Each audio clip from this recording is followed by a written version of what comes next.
wote ni masoja manze, ni vile tu hapo na zile jina tunajua, so we know Rex, we know, the other guys who passed on, but kuna watu 247, they're still part of us,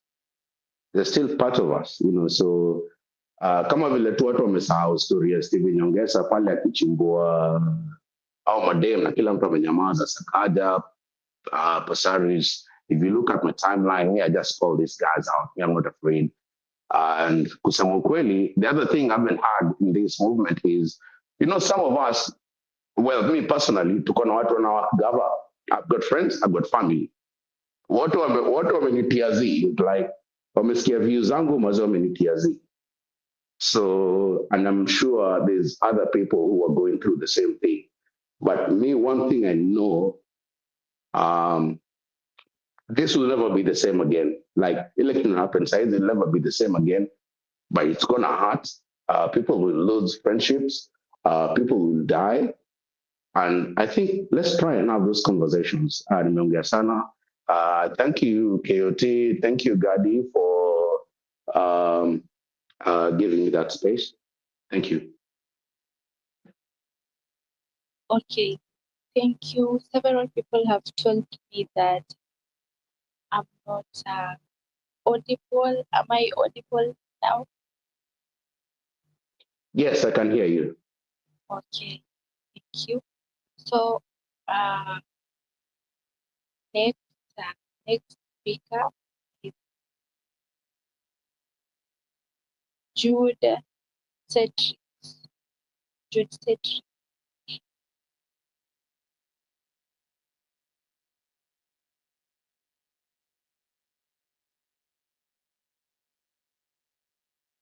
She's gone or he's gone. I miss Jake Arab, so the user with an Arabic. Hey, Gadi. Yeah, yes, you. Yeah. Just read my art. Thank you. That's okay.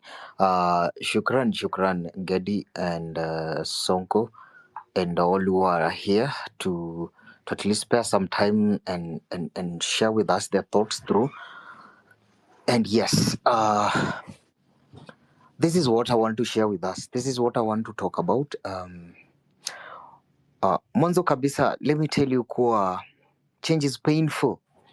Change is painful. Even if you buy a pillow and you need to use it for the first time so that it forms the shape of your head. Those nights are going to be very uncomfortable for a while until your pillow forms the shape that you want. This is the period we are at, and the pain we are going to go through is we have buried people at the highest point of it. We have buried people. People have been hurt. Businesses have been hurt equally. Egos have been bruised. People have been abducted. And that will not stop until change comes. This revolution began as a joke when people thought it was a mere TikTok.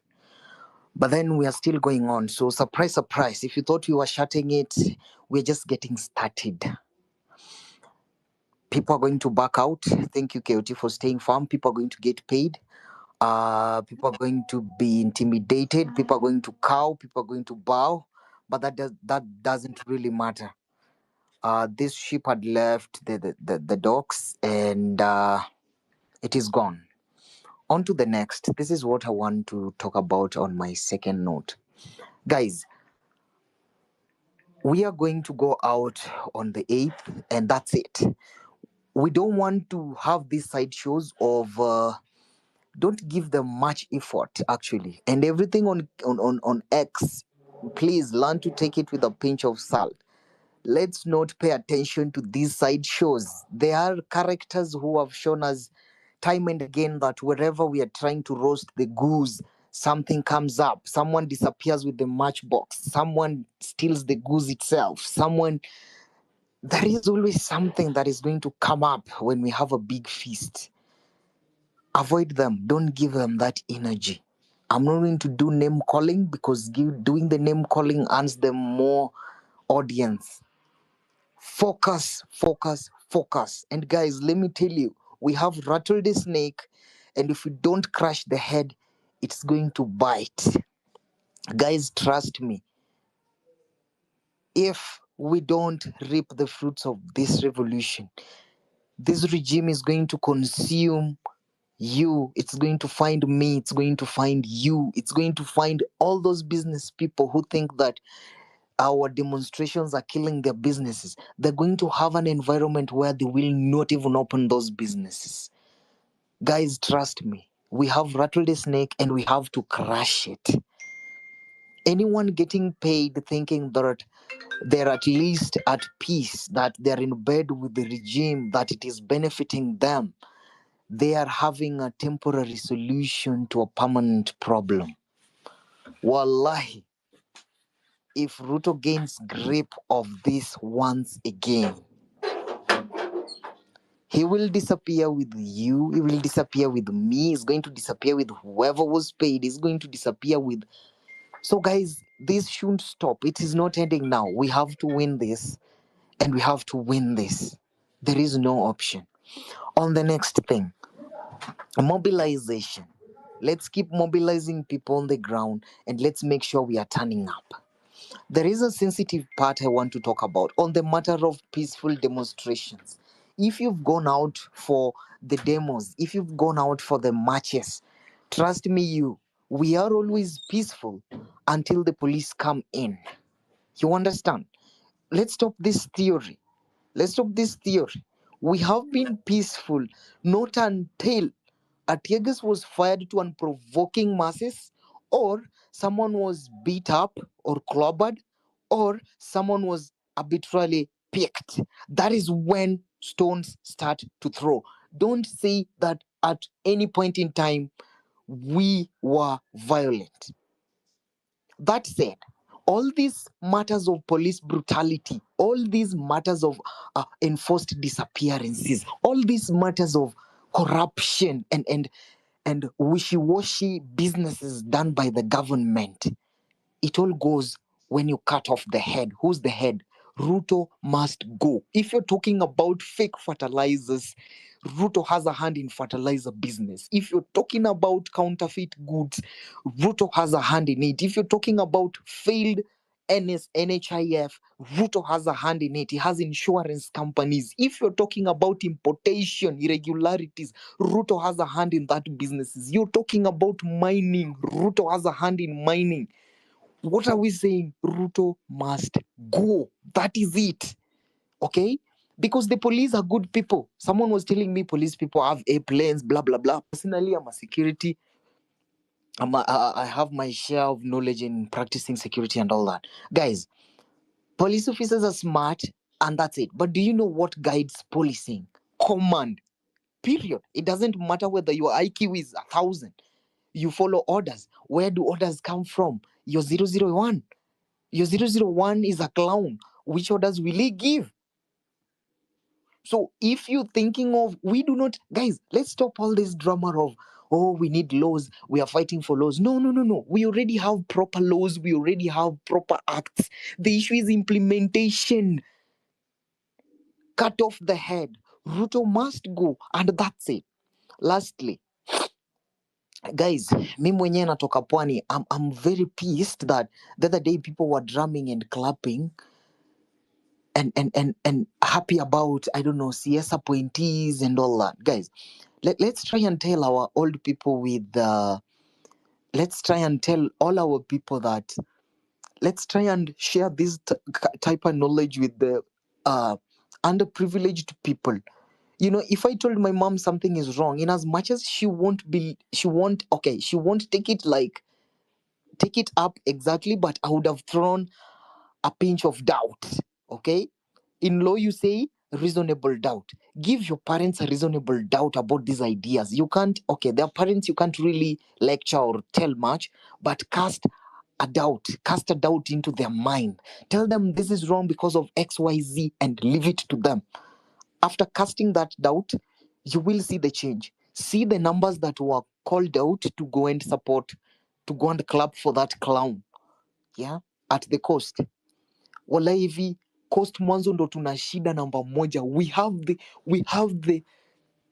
the most strong, like we have the muscle. Personally come from Kilifi County. Kilifi County, we have Malindi Town, we have Kilifi Town, we have Watamu, Kenya. Those are 3 counties. Those are like 3 towns that can really do well. But you saw the other day when Kilifi yenyewe hata haina progress yote ya development. Alafu sasa hii mtu anaenda kusherekea kuwa wamepewa CS ya blue tech. And you call Hassan Joho an expert. Really? Guys, next step when we leave Nane is we are going to make politics such a not lucrative job in Kenya. That is the next thing we should do.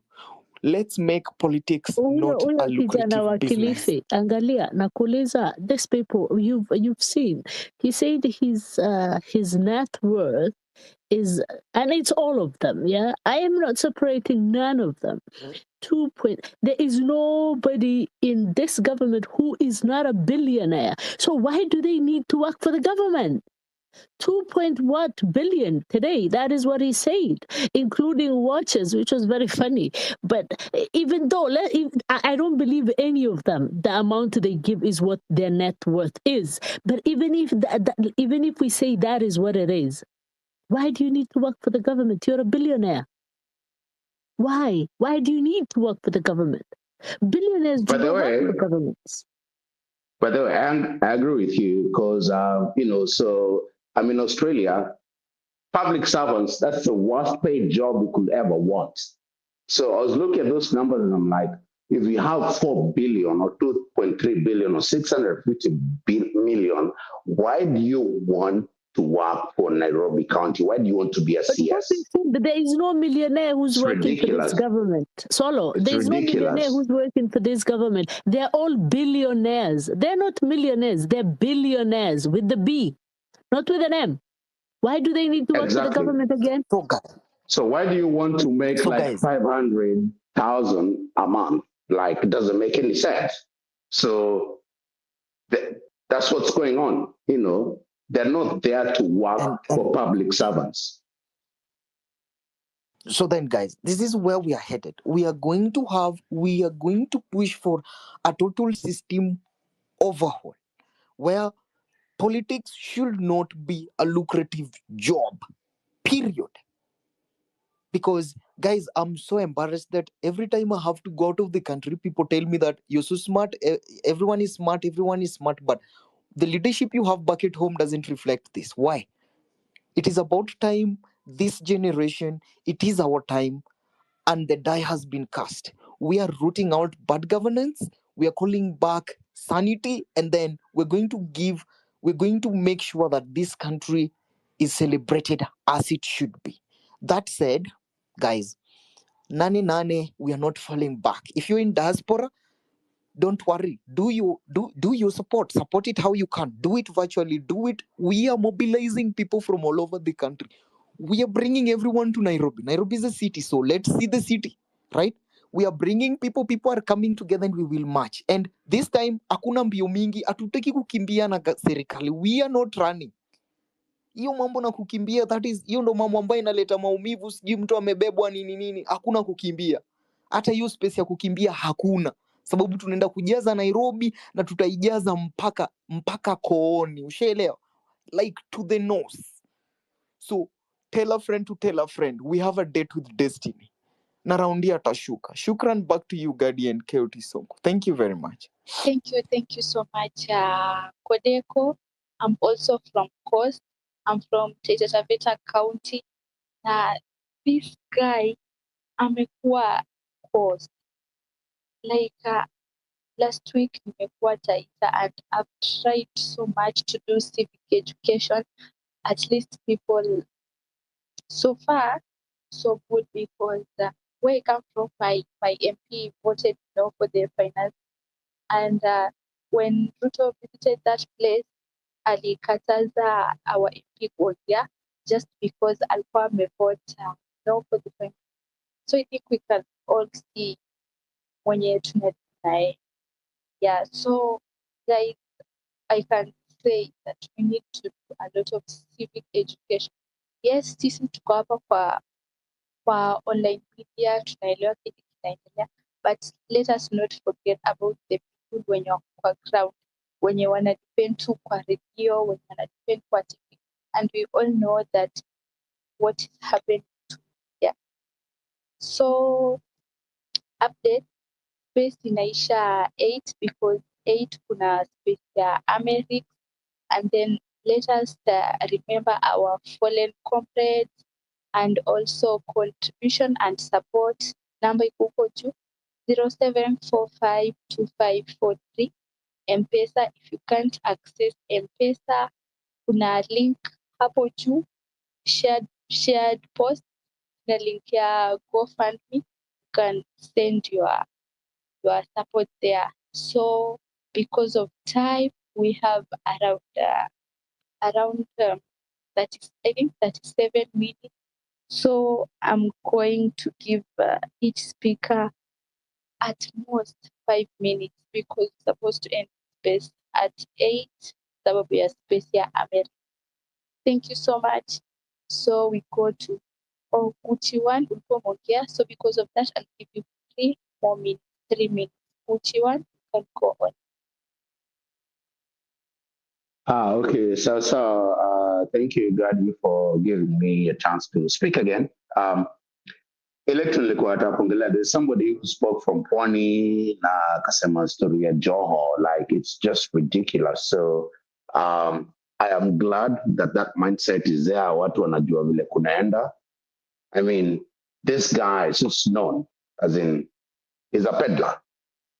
So kama number one president amesema Joho is the nominee, so you know what that means. The writing is always on the wall. So I'm glad he brought that up. I can't remember the name.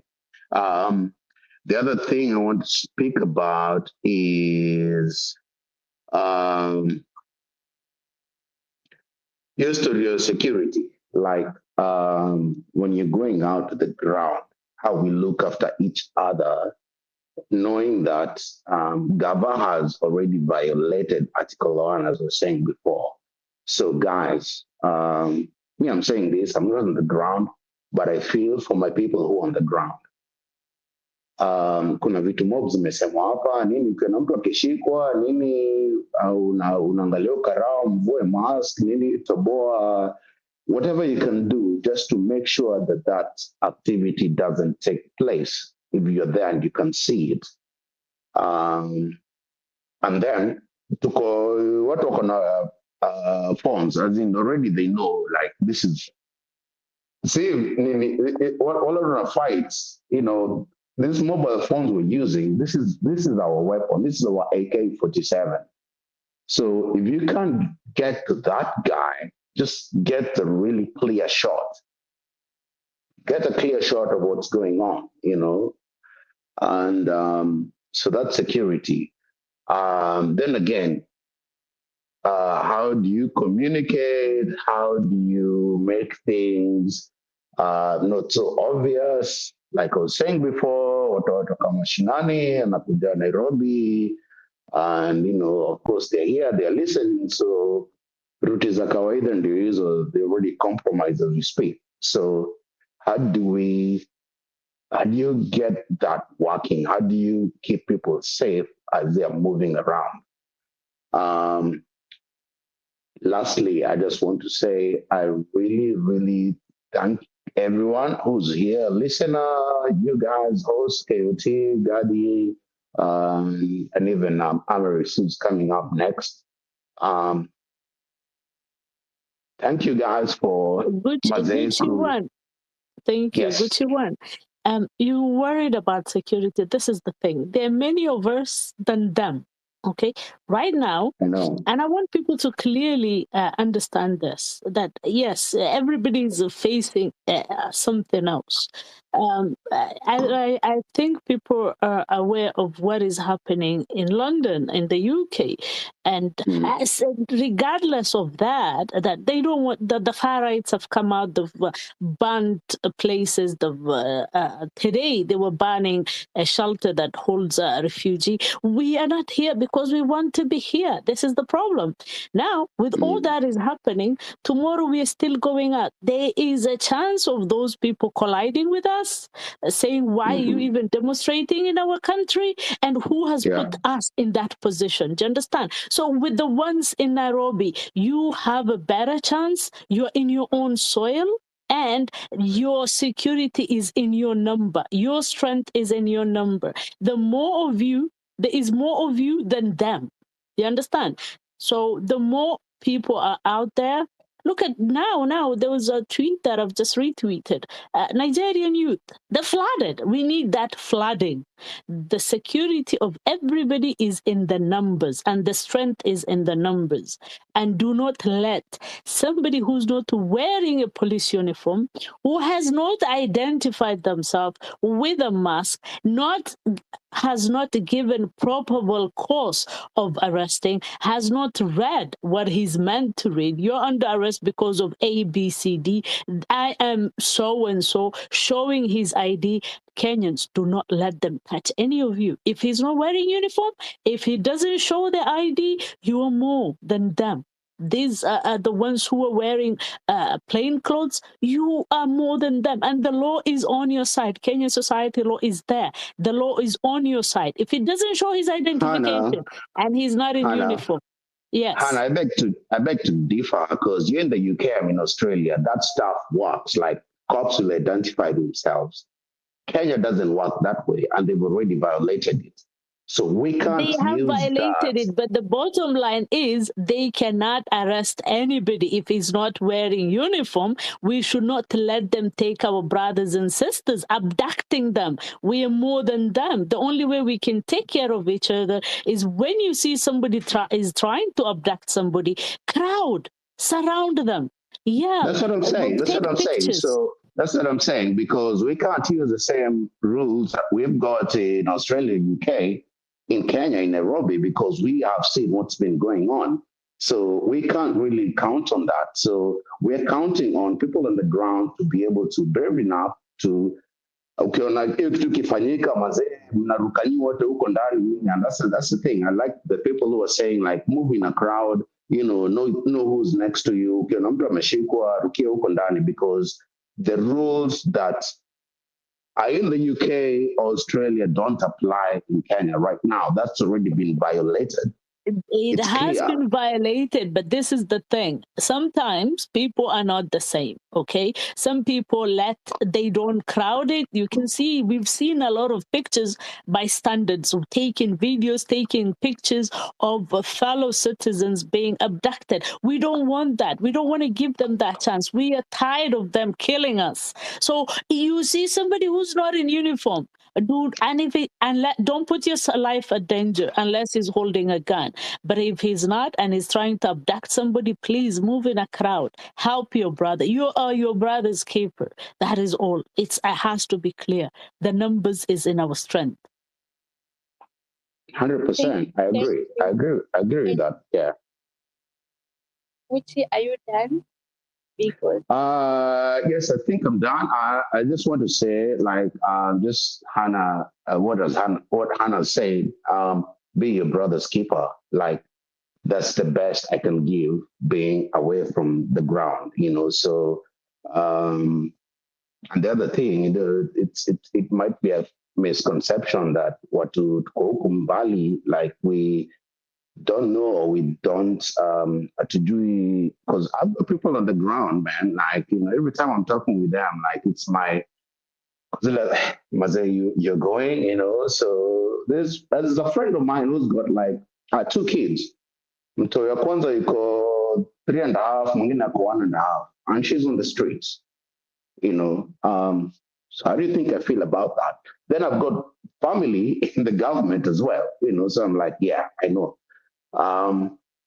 So kitu nasema ni ati, I find it's good that we recognize that we're in a war. Like, vile Rwanda kulikuwa genocide na nini, it was clear there was a war. Like, you didn't need to be told vitu haziko poa. But for our case in Kenya at the moment, things look a bit subtle in nini, but at the end of the day, it's still a war.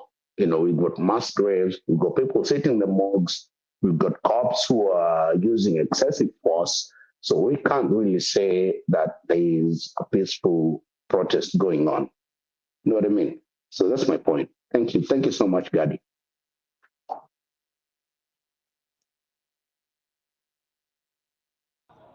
I wanted to add something, and that's to the people who have talked at Codeco. Sorry, Solomon, I'm saying for those who have already spoken, you can drop the mic. And as we can see, we only have 27 minutes, and there are around 15 people who want to speak. So I think, and we need all of them to hear your views. So if you're a speaker and you've already spoken, you can kindly drop the mic so that we can give other people space to talk. Thank you. Solomon, have 2 minutes because you've already spoken. Solomon, you can go on.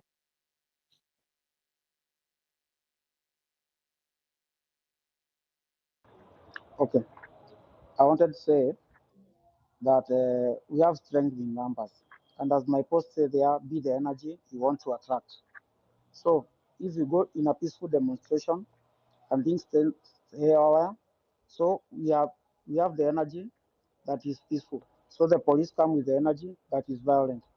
And we are saying be the energy that you want to attract. So it depends. If we are fighting for this country, we must fight tooth and nail to find solutions to our problems. And thanks to all the speakers who have spoken. I wish to lay my mic down now so that other people can speak.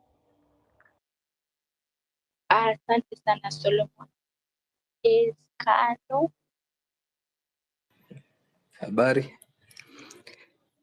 Ilikuwa tu nataka kukumbusha KOT tuko na appointment at 8 pm. Itakuwa kuna prison officers wanaongea hapa kuhusu the rot in the prison service. Ni hiyo tu, sina mengi. Thank you. Kano. Okay, so gadi kiasi tu. So I think wale representatives wa prison officers join then from your 8 tuone, but sijui kama kuna space ya Amerix, because kama kuna space ya Amerix then itakuwa ngumu. Sijui kama mnaweza confirm tuone, then we see what to do. Space ya Amerix iko. Kama itashindikana haina shida, tunaweza host wenyewe. Hapana, si ati inaweza shindikana, bado naweza attend space ya Amerix na niwaeke hapa. I can do both, but sijui kama kutakuwa na enough audience hapa. That's why nilikuwa najaribu figure out, but of course from 8, if you guys from the prison why not change the timetable, KOT? Because a bigger space, it would be better for all of us to be in one space, and the one for the prison is really important. So the attention shouldn't be divided. We should have more people on that matter in that regards. Every sector matters, the way I've been saying, and we need working groups. So what do you think of that, KOT? Make arrangements maybe to reschedule it for another time, because we need more audience here as well. Okay.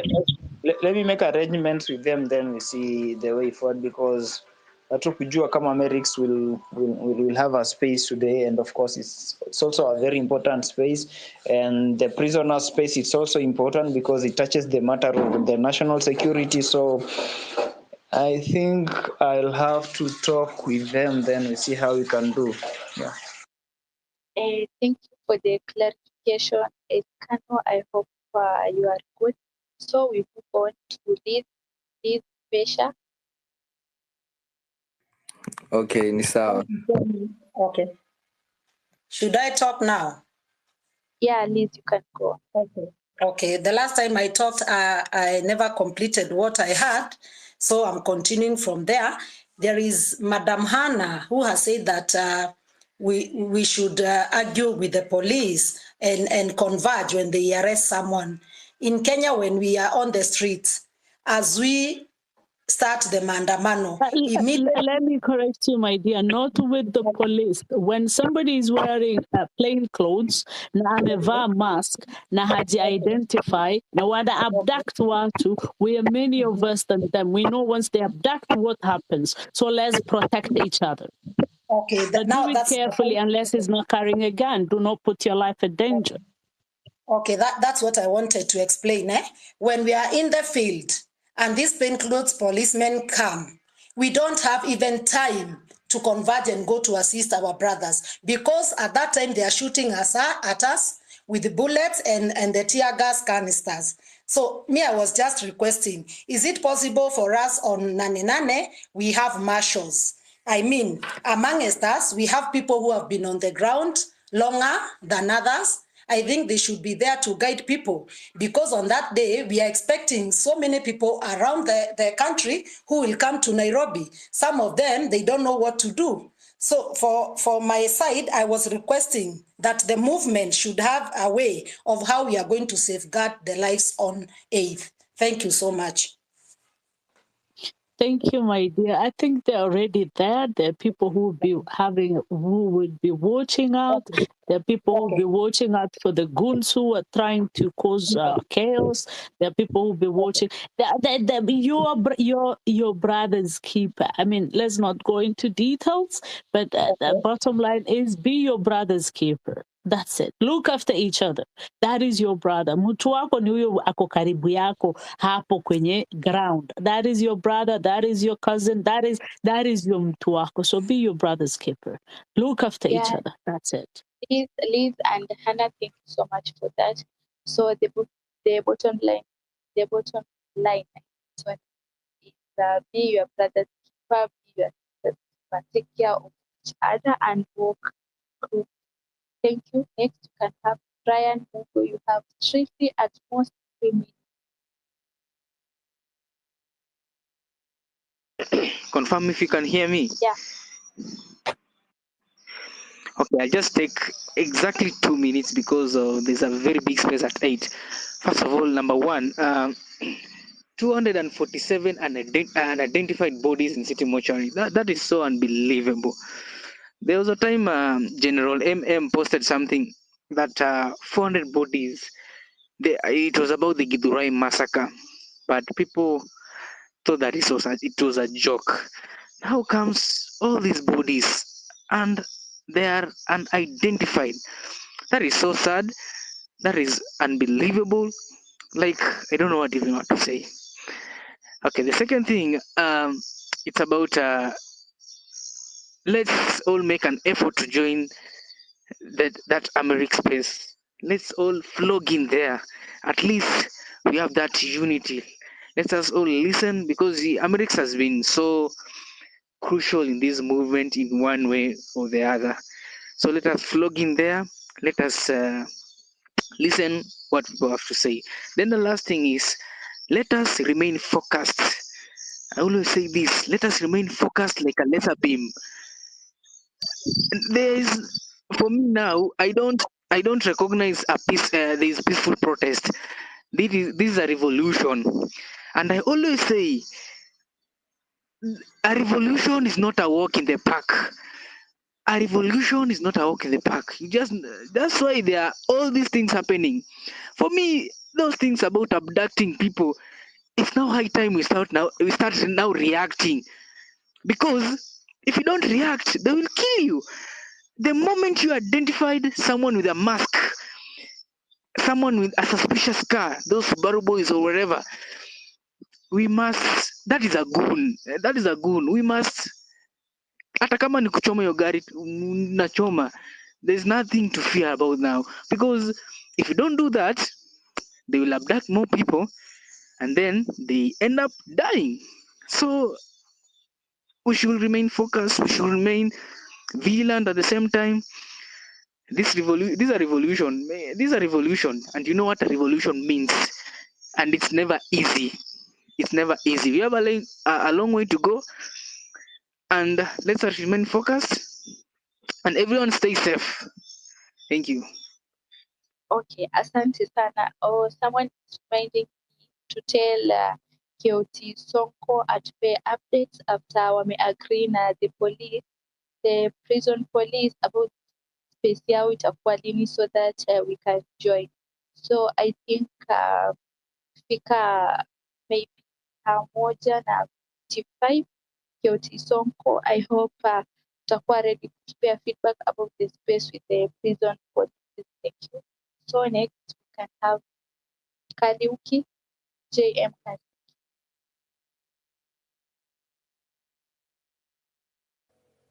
Hello. Can you hear me? Yeah, we can hear you. Oh, thank you. Thank you, Gadi. Thank you, KOT, for hosting this space. Me, I don't have much to say anyway. I'm in diaspora, UK. All I would say, let's keep the eye on the ball and focus. And there is no choice. It's we are going for a win because this guy we are dealing with is dangerous. Just if you don't know about him, do research and check his history. You'll know who we are dealing with. You can see already today 247 bodies found in the morgue. The history is there. So let's focus and keep the eye on the ball. Na Mungu mbele. That's all. Thank you. Asante. So we can have leader and then back.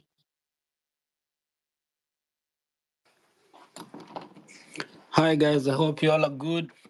Nice to be back here again. Yeah, so tumongelea hii mambo ya Nane and every day something new is coming up. And that something new that comes up is always geared towards kutukasirisha, kutudemoralize, na hata kutupatia more reasons za kutokea kwa street.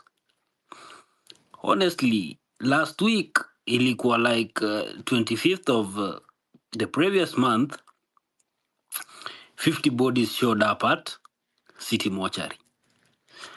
It's not even 7 days later, now we are talking of 247 unclaimed bodies. 247, and this is within the span yenye kumekuwaga na unrest. So clearly, some of us are being picked from within us. Na mazee kenye wanafanyia hatujui, man. We need to be vigilant. We need to watch each other. We need to keep communicating. If you have any information or any intelligence yenye inaweza weka any of us safe, always share it out, man. We're living in very unpredictable times, man. This could be our last space. You don't know, man. Vitu ni mob na deal nazo mazee. And you know we are going up against a monster. We are going up against someone who's able to mobilize with money, lies, deceit, blackmail, police, the military, and even some clandestine, forces, DCI. It's not easy, man. It's not easy. But again, we are not relenting. We are not. Those guys in the UK, and mwenye ako, I don't know, US, is there a way we can get bulletproof vests to ship here like 4,000 of them?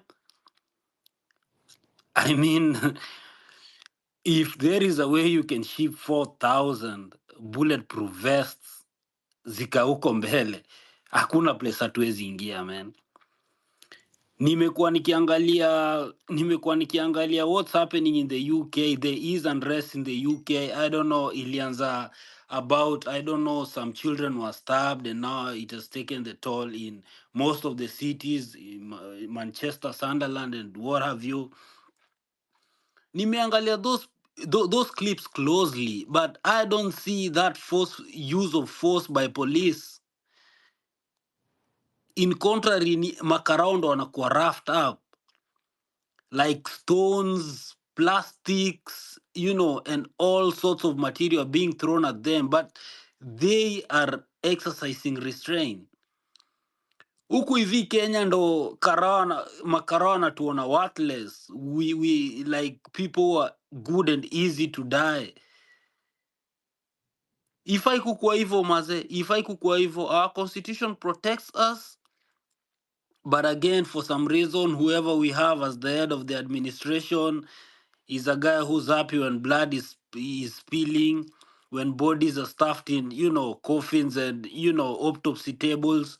And that is why we have so many people lifeless. Wengine tumezika, man. If there is a reason for you to come out in Nane, is these numbers of bodies we are seeing here and some unclaimed bodies na vitu zingine zinatuelewi. We don't know who's next. You have 1 minute. So it's... You have 1 minute. Thank you. I'm getting there. So it's better we slay the dragon before the dragon eats all of us, guys.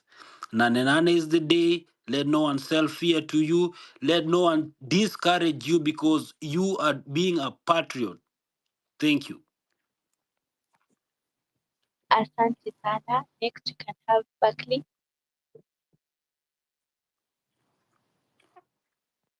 Buckley ya teach. Kama hayuko ready. So.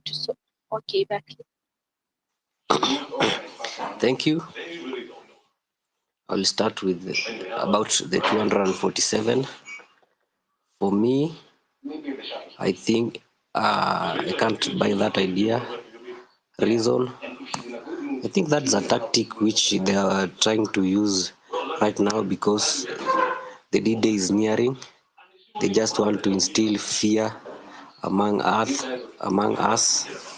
So unless somebody has verified whether they are saying it is true and they can account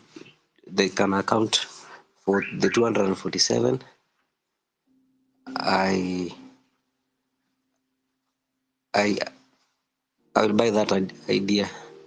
Then pale Nane huko kila mtu atokee, alafu hiyo story ya KOT anataka kuleta hiyo our prisons. There's one thing, they will speak here and they'll be our hero, but mind their privacy. At least msipowa protect next time, kesho yake hawa wase watalambishwa vumbi, watachujwa gavaa, watatolewa kwa unga and they'll wao ndo watakuwa loser. Sasa before walete hapa kwa hii space at the convenient time, kindly mind their privacy, at least usiwa expose juu I'm sure nobody will feed them wakishavutwa kazi. Big up. I hand over back the mic to you.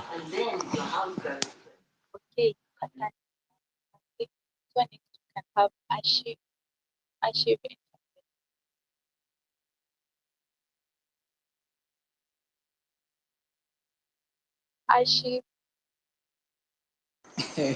Bana kunanyesha na kilio kwa mvua, nitaongea baadaye. Sawa. Okay. Fahad Watali. Okay, good evening. Sorry, I was driving. Poleni sana. Okay, thank you for the opportunity. First of all, greetings and respect to you all. Me, what I can say about Nane. Kwanza, firstly, I'm ready to host as many as I can. Starting from any day, anyone feeling like. I do stay at Waiyaki Heights along Waiyaki Way. I'm ready to host. Anyone who is willing to be hosted, and I'm to host Nairobi, you can contact me. I want to clarify one thing. We're going to wapatie update too because I'm sure in the next 9 minutes we'll be dropping off to join Amerix. So your space here, the Kenya prison, we'll have it tomorrow in the evening from 7:30 to 9. They have a lot of issues in zinawakumba and so they need to address it. So kesho bwana, mkuwe ready, mkuje hapa tuwasikize pia because I just host them then we listen from them. Otherwise, thank you so much. na msisahau kuhost wenzenu bana, yeah. Those guys wale wakuja Nairobi, of course I'm doing what I can as much as possible, and pesa zenye mmetuma I'll also be accounting for each and every coin after tarehe 8, so everything is in order. I've already started to receive the visitors from other counties. Otherwise, thank you so much. Back to you, Gadi and Anna. Okay, Fahad. Okay, thank you. As I was saying first, anyone who feels to be hosted, I'm free. I will host to the maximum, to the my accountability. So mi Kenya nilikuwa nasema it's let no one install fear among us. Sababu no accountability of what they are saying. We need to know whom we are dealing with, which kind of person he is. So now this thing that we started ain't an easy thing. Sababu gani? Starting a revolution is like going to war. You do expect two things. It's either urudi ukiwa mzima ama usomwe kwa taarifa. It's better for me, I personally, naona ni afadhali I be read on the news doing what will be better kwa kucreate future ya mtoi wangu ama kucreate future ya familia yangu haitanyanyaswa wakati nilikuwa na uwezo wa kupigania wao kutonyanyaswa. So we wake up setting our minds knowing that it's either we lose or we win. Na it is 80% sure we win, cause hauwezi anzisha project ambayo hauko tayari kupoteza ama kupata hasara. So we fight for what is ours, we fight for accountability, we fight for creating a good future for the people who depends on us. Sai mse umesoma, by the way mimi nimeenda mpaka abroad, nimesoma mpaka abroad, but kupata kazi inakuwa ngumu, which means lazima nifanye kazi abroad. Lakini when it comes to serious matters like the matters affecting our country, cause hapo ndio mahali umetoka, inakulazimu wewe urudi home. So what I can pray to my fellow youths and what I can pray for all of you in this timeline, tafadhali tusiogope kutoka, na let no one install fear among us, tuogope kufanya kitu ambayo itakuwa productive kwetu. You can see we are already winning. Sababu gani? If we were not winning, huyu jamaa angetafuta the opposition party, they do gain hands wakuje kutuweza. So they are gaining hands, they are joining themselves together to protect what they have already looted from us. So when we stand strong and be firm, you have 30 seconds. Okay, thank you, I'm finishing. When we do stand together and fight for what is ours, we're gonna win. So power to everyone. Nane, let us all of us to toke. Asanteni. Thank you. Can have that somewhere some ameshuka tena. So thank you guys, and let's add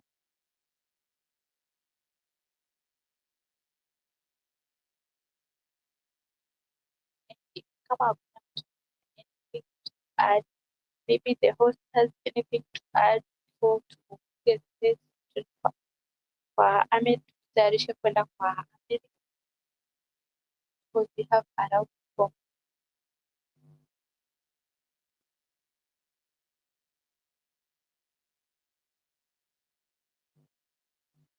Okay. I have something to it is not an addition, but I have for those who want to contribute and support, namba ya M-Pesa iko hapo juu. Wenye wana access to M-Pesa, kuna link ya GoFundMe pia iko hapo juu. You can send the contributions there. Then also we are not Nane, and I'm very sure our fallen comrades wako na kitu vile hawezi kuona like spiritually wako na can hear us, they can see us, but if the two hawezi and then also those who are hosting others and those who want to be hosted, before you host a stranger, make sure ume DM KOT Sonko for verification, usije ukakuwa hosted na abductor ama ukahost ataku abduct for security purposes. And then if you have any issue about the funds, don't worry. Here's a team and work nayo for accountability and everything. And I love you all so guys, and make sure tukienda maandamano, be your brother's keeper, be your sister's keeper, take videos, share, and everything documented. Sababu tunaona mkisaidia haikusi. And then make sure you follow each other, so in case anything happen, post hivi kuna audience ita amplify. Thank you so much. I love you all, and tupatane kwa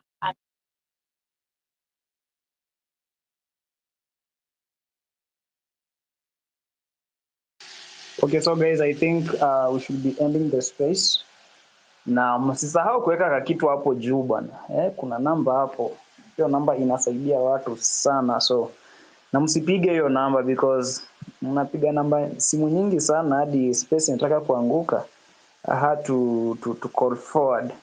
So I think tumalize space. We have been here since yesterday time kama hii, and I promise you that we are going to have a 24 hours space, at least kila mtu aongee.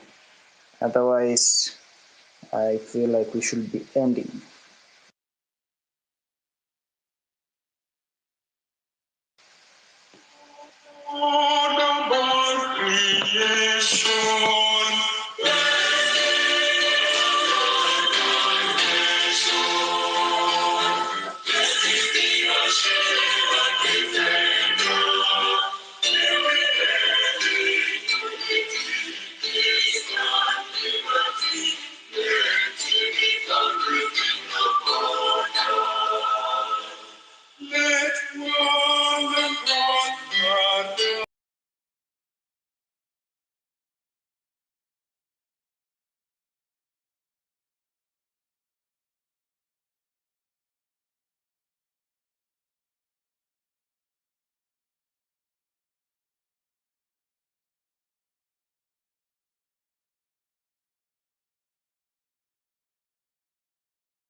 All right. Thank you very much for joining. It is yet another Sunday that we converge on this timeline as the citizens of this nation to deliberate and prosecute issues that affect all of us, finding out a common ground and action that we should undertake in order to ensure that our country is governed in the right manner and according to the rule of law. My name is Amerix, and I am the host of this Citizen Assembly. Remember, this Citizen Assembly doesn't belong to me. I am just offering my platform so that citizens can have an opportunity to speak out boldly, strongly, without being censored or censorship. Indeed, it has been a very trying day today. You have all heard the news or seen the news that 247 of us were killed and dumped in a mortuary in the city. If anything does not make you sad and mad, then let that be. It can't be that our Kenyans are killed and dumped and nobody sees this as massacre. It's very bad. It's very painful. If anything does not make you sad as a citizens of this nation, then let that be. Today it is them. Tomorrow it might be you. If anything does not make you angry at the manner in which young Kenyans have been killed and dumped, then nothing will. I'm so angry today. Niko na hasira sana. But I don't want to speak because nikiongea nitaambiwa I'm inciting people. I'm so angry. Something else I want to say is respect. If you are on this app called X, respect your followers. Respect the people who followed you, believing in the philosophy that you sold to them for them to follow you. Don't betray them. It is better you remain alone, but never betray the people who believed in you. It was never going to be easy. It will never be easy. But if you can stand alone, never betray your people. Never betray the people who believed in you. And that's what I believe myself, that the 1.9 million people who follow me, they follow me for a reason. They are not doing me a favor. I am not doing them a favor. There is no favor we are doing each other. But there is some common dream that we share together. It is this dream that we should not betray. So never betray the people who follow you. Never abuse them, never disrespect them. If you think you do not agree with what your followers are saying, just keep quiet. Just keep quiet. So today I have a host of people who are coming to speak. And of course, if you want to speak, you can raise up your hand or you can ask for the mic. I see my friend there, Oletea. Oletea is a sports enthusiast. I can see Papa Ruben Kigame. Ruben should be given a mic today. We really want to hear from him. He has been a very consistent soldier with us. He has been standing with us and speaking the truth. He has never wavered. I have never seen him say A today like the other politicians, then he says B tomorrow. So I'm requesting my co-hosts to locate Ruben Kigame and give him the mic so that he can talk to us. I can also see my longtime friend Kingori. I can see Alinur. I can see Professor. Professor is back. Actually, Professor should be telling us where this fight of ID cards has gone to. I can see Joshua Okayo. Joshua Okayo has been leading the civic education drive back offline. I want to tell you this, if you're listening. Don't have this thing called self-importance on this app. Most of you think that this app is everything. Out there, people are talking. Civic education is going on out there. But here on this app, nyinyi mnashinda tu mkitukanana, mkipigana, mkiona nyinyi ndio kila kitu. Actually, the real civic education is happening on TikTok. I'm not on TikTok, but the real civic education is going on there. I'm also not on WhatsApp. I left WhatsApp in 2019. But I hear there are groups where people are learning, they are educating each other. Na nyinyi hapa X ni kugombana tu, kutukanana, kupakana matope. What is this kind of self-importance mko nayo nyinyi watu wa X? Wacheni ujinga bwana. We are the one who started this thing. Mnakumbuka vizuri. We triggered the conversation. That is a plus for us watu wa X. But do you know the conversation went beyond X? Iko huko nje. Right now, I know there are people in Jacaranda, in whatever, wako kwa ground wanaongea. Na nyinyi hapa X mnatukanana, nani alilipa huyu, some bullshit discussion that don't add value to whatever. People are struggling. Here on my DM, people are crying every day. Watu hawana kazi. Weka uko na kazi, kuna mtu hana kazi. Kama wewe unaweza afford kulipa rent, kuna mtu amefungiwa nyumba. Do you know that? Kuna watu hata hawana chakula. There are people who are sick right now in hospital. They can't afford medical bills. And then tunakuja hapa kuanza kutukanana na kuonyeshana na what are we leaders? We have to show leadership. This X is like a library. Every app, TikTok, WhatsApp, Facebook, and all those apps, they are looking up to this app for information. Not just information, correct information. Wacha propaganda ya government fellows here. Just ignore that one. The right factual information. They are coming here for the information.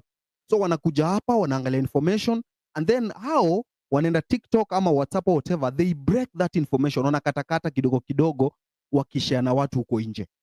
Alafu nyinyi kitu mnakuja kufanya hapa X ni kutukanana. Sasa how does that help us? Let us not lose focus. We know our enemy is bad governance. Our enemy are the politicians in parliament. Nyinyi mmeona juzi wamekuja be saying I want social justice, then I should not be saying, oh, I've been fighting throughout my life for what is good for the country. So the challenge is on us. We have to stop asking silly questions. Silly questions about, oh, are you going to be there? Blah, blah.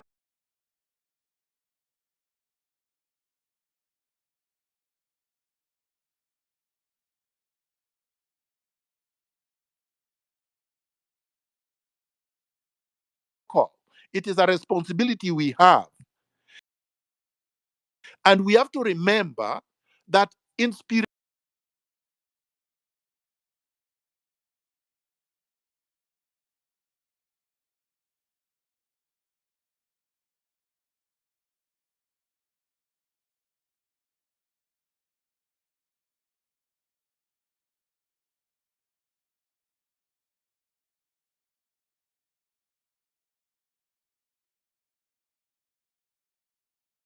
what his life looked like was meant to be. Anyone akitaka information anakuja kwa app yako, kwa timeline yako, anachukua information yenye inamfaidi, anaenda huko nje anashare. Nelson anashare information ya Adani, mtu anachukua anapeleka TikTok, and they have been doing very good work sharing information in bits wakipeleka. Nimeona mwingine sasa ameanza kuireduce to sasa ni vernacular, break into a vernacular so that your grandmother at home can understand why people are agitated. Finally, the fact that watu wamenyamaza, it doesn't mean that people are okay. You saw yesterday in Nairobi, the governor was just like a dog. People are angry. Watu wamekasirika, ni vile tu people don't want to talk.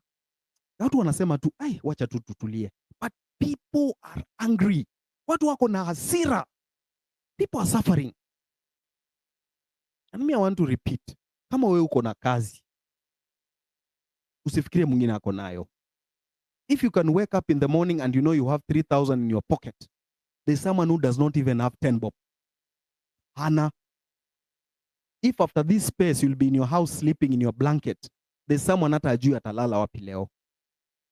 In the event I just open my DM today, niwafungulie DM yangu msome, you will cry. Mtalia. And it's not just men, even women.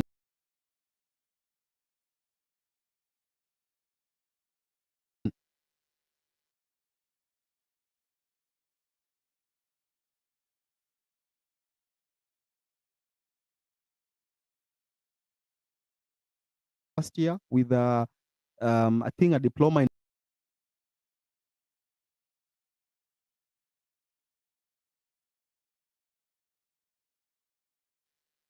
so she came to me in my inbox.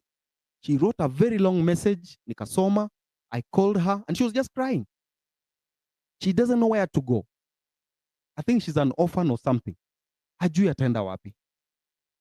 So I had to connect her to someone atempisha aone kama atampea hata kama atakuwa analipa kidogo kidogo as a locum 500, 2000, 3000 so that she can keep on going. Things are bad. But wewe unakuja hapa X to just make noise and abuse people and insult others. What is that? We are losing focus. And the moment you lose focus, you get distracted, you become scattered, and you perish. How many years did these politicians unite? It just took one opportunity ya kuingia parliament on 25th of June for these politicians to unite. So when you unite, you've seen ODM and UDA, they are now speaking the same voice. I even saw someone say, unajua UDA, their philosophy is like ours. The only difference ni jina tu ya chama. You've seen it for yourself. Politicians who may unite, and they are not uniting because they want to give you a good life. They are uniting because they want to protect what is theirs. And you citizens, badala nyinyi muungane mkwe kitu kimoja, you speak in one voice, you are now accepting to be scattered along tribal lines. Sisi Wakikuyu tumepata.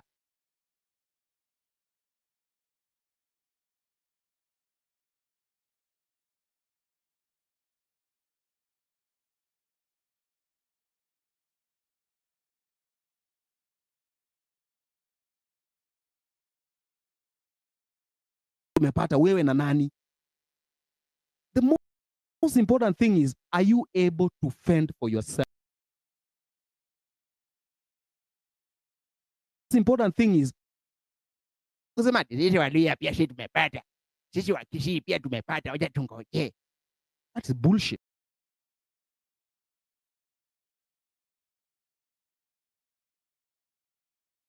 No, we are fools. Sisi ni wajinga. They will come here and divide us along tribal lines, then along class lines.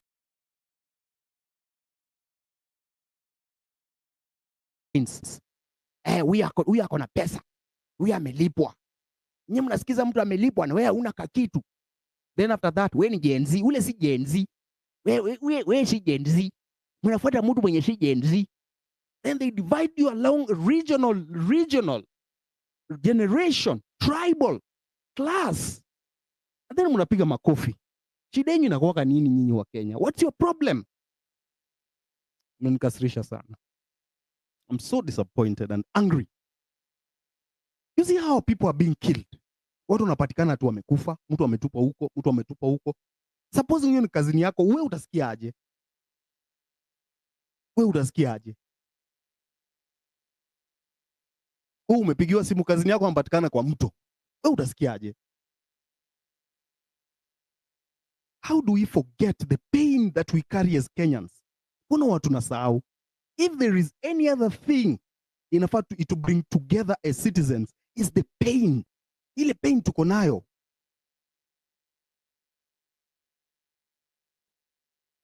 Nelson, ulifikia wapi hiyo story ya Adani?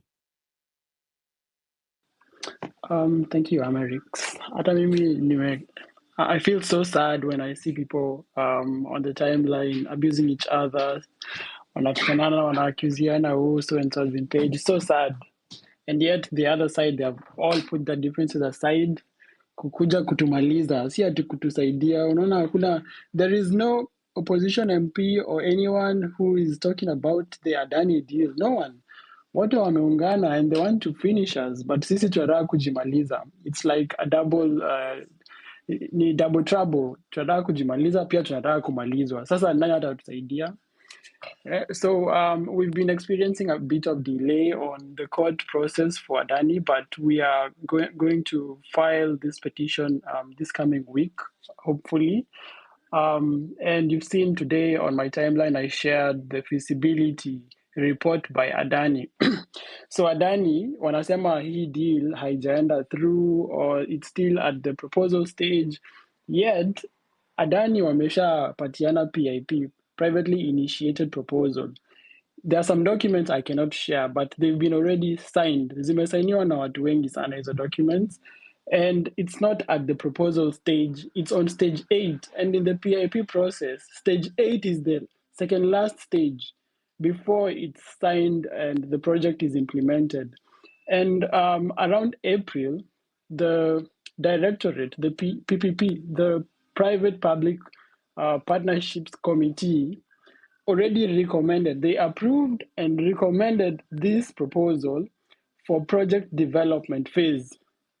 And obviously with a bit of recommendations on what they were supposed to do. But if you look at how the government is moving, they will not obviously implement what the committee recommended them to change in the proposal. And I was even being told by some people from KA that they might make even the terms even worse. Can you imagine what I have shared is gonna be even worse in the actual agreement? That's why right now everything, they went cold when this entire thing blew up. Sai wamenyamaza, everyone is quiet. Nobody wants to talk. The way the information was flowing, this is a public thing, but now it seems like it's a very secretive thing. They don't want people to know what's happening because the ultimate agreement will be worse than what you guys are seeing right now online, what I've been sharing in the feasibility study. ALG, they pulled out of being the transaction advisor of this deal because it's such a shoddy deal and they don't want to tarnish their name, but already they've been paid. And it was an upfront payment of 160 million for just to be a transaction advisor. Even them, they admitted that this is not, it's above market rates. It's too much money. But, and every day, the president is saying we need to live within our means. We don't have money, we are broke, we need to increase taxes. But here they are paying people above market rates and then shortchanging us again on this list that they say it's not selling JKIA. So for the government, they're trying to divert attention by saying, oh, we're not selling JKIA, we cannot sell JKIA, but this list is tantamount to a sell. Can you imagine in Kenya, some people who own land that is leased for 100 years, see, that land is theirs basically for 100 years. It's the same thing. JKIA will be owned by Adani for 30 years. So this is the update I have for Adani. Let's keep making noise. And if we must, we will occupy JKIA again. Yesterday, the union for aviation workers had a meeting and they were very mad at this because the day before yesterday, there was an emergency meeting held by KAA administration trying to calm them down, trying to tell them that JKIA has not been sold, the same, the usual rhetoric by the government. But the truth is, JKIA is about to be sold for 30 years. That's the truth. And we have the documents. We are not, atusemi easy history ya jaba. We have the documents. Everyone can see the terms that I don't know how to say, the outlandish terms that are in this proposal by Adani. So the workers, they said they're gonna organize for a strike, and they want the board of KAA to resign, plus their managing director, who is an acting managing director. So they need to resign within the next 7 days. And I think it's a really good move. We need to support them. The day they want to strike, we also need to go to JKIA in solidarity with the workers, because in the terms, Adani says that they're going to renegotiate the terms of employment for all employees. That's number one. And then after renegotiating the terms and agreeing with KAA and KCAA, they're going to issue them with new contracts. And in the new contract, you have to sign if you accept the terms or not. It's not at the, oh, now we have new management, so everybody will probably have to move to Adani management. No, you have to sign a new contract, meaning if they change the terms and you don't like the terms, you're going to be jobless. And the way we know Indians, they're going obviously to have even worse terms than what we have now, number one. And number two, governments, normally they have excess staff. This is common everywhere in every country. So what they're gonna do, they're going to try and make the workforce lean, meaning they're going to try as much as possible to get rid of staff from KA and KCA. So this means a lot of joblessness. And I read somewhere in this proposal, they were telling KAA that they need to transfer this staff to other departments of government where needed. Meaning when when they say we don't need 40 or 50 or 100 or 200 workers, it's upon KAA to look for alternative departments where they can work, because Adani has said we don't want these workers for whatever reasons. Well, it's normal for private companies to want to operate in a very lean and efficient manner. So it means many people are going to lose their jobs. That's the reality on the ground when Adani comes. And number two, I have shared so many documents, Adani files. They've been accused in Australia. They've been accused in India multiple times. And even some of them have been jailed for corruption, money laundering, for so many things they've done wrong. And these are the kind of people we want to entrust with such a national asset like JKIA. It's unbelievable that President Ruto and Murkomen and whoever came up with this deal do not have the interest of the people of Kenya at heart. And the final thing as I finish is Adani, if you check the top 20 airport operating companies in the world, it's not even there. It's not even in top 50. It's nowhere to be seen. I mean, if today we say we're going to do a competitive bidding, Adani will not feature in the top 20 companies that we are going to approach or we're going to select or to shortlist. It will not be there. It's not even in the top 20 companies. So we wonder how they chose Adani over all the other companies that will have better ROI, will have value for money. They have the necessary track record and experience, and that are making profit. Adani does not make profit. Last year, FY 2023 in India, in all the 7 airports that Adani is operating, they all made losses. This means that if they come to Kenya, and if you look at their history, how they do money laundering, how they cheat and don't pay tax, it means probably these airports are making money, but they're trying to make it look like they're making losses so that they don't pay tax and so that they steal from these people, the Indian government. So this is the same thing they're gonna do in Kenya. And Hello, Grammar, please mute your Grammar boy. Yes, all right. Thank you very much. So Nelson, you can finish. Yeah, so I'm saying all these things. I do not understand why they're still pushing this PIP. It should have been rejected in the first place because there are more than 20 companies that are better than Adani. Why can't we use them? Why couldn't they use bidding process? It's the default procurement method, number one. And number two, it's when you come to such national interest projects, it's the one that you are supposed to use over all the other procurement methods. And number last, the people are saying, these government bloggers, oh, Expressway was done like this, oh, Expressway has the same terms. In my view, Expressway and even the SGR, they were new projects. They were not our national assets. But JKIA has been there for so long. It's our national asset, strategic asset, and it's making profit. Last year, it made 4 billion in profit after tax. So they cannot compare Expressway and JKIA. These are two different worlds. If Adani wants, they can go to Konza and build a new airport for all we care, but they should not touch JKIA. Thank you, Amerix. Thank you. Thank you very much. Of course, they went to Adani because of the kickbacks. These are people who are ready to give out bribes.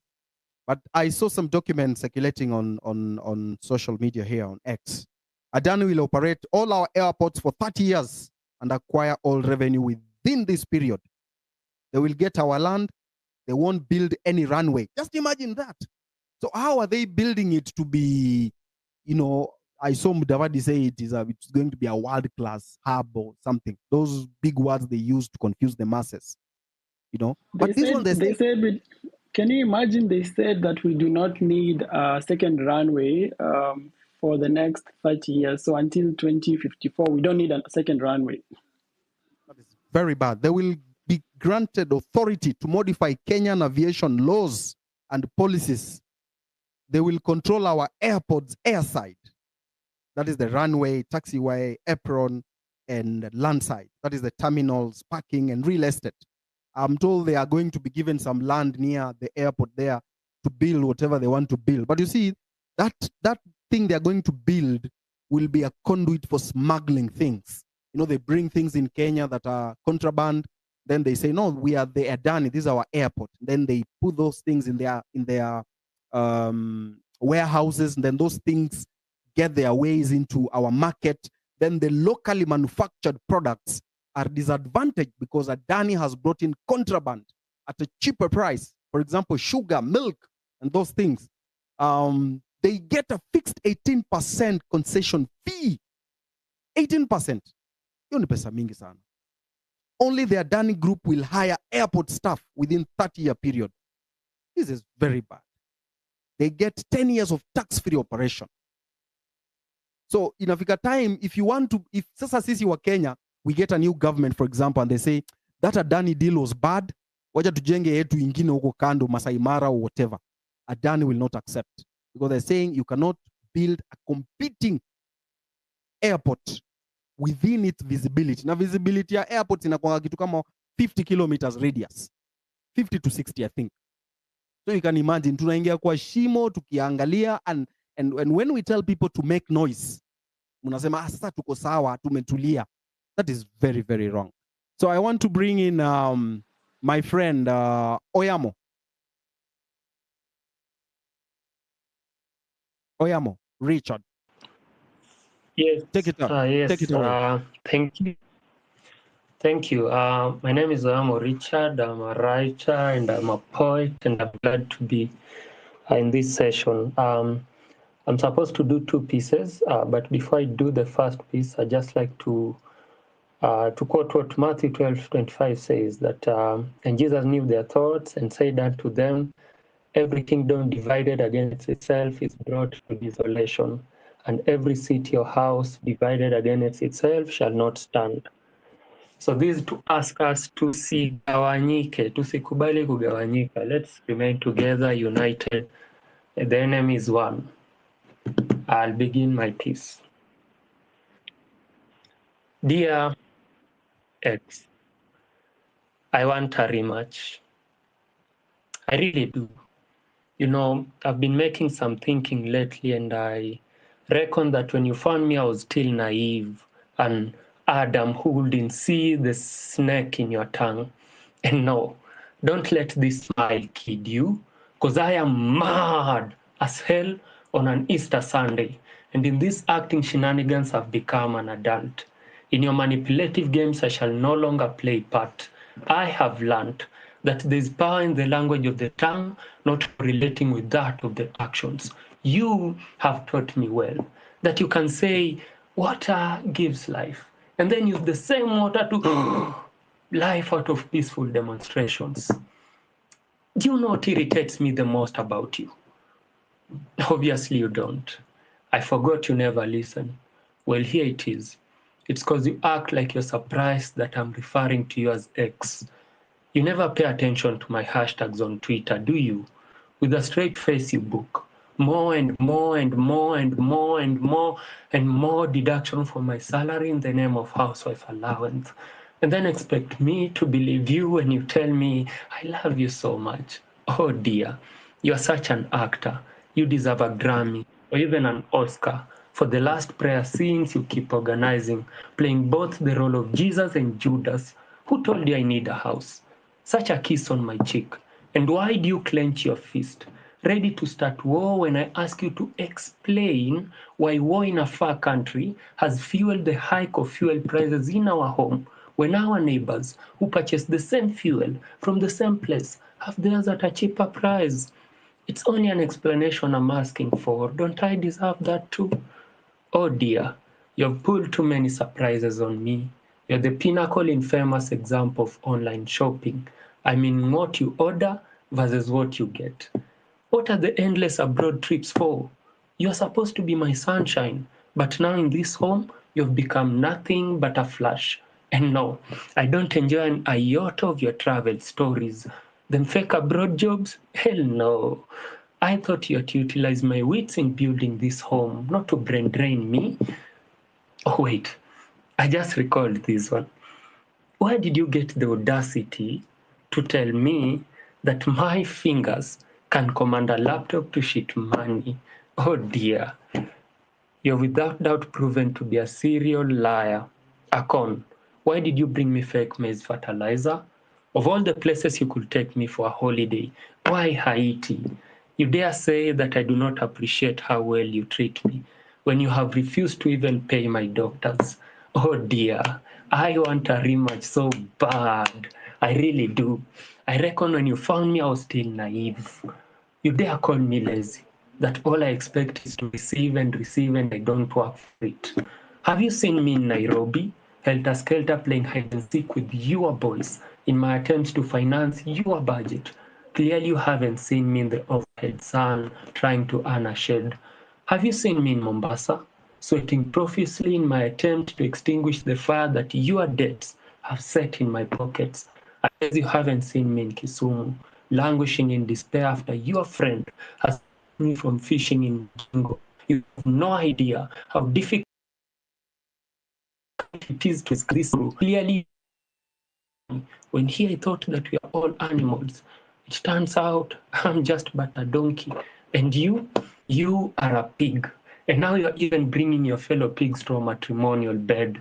Oh dear, I want a rematch so bad. I'm done being in this cage. I want to be a free bird. And no, I shall not let them cheer you on this time. I shall not let you marry another. I'm the one to stop your wedding to any other. From now on, I am your nightmare. And trust me, when the bishop will call upon anyone who has a reason to stop your wedding, I shall be set with a suitcase full of reasons. And even if by any chance he won't, I promise you, I shall come dressed in undisputable evidence that you do not deserve another marriage. Thank you. Thank you very much, Oyamo. Yeah, that's the first poem. Thank you. Just hold on. Hold on. It's called Dear X. Just hold on. Hold on. Hold on. I'll go straight to the second poem. Hello.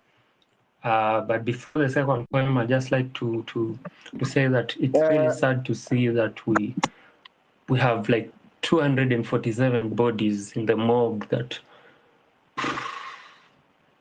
this could be so sad. Hello. Hello. Edgar, can you hear me? Hello, Edgar. Yes, I can perfectly hear you. Yeah. So yes. Yeah, I think I had given him only one chance because of time. Sorry, my network had issues. So we go straight to the discussion. And before that, there is a young man here called MC Njagi. And MC Njagi will briefly tell us his issues. And I want you to understand why people are struggling out there and why they are being misused by politicians and why you need to be angry again and again and again. Even as you continue to do your things, you go to your business, you go to your job, remember that your enemy is one, that politician stealing your dream. And MC Njagi has been someone I have been playing his music here. You've heard the music. Maybe you can just play this one for a minute so that... Royal Sound. Watu wengine wanahitaji kusalimiwa. Salamu kidogo tu, tupatie namba yake tumusalimie. Get out, tonenge namba yake mwatumukedhie. Tumukedhie, ai, tumusalimie. Akedhwe ai, mwatumukedhie. Atile kilomo mwana. Watu wengine wanahitaji shikamoo. Wengine wanahitaji kusalimiwa. Ngeta utambia zingine zinataka salamu. Akia nani? Akikushinda tutumie namba yake. Na wengine sio salamu ya mundomo peke yake. Wengine wanataka makofi, shangwe na vigelegele. Wacha nikwambie Maina, tupatie namba yake tumusalimie. Salamu tu, tonenge namba yake mwatumukedhie. Ai, tumusalimie. Akedhwe, ai, mwatumukedhie. Atile kilomo mwana. Ukiona mtu ametulia, labda amesalimiwa asubuhi, kuna kengine kalinisinya sana. Akiao nilikapeleka ndeti ya njioni, kakakunja na mandemu wengine 5 wakakula kama watu wanahama. Get out. Alafu wakaniambia nilipe mbilu yote ya chakula. Sasawa, nikanjifanya nimeenda kunjisaidia. Piu, nikalipa yangu na nikatoka. Let me tell you, nakwambia walisalimiwa. Maina, salamu, shikamo, salamu. Ai. Maramba mwanangu, tupatie namba yake tumusalimie. Salamu tu, tonenge namba yake mwatumukedhie. Tumukedhie, ai, tumusalimie. Akedhwe, ai, mwatumukedhie. Atile kilomo mwana. Wacha nikwambie ndugu yangu, wengine hata wahitaji kusalimiwa na mdomo peke yake. Wengine wanahitaji makofi, shangwe na vigelegele. Akikulemea wewe, tutumie namba yake tu. All right, MC Njagi, habari yako? How are you? I'm good, bro. Yeah, I came across your YouTube channel and I saw a very, very sad a video you had put there that you are leaving content creation because life had become difficult and your things have just gone under. What happened, sir? Maybe you can share with us briefly so that we understand how bad governance and bad leaders can drive your dreams into a grave. Well, first of all, so much kwa sababu ya kunipea hii chance, and thank you also for reaching out, because I've been going through tough times in my life, and very few people have reached out, and most of them wale wenye wanakupigia wanakuambia don't give up. So at the end of the day, don't give up doesn't do anything for you. Don't give up doesn't solve any problem you have. At least, so I want to thank you because of reaching out and at least giving me this chance ya kuongelesha Wakenya, and maybe let them know what has been going on in my life. So most of the people know me as MC Njagi. MC Njagi, kutoka kitambo nimeishi kuimba easy comedy music. So most people know me by the song Ng'ombe ni Ng'ombe. Wale wenye wamekuwa wakisikia ng'ombe ni ng'ombe tu ng'ombe. I have seen people using that sound, but very few people know me. People know my music, but people don't know me. People don't even follow me, but nimepata watu wanatumia hiyo music yangu hadi kwa advertise makampuni zao. When you try to reach out, wanakwambia enda kwenye unataka, We don't care. Hiyo music umeweka kwa public domain itumike. So this is my story. Nilianza ile time ya Wavinya Ndeti, the current governor wa Machakos. Kuna kitu alisema hapo, alisema yaliondoa lesipite, and I used that. Nikachukua hiyo slogan yake, ilifika tu mahali ikaisha, nikachukua nikaimba yaliondoa lesipite with that accent ya Kikamba, and hapo ikaanza kupick tena, nikaanza kuitwa interviews. Nilienda interview 10/10 with wakati Willis Laburu walikuwa huko, nikaenda on NTV The Trend with the late Jambi Koikai, na pia nikaenda K24. Lastly nikarudi nikaenda BBC. Nilifanyiwa interview mingi sana. That is when the former CS Honorable Moses Kuria called me, akaniambia ningependa hiyo tune, ningependa utuimbie song ya Jubilee. So that is what I did, na tukaenda tukapatana tu mahali tukaongea nini, and then at the end of the day akaniita road show. Tukaenda road show Mombasa.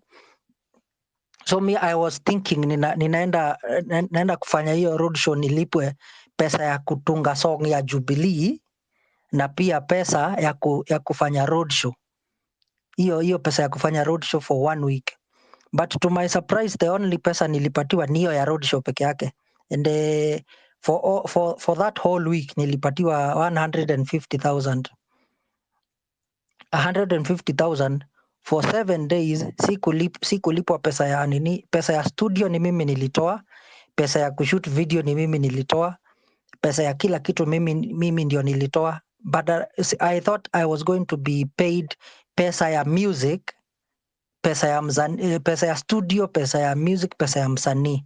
But the only money I got from Honorable Moses Kuria was 150 shillings peke yake.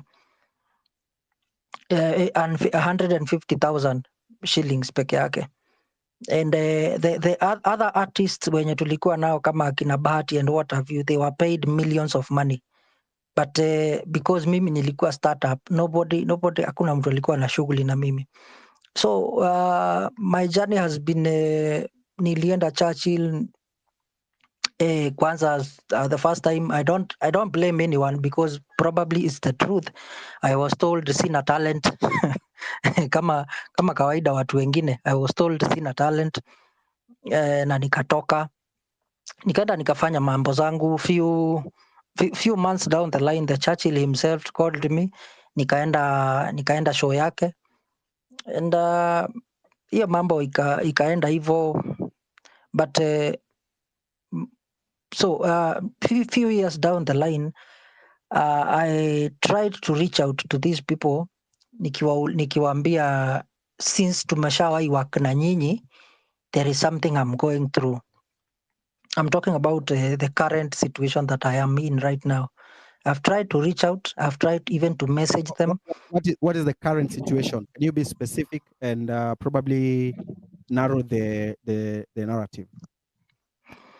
Yeah, so few months ago, around 3 months ago, there was I went into a debt. Niliingia kwa deni fulani, and I was niliingia kwa deni ndio I tried to better my life kwa sababu things were very tough after now the COVID-19.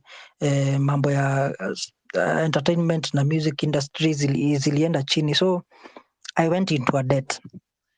So ikafika mahali nikashindwa kulipa hiyo deni.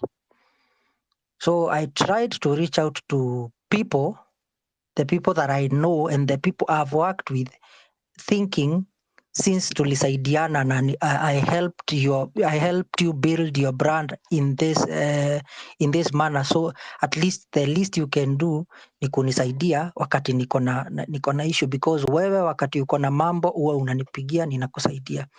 So nobody reached out. I have sent nimejaribu kuomba watu until now if you look at my YouTube imeenda dormant because zile vitu zenye nilikuwa nazo, zile equipment zenye nilikuwa natumia, camera, equipment za studio zilienda na ile loan, zilienda na like nilikuwa nimeziweka zikiwa collateral, hizo zilienda na hiyo loan. The loan was not actually that big, the loan was 100k, na zile equipment nilikuwa nazo zilikuwa za around 3 or 400,000.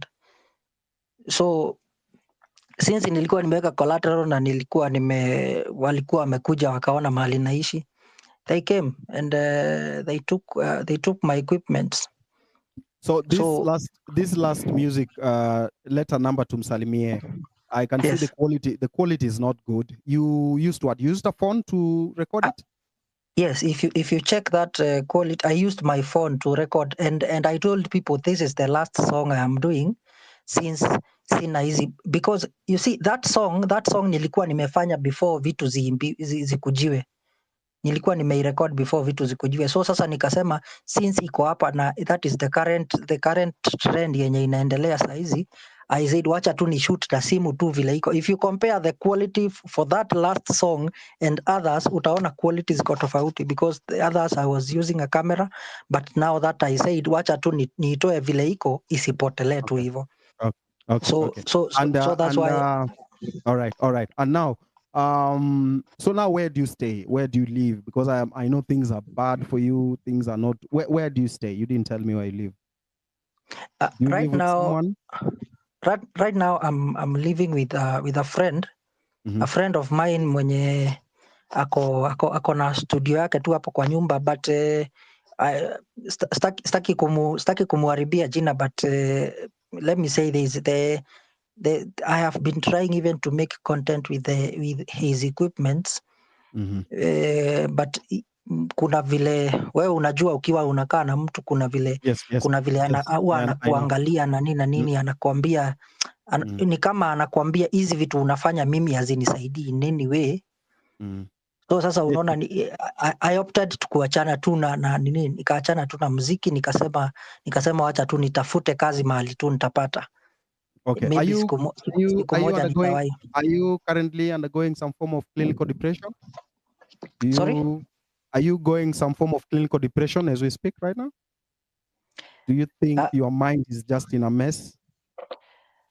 My brother, let me be honest with you. There was a there was a day, have you ever felt like your brain is against you?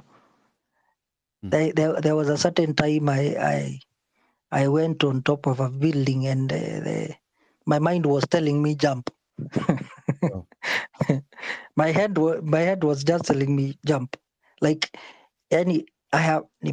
nimefika mwisho ingine yenye unashindwa what is the purpose of continuing to live, because even what you are living for is not there anymore.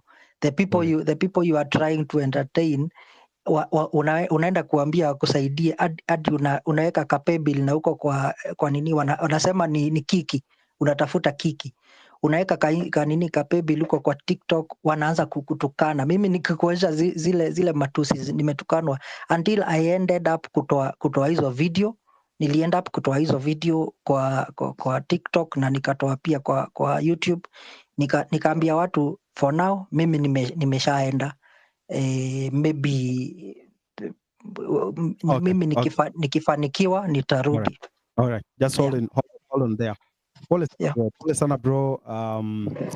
You know, people are going through a lot right now, and it is very painful when you see people coming on X kwanza kutukanana.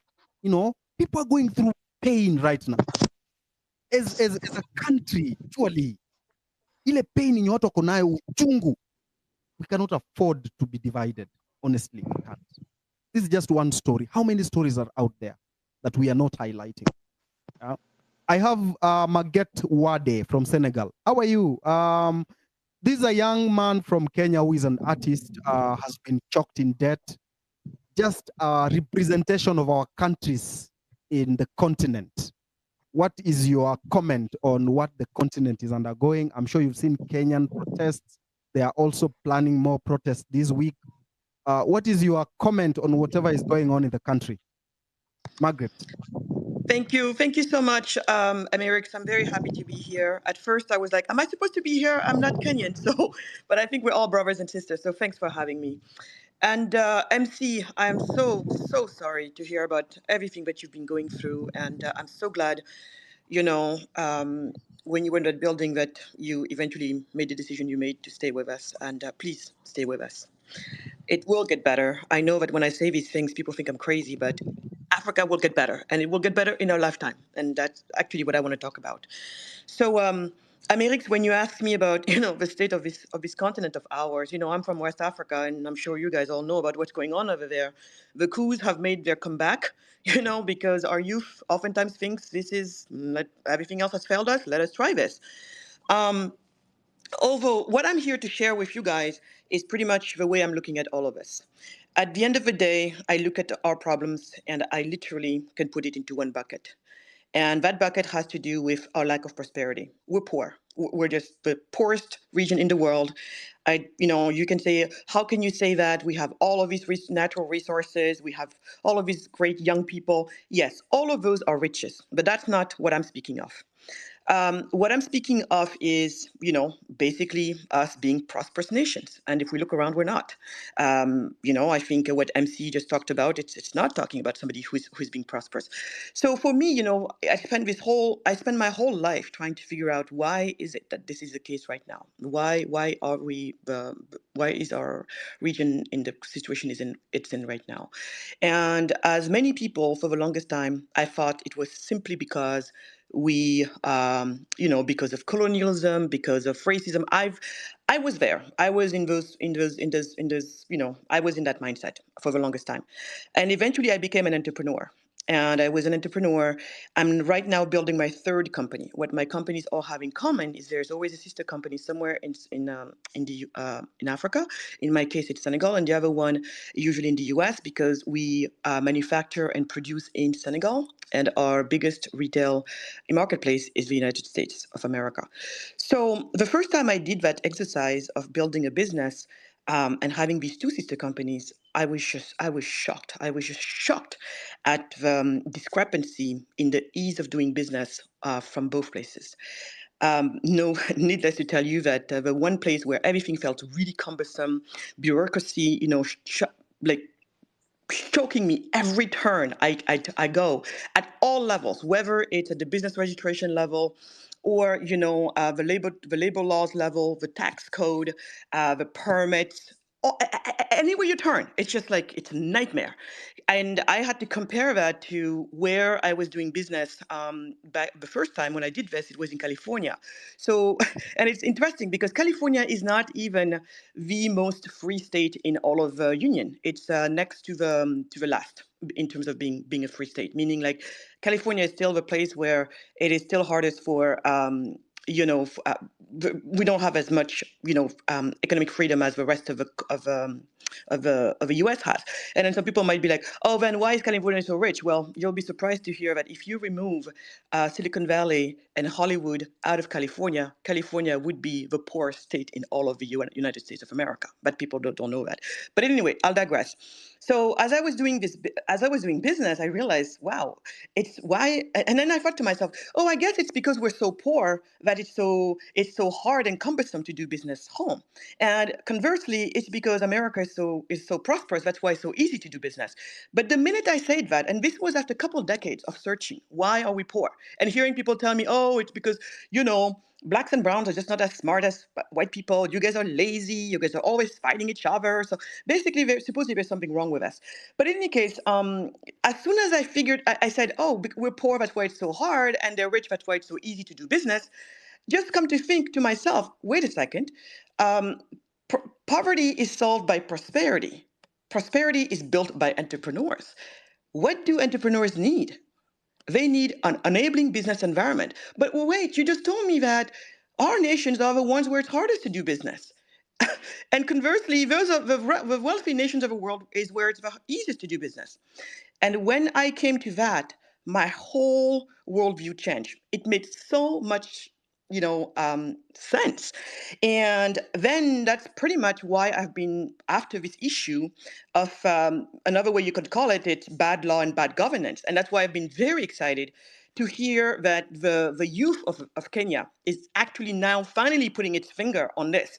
And by the way, you're going to say, oh, well, because we hear everybody talks about bad governance, and I've been seeing people oftentimes, interchange the two without no problem. What do you mean by that? People confusing bad governance with bad government. Those two are really not the same. And even when we talk about bad governance, which is, what I'm worried about today is that the young people, who are finally talking about bad governance and not necessarily bad government, I don't think I'm just a little bit worried that even there, we might not be very clear about which bad governance are we going after. Because there's one that we really need to go after. If you ask me, I think it's going to be the domino that we need to hit first. So that one then touches all the other ones. So what am I talking about here? When we say bad governance, at least we're not saying bad government. When we think bad governance, many people I find are confusing in Africa. They're usually thinking about, this political corruption, what I call political corruption. And so, but political corruption, it's still not the same as the corruption that comes from overly regulating the private businesses, meaning small, medium-sized enterprises simply, have a hard time being born and growing in many African nations. So there is a big discrepancy there. So many times when we talk about bad governance, we're just talking, many of us are talking about, well, our natural resources should be handled better. The politicians should not use their power to be able to turn around and give contracts to their friends. We all hear about that. We all know about this. All of that, by the way, it's wrong. I agree. It's wrong. It's not right. But for me, I I think that the one governance we need to really focus on is the one where we're looking at what's going to help free our entrepreneurs. Because the way I look at it is we free the entrepreneurs because they're the wealth creators. Entrepreneurs go on to create many, many companies. Those many companies create many, many jobs. Those many jobs give to many, many, many people a source of income. Many, many people having a source of income means that you have a solid middle class. Then my take is we let that middle class, once it's constituted, that middle class then go to fight head to head with the government and deals with the political corruption that all of us are fighting with. So if you ask me today, what I'm very worried as I'm seeing Kenya, and I am so behind everybody in Kenya, right? I'm so behind all of you. But my plea to everybody is going to be, please, please, there's a fork here. There's a fork, and we have to see it for what it is. We have rarely seen it, and that's why we're still where we are. We just want people to better manage our natural resources. We just want people to no longer give their friends a deal. Because even if, let's say, we had the best, management of our natural resources, and yet you still did not have a business environment that allows small and medium enterprises to be born.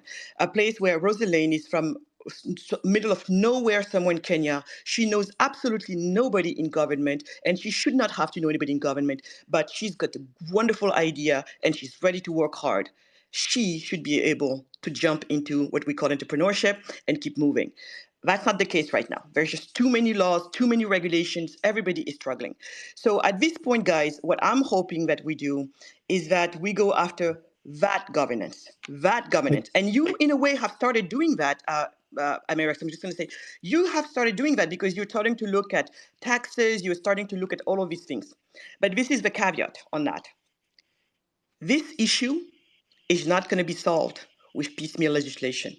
The best way for you guys to think about this is laws and regulations. The best way to think about it is like, let's say you're thinking about X, okay? So X is this platform. Most of us, we just see X, you type your comment, you do all of your things, it's working, you're happy. But everything that makes X happen is the algorithm that's behind it. It's millions and millions and millions of lines of code, right? And so the laws and regulation is the same thing. If you put together all of these laws and regulations that rule the life of a business, you're going to see millions and millions of lines of code, each one of them being a regulation and or a piece of law. That's what you're going to see. Now, imagine, and you heard many times even X saying, Elon Musk saying, we're probably going to have to start all over because this whole thing is a mess. It's so messy. Yeah, they were able to clean up a lot, but there's such a thing as at some point, things are so messy, you don't even know anymore what's putting what. And it could take you a lifetime, literally, of you trying to figure it out and still not getting to what you need to get to. Sometimes you got to start over. And so this is where I think let us be very careful not to be tempted by that, by that piecemeal legislation.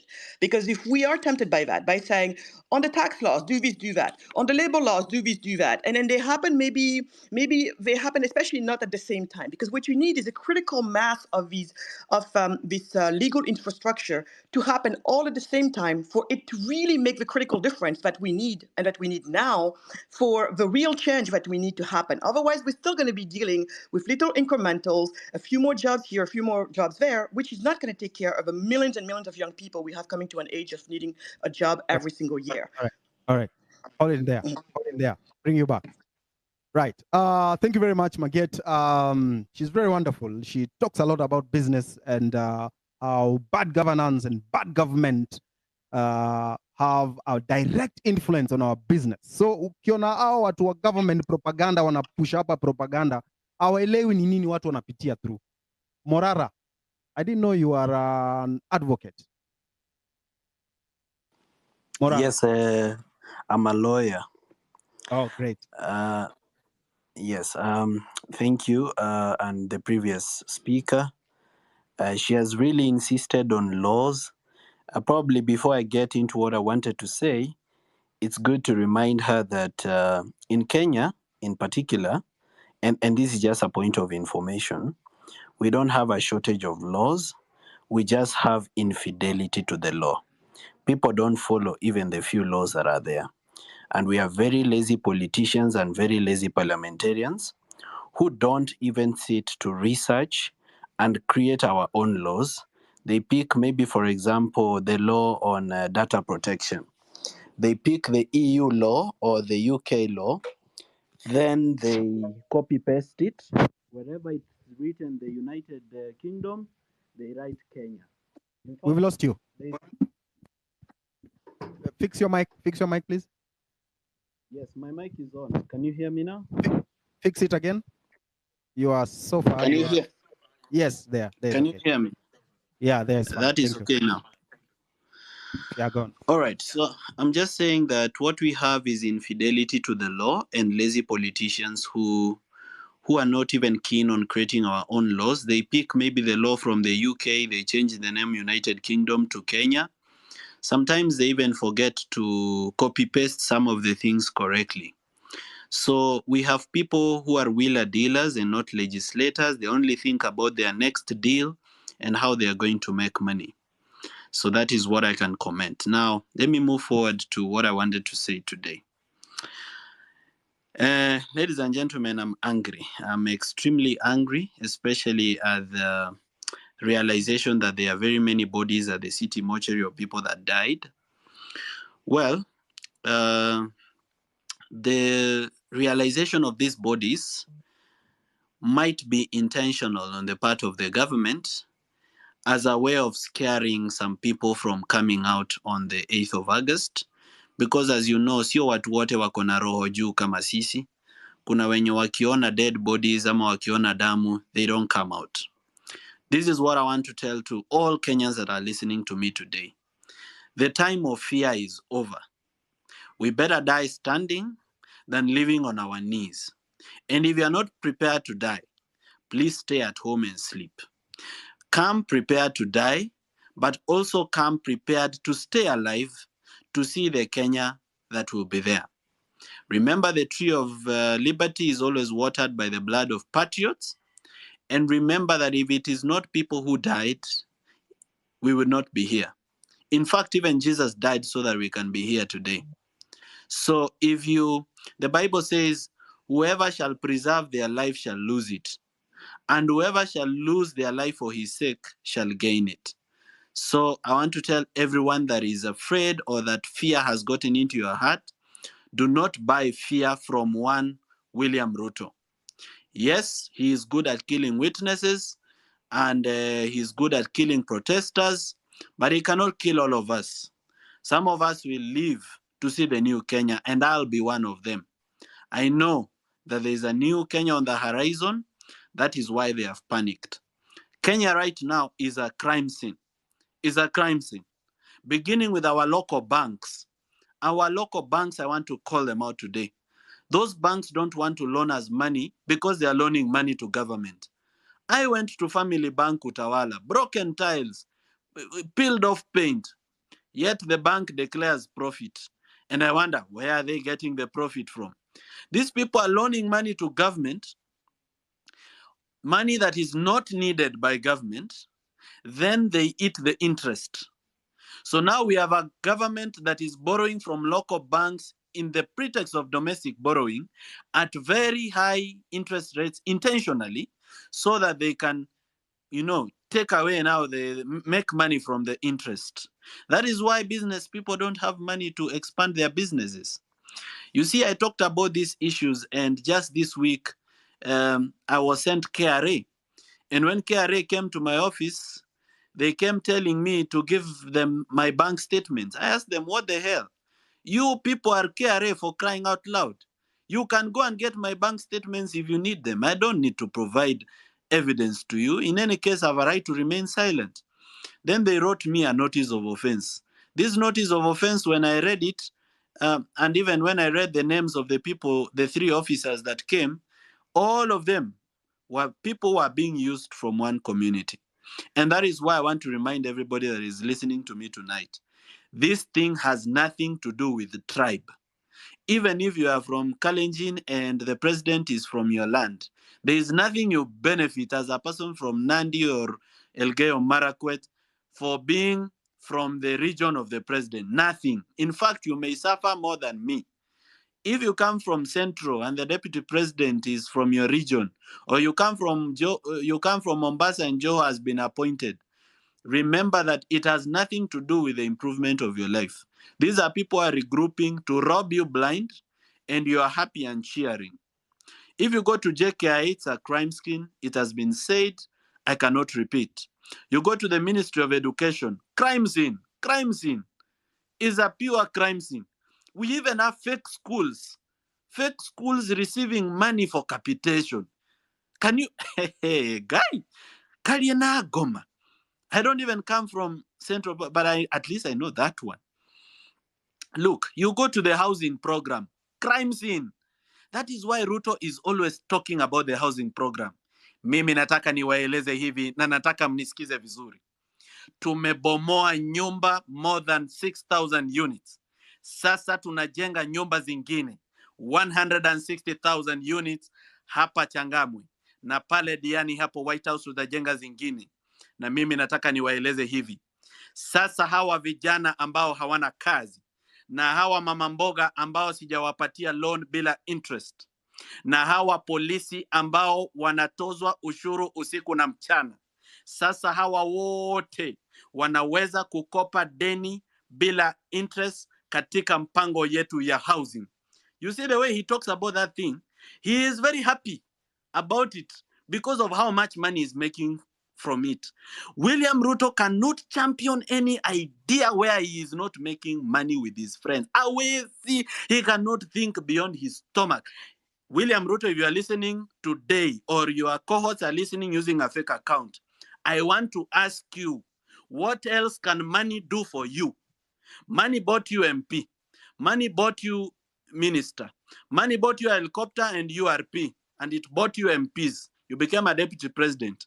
Money bought you members of parliament who are singing your name here, wakiitwa Timtangatanga. Money has bought you the presidency. What else is this that you want money to buy from you? Why are you still stealing? Because the reason we have corruption in Kenya is because the president is corrupt. Tusiogope kusema, kama atatuma DCI waninyonge ni sawa. I am saved.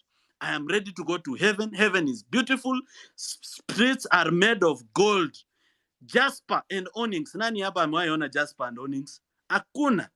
Mimi I'm ready to see it. Kwa hivyo Ruto asituuzie uoga. He is the most corrupt person in Kenya. He is the father of corruption. And I keep praying for this man. Ile kitu anabeba pale kwa mkono kama ukweli ni Biblia. Yes, the cover is written Holy Bible, but I don't know the contents. If that thing is really a Bible, let him read it and he makes sure he understands it. If he understands it, let him decide, yes, I am a child born of corruption. I have come to power through corruption, but I'm making a decision today to leave a better country for my children, better than I found it. Sasa sahi watoto wake wanafanya matatu business. And that matatu business, there is nothing a child of a president needs for the child of the president to do matatu business. Ni wash, laundry. Iyo ukienda kwa bank account ya hizo matatu, utapata somebody is banking 10 million every day anasema ni ya matatu. This is money that has been stolen from Kenyans. You go to the National Treasury, crime scene. Pesa inakopwa kutoka ng'ambo, inatumika kutrade huko ng'ambo, inatengenezea watu pesa. Ikikuja Treasury, it doesn't go to the consolidated fund. To avoid going through the control of budget so that it doesn't go through the budget. You go to the office of the DPP. This person that was appointed, this one. Crime scene. Recently, he withdrew a case against Najib Balala. The juzi ameandika barua akisema Oparanya does not have any case to answer. They have been withdrawing corruption cases left, right, and center. But they are very quick to put youth in court, and sometimes they even oppose bail for people just coming out with a flag na firimbi to fight for a better country. Your office of the DPP is a crime scene. And I want to tell everybody that is listening today, my friends, there is a problem with independent institutions and independent offices in Kenya. These independent offices, the word independent iliisha kitambo. An inspector general under the constitution is supposed to be independent. But he comes to the office and anaambiwa sign barua mbili. Sign barua ya appointment na sign barua ya resignation without a date. Ile siku yenye unasikia ni kama utaki kufanya vile wanataka, they put a date on your resignation letter. Wewe unaona kwa Citizen TV, you've resigned. Now there's nothing you can say because these are the chief killers in our country. You go to Expressway. I saw the president saying, our country is really good at public-private partnership. If you go to the Expressway, in fact, let me just say it in his voice. Hii project yetu ya Expressway, hii ni mpango ambayo ilikuja through public and private partnership. Sasa anasifu hiyo project ya Expressway na ile ni money laundering inaendelea pale. But they don't be happy about these people that come to our country as foreign investors. This is our own money stolen from Kenya, taken abroad, then a Kamuzungu or a Chinese comes as a proxy, comes to launder the money in Kenya through some project like Expressway. Ile ni money laundering inaendelea pale. This country, mahali imefika, is a crime scene. We are living in a setup. These people want to finish us. If we don't come out on the 8th of August, there will be no country. There will be no country to come back to. In fact, we should just stop getting children. If we don't come up on the 8th of August, tuache kuzaa watoto because they will suffer. That is all I have to say today. Hold on. You'll come back with the way forward. Just hold on there. There's someone here called Grammar Boy. Grammar Boy told me that the prison officers have not been paid their salary. I don't know, they are demonstrating. Wanataka kuachilia wezi watoke kamiti. Wewe bwana, unataka kuachilia watu watoke kamiti bwana. Unataka tuende wapi? What's wrong with you, man? Hey, Amerix. Yes. Unanisikia? Nakusikia. Shukran kwa hii nafasi bro. Wewe ni askari sio? Yes. Nini inaendelea bwana? Mnataka kustrike kwa nini bwana? Choro wenyu. Hey bwana, Amerix. The ground iko hostile mbaya sana. The ground iko hostile mbaya sana, Amerix. What's the problem? The problem ni historia hiyo pesa yenye Preso alisemanga ile siku akiapisha wa commissioner. Yes. Hello. Yeah, endelea. So in fact hiyo pesa hatukuwekewa. Hiyo 4K. Wewe bwana uko wapi? Uko kwa watchtower. Uko kwa watchtower ya kamiti ama wapi bwana? Sikupati. Hapana. Haunipati? Uko sawa sasa. Hiyo network yako is going on and off. Siko kwa tawa ka America. Yes. So what is the issue? Why do you people want the issue is yes. The issue is hawa wakubwa wetu wametusoea sana. So our officers walikuwa wanasema the prison headquarters under the Commissioner General of Prisons has always delayed increment of our salaries whenever the office of the president declare an increment of salary to all discipline services to a duration of a month, 2 months, 3 months with the excuse of system failure. It is well known that the CGP and the HR salaries directors have fixed accounts that they keep our money and reap from it. The CGP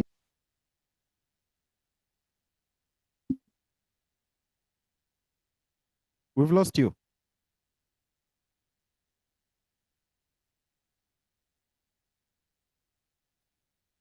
Edgar, unamsikia kweli? Officers who seem unhappy with their actions. The increment order from the president is given to the treasury and towards all discipline services, and our question is, why is it at all times whenever there is money supposed to be paid to the prison officers, the office with the mandate Amerix unanipata? Wewe endelea. Tuambie. Amerix. Hello. Go on. Unanipata? Can you hear him? Hello, Amerix. Hello, Cyprian. Can you hear him? Amerix, unanipata? Amerix. Go on, tunakusikia. Yeah, like unapatikana. Uko sawa. Unanipata? So majamaa anasema ati kila time ama jamaa akituongezea pesa lazima wanatusema for mungoje 1 month, 2 months ama 3 months ndo tuweke hiyo pesa. Alafu hawekangi do yote, wanaekanga kidogo kama 1k. Kama last time hiyo mwezi wa 8 ilifaa tupewe 1200. Alafu kama mimi nilipata 186 bob. So majamaa anauliza kama hiyo pesa ya mashujaa, hiyo siku ya parade ya mashujaa yenye ilikuwa Bungoma, maafisa wengi walilia juu hiyo pesa walikata. Sijui nasikia watu walikuwa wanapata 15k, 20k, unlike majamaa wengine wa KDF walikuwa wanalipwa pesa mingi. Issue ingine ya pili ni issue ya uniform, yani like maafisa wanashangaa mbona wakubwa wa prison wanafaa compact, alafu sisi wadogo tunaambiwa tusifanye hiyo compact. Sasa majamaa nauliza like kwani uniform sinafaa kuwa same? Alafu ukifanya hiyo compact wanakushtaki. Hiyo ni issue ingine. Issue ingine ni story na housing. Like maafisa wengi hapa kwa kambi wanaishi manyumba zingine sinakaa bana. Inakaa refugee camp bana. Inakaa like sijui nyumba ni ya bricks, mabati nyingine mbovu. Nyumba zingine hata zinanyesha. Alafu wakubwa wanapatanga house allowance mingi, unapata hizo manyumba za korofa wao ndo wanaishi. Story ingine ni story na hizi working conditions. Like matawa mingi hapa ndani, matawa mingi hata ukienda Kamiti, tawa ni mbaya, unapata sijui matawa ziko na kunguni. Yaani zingine zinanyesha. Alafu ofisa akiingia huko hakuna kutoka. Baridi ndo hiyo, ukishuka wanakushtaki. Sasa majamaa wameboeka, ground ni mbaya, ground ni hostile. Alafu story ingine ni story na about hizi mabunduki. Like mabunduki mingi watu wanasema ati hizi vitu zimekuwa ovyo. Zimekuwa fake, yani like zimekuwa ni vitu za kitambo. So majamaa maskari wanasema tunataka weapons zingine mpya. Hatutaki hizi vitu ya kitambo ati sijui nini. Tunataka vitu zingine mpya. Alafu kitu ingine pia majamaa wanasema most inmates in most prisons are either in civilian dresses and those in uniforms are yote imeraruka.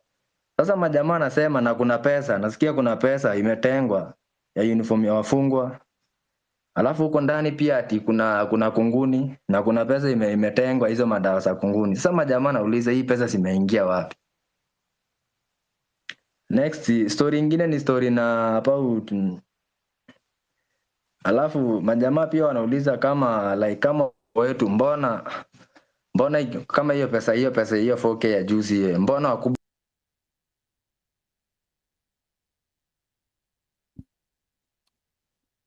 Paulo Kimani, ni kama tumepoteza huyu jamaa. These guys must be living in very, very, very bad condition. Paulo, then Samuel. Yes. Malizia, tunakupata vizuri, tunaelewa. Sasa majamaa wanauliza mbona wakubwa wetu waliwekewa hiyo 4K alafu sisi hatukuwekewa, alafu wanasema ati hakuna circular. Sasa wanauliza wewe kupata kitu bwana. Wapi? Sikupata mzee. How are you surviving? Tuna survive tu bro, tuna survive tu. Unaenda mtaani kidogo unakaa na mahindi. Unasukuma maisha kidogo kidogo hivyo hivyo. Wengine majamaa wakifunga kazi wanaingia kwa ndudhi. Lazima tu yani tu like yani live imekuwa ngumu man, live imekuwa ngumu mbaya sana. Alafu wakubwa wengi kama ni chakula wao wanajipea. Nyumba mzuri wao ndio wanaishi nyumba mzuri. Sasa unashangaa bana, hawa watu wanataka tuishi aje? And you are the one who was supposed to take care of the prisoners. Sisi ma constable ndo tunachunga ama jamaa mkubwa, hakuna hawa wanakaanga tu kwa ofisi bro. Na ile story wanasemanga ati nyinyi ungana na au kamiti sugu muibie watu M-Pesa na nini, ni ukweli?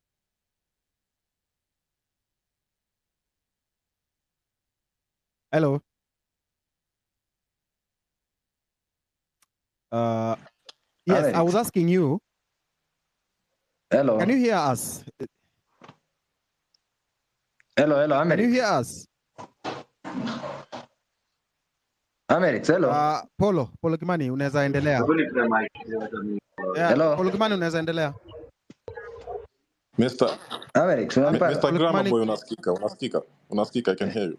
Nyakundi unanipata? Go on. Endelea bro. Go on. Yes. You can proceed, bro. I think network yake ni mbovu, maybe huko kwa kibasement. Unajua jela maisha huko. Hello, Alex. Malizia bro. Nasema sasa ama jamaa anauliza hii circular ilitoka wapi ndo wakubwa wakaongezewa pesa.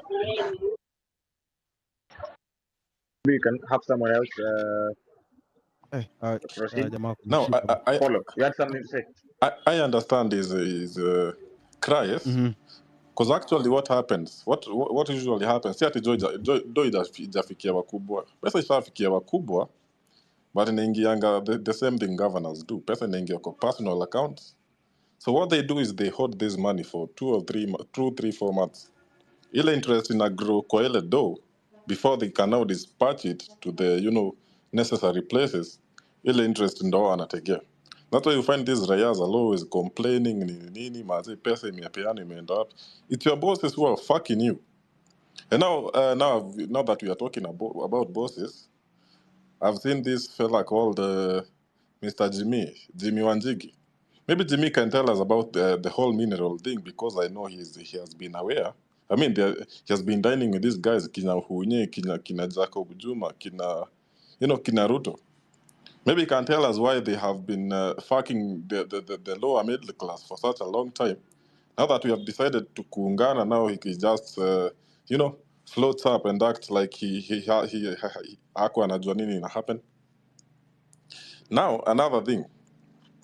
We have been doing research, at least, tumefanya, it was actually insane to find out that what we actually have in Kenya, even the Adani deal, I'm 99% sure it has something, a portion of it, to do with the minerals we have in Kenya. When you see them saying they want 30% of the JKIA, they want their own runway, they want to have, they want their own stuff. This means they want to have an unmanaged, unscrutinized, and unmonitored movement of goods in and out of the country. One of the goods being exported is our minerals. Because hata ukiangalia tu ile website ya wale wase Adani Enterprises, what they usually do, their biggest business is mining. They mine coal in India. I've seen all those photos in all the minerals they've been mining. So these guys are bad news. Nikiwaambia sahi hata mimi naweza vaa tu nguo nichomoke niende JKIA juu ile hasira niko nayo, msione ni mchezo. I know what is coming. The plague has just started. Now, that place called Taita Taveta, that is the hot cake of all the minerals we have right now, because from my calculations, we have about 260 billion US dollars lying there in form of titanium, in form of uranium, in form of niobium, in form of tantalum, in form of manganese and other minerals that, maybe they haven't been, they haven't been mapped out yet. But what I've seen today is the government, which is, by the way, illegal, has, unajua ile ni land ya community.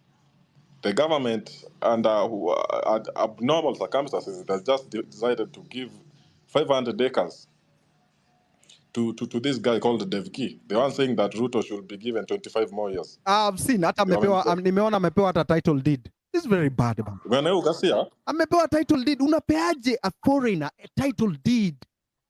How? It happen wapi? Ni Kenya tu hapa ndio unaona vitu kama hizi. Maze ndio nakwambia, hawa ni kama watu feel. And now I've been trying to, hata nimeambia ndugu yangu pale Webuye nataka hii nyingine aniletee. Kuna hii kitu tulikuwa natumia tukiwa vijana inaitwa fair, eh? I feel like nimefika my what do you call it? My climax of hasira. Being peaceful isn't working anymore. And I'm not going to sit down and watch you fuckers over and over and over and over again. Wacha tutoke maandamano na fair. I'm not saying mtoke maandamano na fair, but this is just a thought I've been thinking about. We are so much in deep shit, and these politicians don't seem to be giving a single shit what we think. Mgome, msigome, we are still going to do what we want. Given their Adani deal, they want, we might be just here ranting, and they'll just go ahead and do it. Kimani, just hold on. Shikilia tu hapo. Kasmuel, I see you here. What do you want to say? Yes, brother. Mm-hmm. Have you told these fellows you're my mentee? Yes, great. yes. Wonderful. Those people who do not know, Amerix is one of the people who really, really helped me out with drama and music when I was in high school. No, I'm not bragging. However, mi nataka tu hasira ibaki juu. Leo sina, I don't have sijui facts to give you. I just need to bring a few things to our notice. This past 2 or so days, you've seen the vetting of the CSs happen. You've seen that people have claimed that they've worked for 30 years and they accumulated, for example, 400 million. But in the past less than 2 years, somebody's net worth has increased by over 200 million. I don't know which business that is because remember the shilling was not doing too well. Tax has gone up, cost of living has gone up, but kuna wase bado wamemake na sijaona hiyo business because politicians don't produce anything. All politicians produce is violence and chaos. They don't have industry. Unasikia mtu anakuwa vetted. The question wanaulizwa, where have you said? Mtu kama Duale anasema from selling his biography. Najua watu wenye wako hapa, very few people have read it. And yes, because it's the biggest selling book in Nuria does not make it seem as though he's selling 1 million copies a week. Again, uliona nani akikuwa interviewed Oparanya. Nani Junet alikuwa ana nod as though to guide the person to answer no to the question. I'm hearing people declare their wealth. Nobody's even asking for tax returns. These questions are being asked as though it's just a formality. Ini meeting ya watu wa form 4 wanajaribu kusema nani atakuwa CU chairman. And ilikuwa isha determiniwa first term. These people are just hanging out as a boys club. I need to remind you, undiweke hasira juu. Sina sijui nini. Polisi umesikia our comrade the cop saying waliongezewa 4,000. Have you seen the amount of force these people use to us on the streets? Is it worth 4,000 shillings? If you're a cop and you're listening to this, I need you to ask yourself, is 4,000 shillings worth brutalizing your brothers and sisters for on the streets? Remember, again, there's this propaganda of this silly disease that's being touted called Mpox. If by my analysis, it just feels as though they want to make it look like COVID. You've seen the photos of the boil looking all ugly, but it feels as though they want to impose a lockdown. So that what was he undermined, so that there's no public gatherings, because they've just dissipated it as propaganda. And this is what we said: this aura for aura business should not cease, because Ababu, the government needs to be reminded that they do not own monopoly of propaganda. They might have monopoly of violence, but they do not have monopoly of propaganda. Remember, hii kitu ya mpox, to me, it doesn't even sound like a real disease. Ina sound kama kitu imekuwa fabricated. It sounds like a sponsored ad, because at your patient zero got it while traveling from Uganda to Rwanda through Kenya. It does not make any sense. For me, it just seems like it's a lockdown thing. Kumbuka, weka hasira yako juu. How many bodies have shown up at City so far? The last time I saw the report, it was 240 something. So it means one body for every constituency. Uko hapa, you've sat down as a Kenyan, bado unajiuliza ati why should I go for maandamano? It is for these people who are dying like dogs.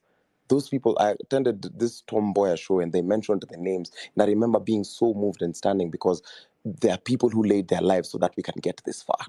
Remember, your local politician produces nothing, but sisi tuko hapa Twitter, tunatukanana, tunasema sijui nani has done this. While the revolution is going on, we need to have one common enemy. Our common enemy is a conman, he's a looter, he's a killer and a murderer, and hires on corruption and cronyism. It is very true, and I'm very sad to admit that there are people who have made money off of the revolution. There are people who've received funding from organizations in the name of mobilizing people, and they have not used that money for the collective. These people, we will not let them lose. That's one thing I need to assure them. And ever since I knew, nilikuwa nafikiria kila mtu anakuja hiki tu kwa na roho safi, but watu tu wako mchezo ya town. Ever since I knew, we said these people will have to be brought to the book. However, as long as they are still furthering this agenda, we have to figure that Nane thing, because I'm not hearing enough of us talking about this Nane thing. Remember, when this embittered currently Nairobi-based outgoing president is touring around, these trips still cost millions. It's just that we're not seeing the books. Nobody's auditing it. I think, and I would wager, they cost just as much as his international trips would cost. He's now gone on a very, very rampant campaign trail, and we are letting this thing slide while having this infighting. Nane is coming up. You've seen the way people wanateseka. Umesikia vile artists wanadharauliwa huku nje. Umesikia vile watu wanadhulumiwa huku nje. Women are still getting raped in those informal settlements or slums. Men are still being shot like dogs. People in the slums are still going hungry. But watu wamekaa hapa chini in a chamber, in a parliament of baboons, where people sit down, interview each other as a round table chama. It's capture harvest. They go and just pick from public coffers as though they are taking an unsecured loan from a sacco. Na wewe umekaa hapo, hasira yako inapungua. Unakaa chini, you have the guts to think you can question the movement. You think that we will get another moment where we will give this system shock therapy like this. It's never going to happen if we don't follow through with it. It's never. You've seen the effects it has all across Africa. So ukijaribu kuacha hiyo hasira yako ishuke, nitakukumbusha net worth ya our CSs. Unakaa hivi chini, ukumbuke you're a peasant, you're a pauper. That's why you're in this space. If you had anything, you would not be on this space. Even the people who we think have money who are on this space, they have nothing. They're trying to gather more information on how best they can screw you. Na wewe bado unakaa chini, you think you have moral high ground to call out what this movement is. Let's not accept to be sucked into the useless, these baseless infightings. Because as Ayn Rand said in 1957, when you see that in order to produce, you need to obtain permission from men who produce nothing, when you see that money is flowing to those who deal, not in goods but in favors, when you see that men get richer by graft and by pull than by work, and your laws don't protect you against them, but protect them against you, when you see corruption being rewarded and honesty becoming a self-sacrifice, you may know that your society is doomed. alafu bado kuna watu wanakuuliza after Ruto what next. We have figured out that society is doomed and we're trying to reclaim it. And if you think about whatever even this CS vetting process is like someone who's doing a colonoscopy where they're supposed to be examining your internal organs, but they're doing it with a telescope. Nobody is up for accountability anymore. And the more we let these people slide, the more we let them deal and whore our future around, we will not have a country. This thing which people are lying and deceiving you that we don't have a country, and people are trying to let the country descend into chaos is nothing. Because when you say Ruto must go, and I want to explain this to you very clearly if you're listening to the sound of my voice. When you say Ruto must go, you are affirming the position of the Constitution. Because on September 21st, 2020, CJ Emeritus David Maraga advised the then President Uhuru to dissolve Parliament because it was not in good standing. Years later, this Parliament as it sits is unconstitutional. So all this rigmarole of what comes next, there will be no power vacuum. Let nobody lie to you that the country will descend into chaos, because we are peaceful, beyond being tribeless, leaderless, and fearless. We are also not, we as I keep on saying, we're protesters, not rioters and looters. Nobody should lie to you that the country will descend into chaos, because what the president knows very well, if you read the Constitution, you cannot also litigate that matter of now Supreme Court, the president of the judiciary has said something. Now you want to litigate it in High Court. It is not a matter of litigation. You just follow the Constitution. The president knows once he dissolves Bunge, we have to go into a general election, and by effect that means that he has resigned. So when you say don't be afraid,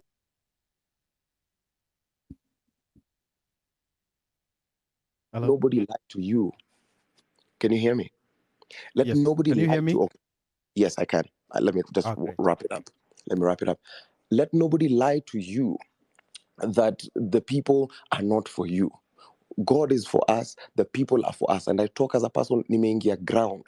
Nimefanya hiki tu online, nimeingia ground, and everybody is ripe for these things. Toka hapo nje asira ikiwa juu, ongea na mama mboga wako. And don't talk down on these people. These people are equally as wise. They're equally as wise as we are. So in all our contributions, in everything that you're doing, as we soldier up to Nane, ask yourself, is this country currently working for you? And is this the kind of country you want to live in? Thanks, Amerix. Thank you very much, Kasmueli. Yes, push it beyond online into offline. Okayo, I just want to inform you that this space has been reported several times. So when you try to fetch it, you may not see it. Jamaa wanajaribu kureport left, right, and center. I don't know what you have done. We are citizens. We have a right to assemble and talk. That is our constitutional mandate to do that. So Okayo, where are you? There was a young man, Okayo, who is pushing civic education. Sisi kama bado tuko hapa X tunagombana, huko nje there are people doing something. They are talking to mama mboga, to whatever, boda, kwa matatu, everywhere. They are talking. They are telling them, look, this is why we are agitated. This is why we are not happy. This is why things are not going the way they're supposed to go. People need to be empowered with information. And that's what they are doing out there. But sisi hapa X, what are we doing? Insulting each other, demeaning each other, belittling each other, abusing each other. Something that we need to stop. We need to hold each other accountable, yes, but let us be in unity. Polo. Yes, sir. Endelea. Hey, hata nimepoteza nini. Where was I? What was I saying? I was talking about, I mean, my main, my core reason why I'm here is to talk about minerals and also, the impunity. But my business right now is about minerals. I was saying Jimmy Wanjigi should be here. And also I saw Steve Mbogo speaking about the same issue. I think it was on Spice FM.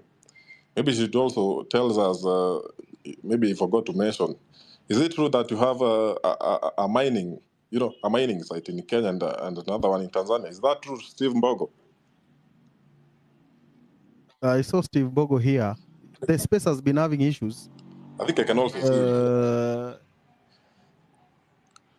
Steve Mbogo, are you here? I saw you. He was in the speakers panel. Yeah, he's a speaker.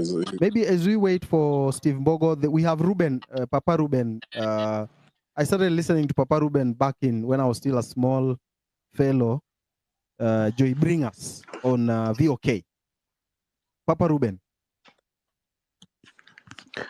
Thank you very much, Amerix. I was getting worried because I have another meeting lined up, but thank you for, let me just use a few minutes. First of all, I wish we had time to talk about what MC Njagi is going through, because that's a whole issue that I have so much data on. But that's for another day. I would like to highlight 4 things. First of all, I would like us to understand that what we are dealing with is an enemy that has not been understood by Kenyans. And we need to break it down so that the amount of anger we put in this thing is maximized.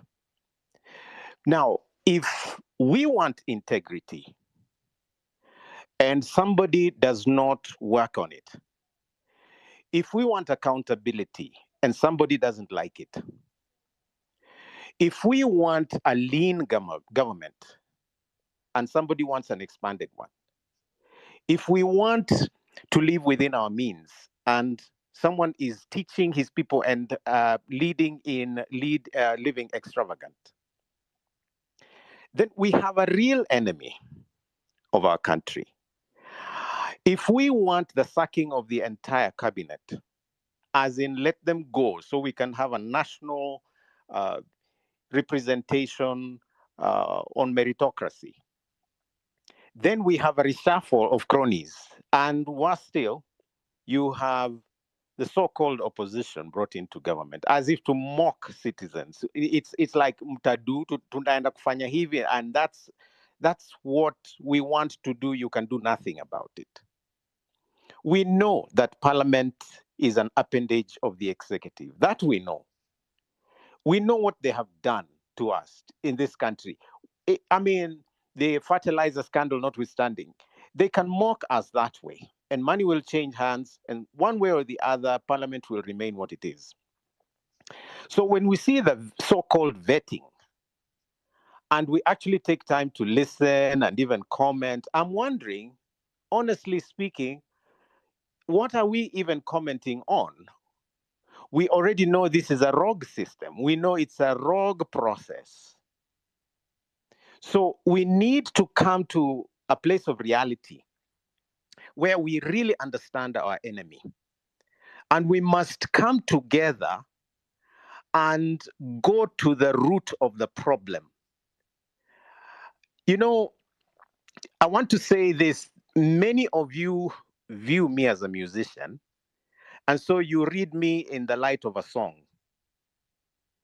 And you view, you know, some in fact view me on the basis of disability, all of that. But I need you to know that I graduated from university at the same time as Ruto. He was at the University of Nairobi, I was at Kenyatta University. We are 9 months apart in birth.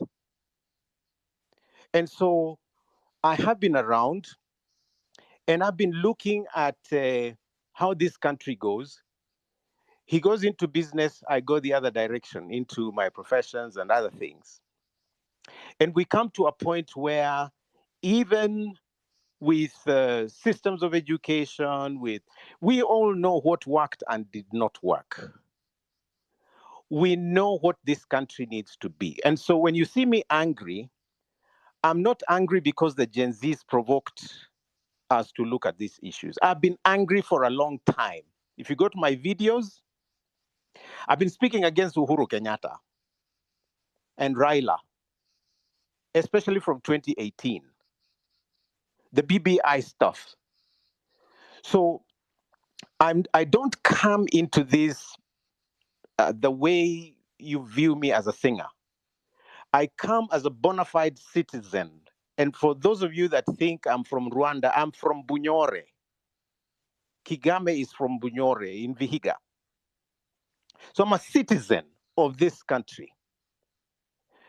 And I may be a singer, but I'm a PhD student right now. So it's not lack of education. It's not a pity party thing. I'm in this because I'm genuinely angry and I want Ruto to go with his entire system. For heaven's sake, I'm a philosophy, I teach philosophy. I teach history. And I'm so angry that a few people can take a whole country captive and, lead them like they own them. This cannot be allowed to go on. No, we will not let it happen.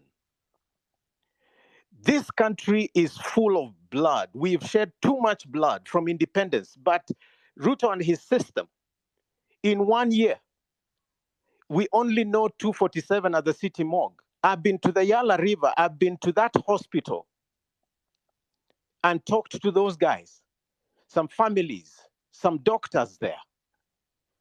When Giggs Tata was shot, I went to Mombasa. I was with the family. I was at Kenyatta Hospital visiting with those who were shot, who were injured. We are not dealing with a joke. Citizens have been murdered by this country, by this government. In my private time, I talk a lot to people in the security docket. I have policemen who are my friends. When somebody tells you they have, they are given like 17 to 18,000 a month, of course, it sounds like a lot. But that is what they have for rent. That is what they have for food. That is what they have for the school fees of their children. That is what they have for transport. That is what they have for everything. And they're living in squalid conditions, Mabati structures, like the officer said, some of them leaking. I have friends in that state. When we talk about a few people living like they don't belong here, friends, I don't think we are angry enough. I don't think we are angry enough. Don't waste your time looking at what businesses they're doing. Those children have money that can last them like 17 lifetimes. As people go hand to mouth and sometimes without anything in the hand to take to the mouth. I have people who inbox me, not having eaten for 3 or 4 days. And I'm not paid enough to be able to have something go around for them. I'm talking to Uber drivers that are being harassed like crazy.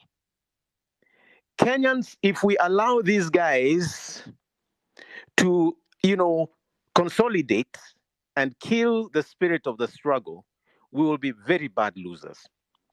So let me just give a few suggestions. First of all,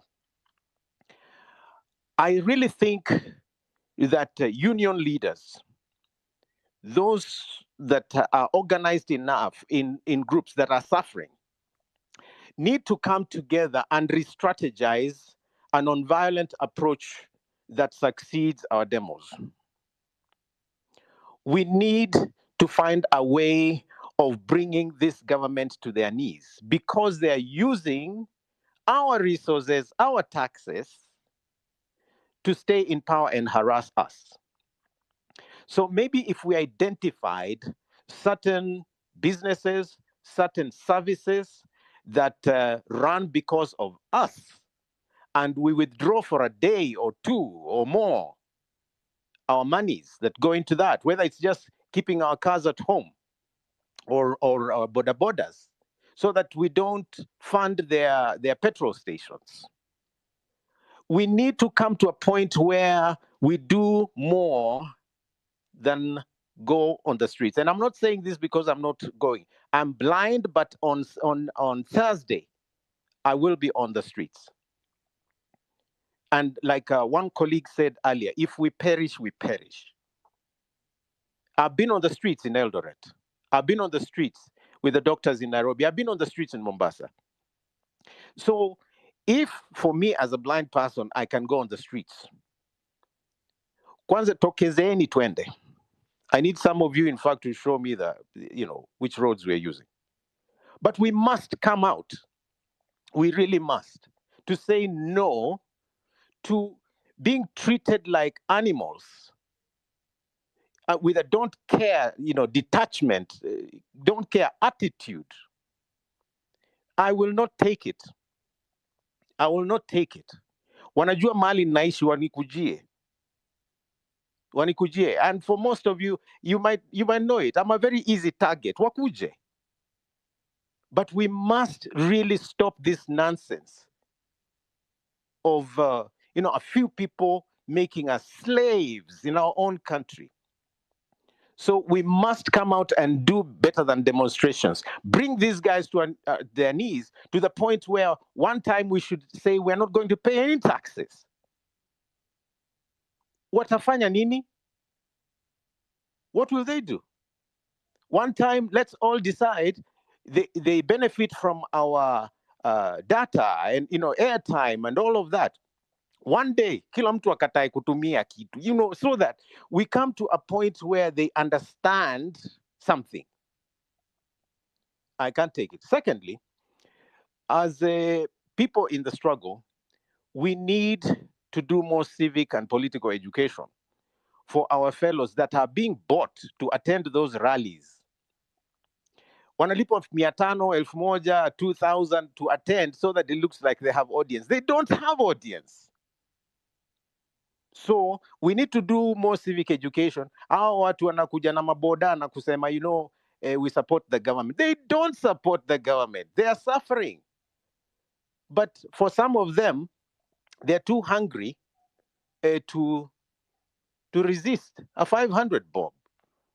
So we need to come to a point where we ourselves educate each other and talk to one another beyond these spaces and show them the uselessness and the price of betrayal. I think we need to do more. But thirdly, I really think we must come to a point where the lawyers, LSK, and all legal entities, those that are on our side, we need to develop a scorecard of minimums with regard to those who can occupy office, so that we say, kama hauna these 3 things or these 5 things, then usikaribie uongozi. Because we have cheapened leadership in this country, so that it's only the politicians that can exploit that go into office. That's why they can vet these guys, and they're rotten to the core. The DPP keeps doing whatever they do to excuse them, and we just go on like nothing happens. Some people should never have leadership and their name in the same sentence. So we need a scorecard that we agree on before the next election, whenever it will be called. In the 2022 election, when I ran, ESCC had singled out 241 people that were not fit to hold office. Most of them made it into office. That is where we are. So mkiniona na post vitu kuhusu values, it's not because I can't share my economic policy or education policy or whatever, even though I do. It is because I think it is the answer, that the character of a person matters. If their character is rotten, they should never even go through a nomination process. And this is something we can begin identifying now. Now, vijana, najua mambo ya leaderless, tribeless, and so on, imeshika sana mpaka I ask myself, so when we get these guys out of office, so who are going to be the leaders? Since the agenda is here and we understand what we want, then those of you who understand what we want should be getting ready to take over office. MCAs, MPs, we need Gen Zs that are governors, senators. Hata tukipata president ni sawa. I mean, we need to get ready. And professionals, kuna vijana that are good leaders, start grooming them, fund them, prepare them to take over leadership, so that, you know, nature abhors vacuum. So tuambiane ukweli, once Ruto goes with his system, we'll need good leaders. And some of you need to be sharpening your leadership skills and getting ready. All these graduates with degrees in leadership, you know, administration, and all kinds of professions, we have to get ready. Lastly, ningependa kuomba hivi.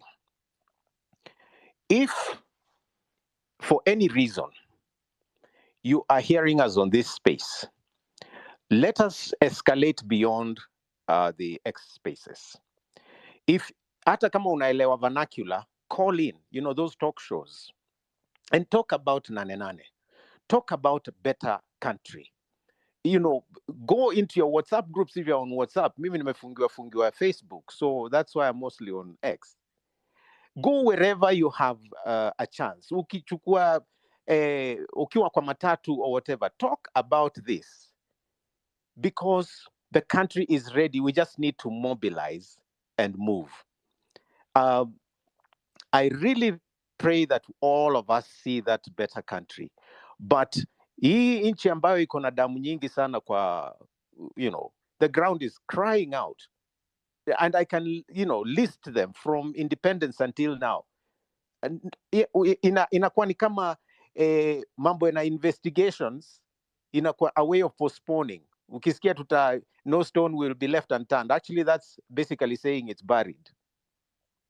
So CDF wetu ndio huyo ameenda, Musando alienda hivyo, Baby Pendo ndio, yani we are so used to shedding blood mpaka Shakahola inakuwa ni kama a religious thing. It's a crime scene. You know, the Kware thing is not even about the demonstrations. It's genocide. It's genocide. All those bodies at the city mortuary, these are citizens, children of parents like me. So we need to wake up. And Kenya, we need to be a little more angry than we've been. We really, wacha hiyo anger iboil. Wacha ni tusiwe, I'm immune. You know, I am immune to insults. Insult all you want. I feel nothing. But my anger shall rise until I see a new Kenya. God bless you all.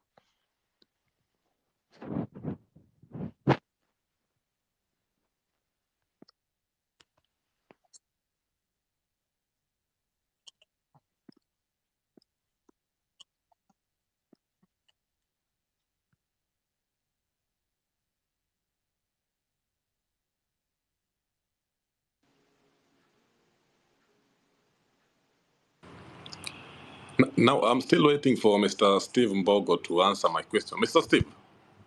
Yes, Paulo Kimana, thank you very much. Paulo, I think we had a problem from my end. All right. Because I'm a bit out of town. Yeah, but thank you for bringing up this topic. And as I speak as someone with a vast know-how on mineralogy, because that's one of my interests and one of my businesses. I am in active mining in East Africa, not only in Kenya, because you understand that in Kenya, getting the rights to concessions is close to impossible. So I've got interest in Tanzania, and right now I'm doing mining in the Democratic Republic of Congo. So when you talk about minerals in Kenya, you have to understand that Kenya is a very wealthy country in terms of our mineral deposits. And I think last time when I was invited to this space, I mentioned that we have a minimum of 970 minerals in this country. Talk of graphite, iron, copper, coltan, manganese, gold, diamond, cobalt, thorium, chromite, you know, name them all, uranium, zinc. Kenya is a very wealthy country. And I based my conversation last time based on the formation of minerals. And we're told that minerals are formed due to changes of temperature and pressure in the ground. And we are so lucky as a country. We have so many areas that have these activities in the ground. And that's why we have so much minerals in this country.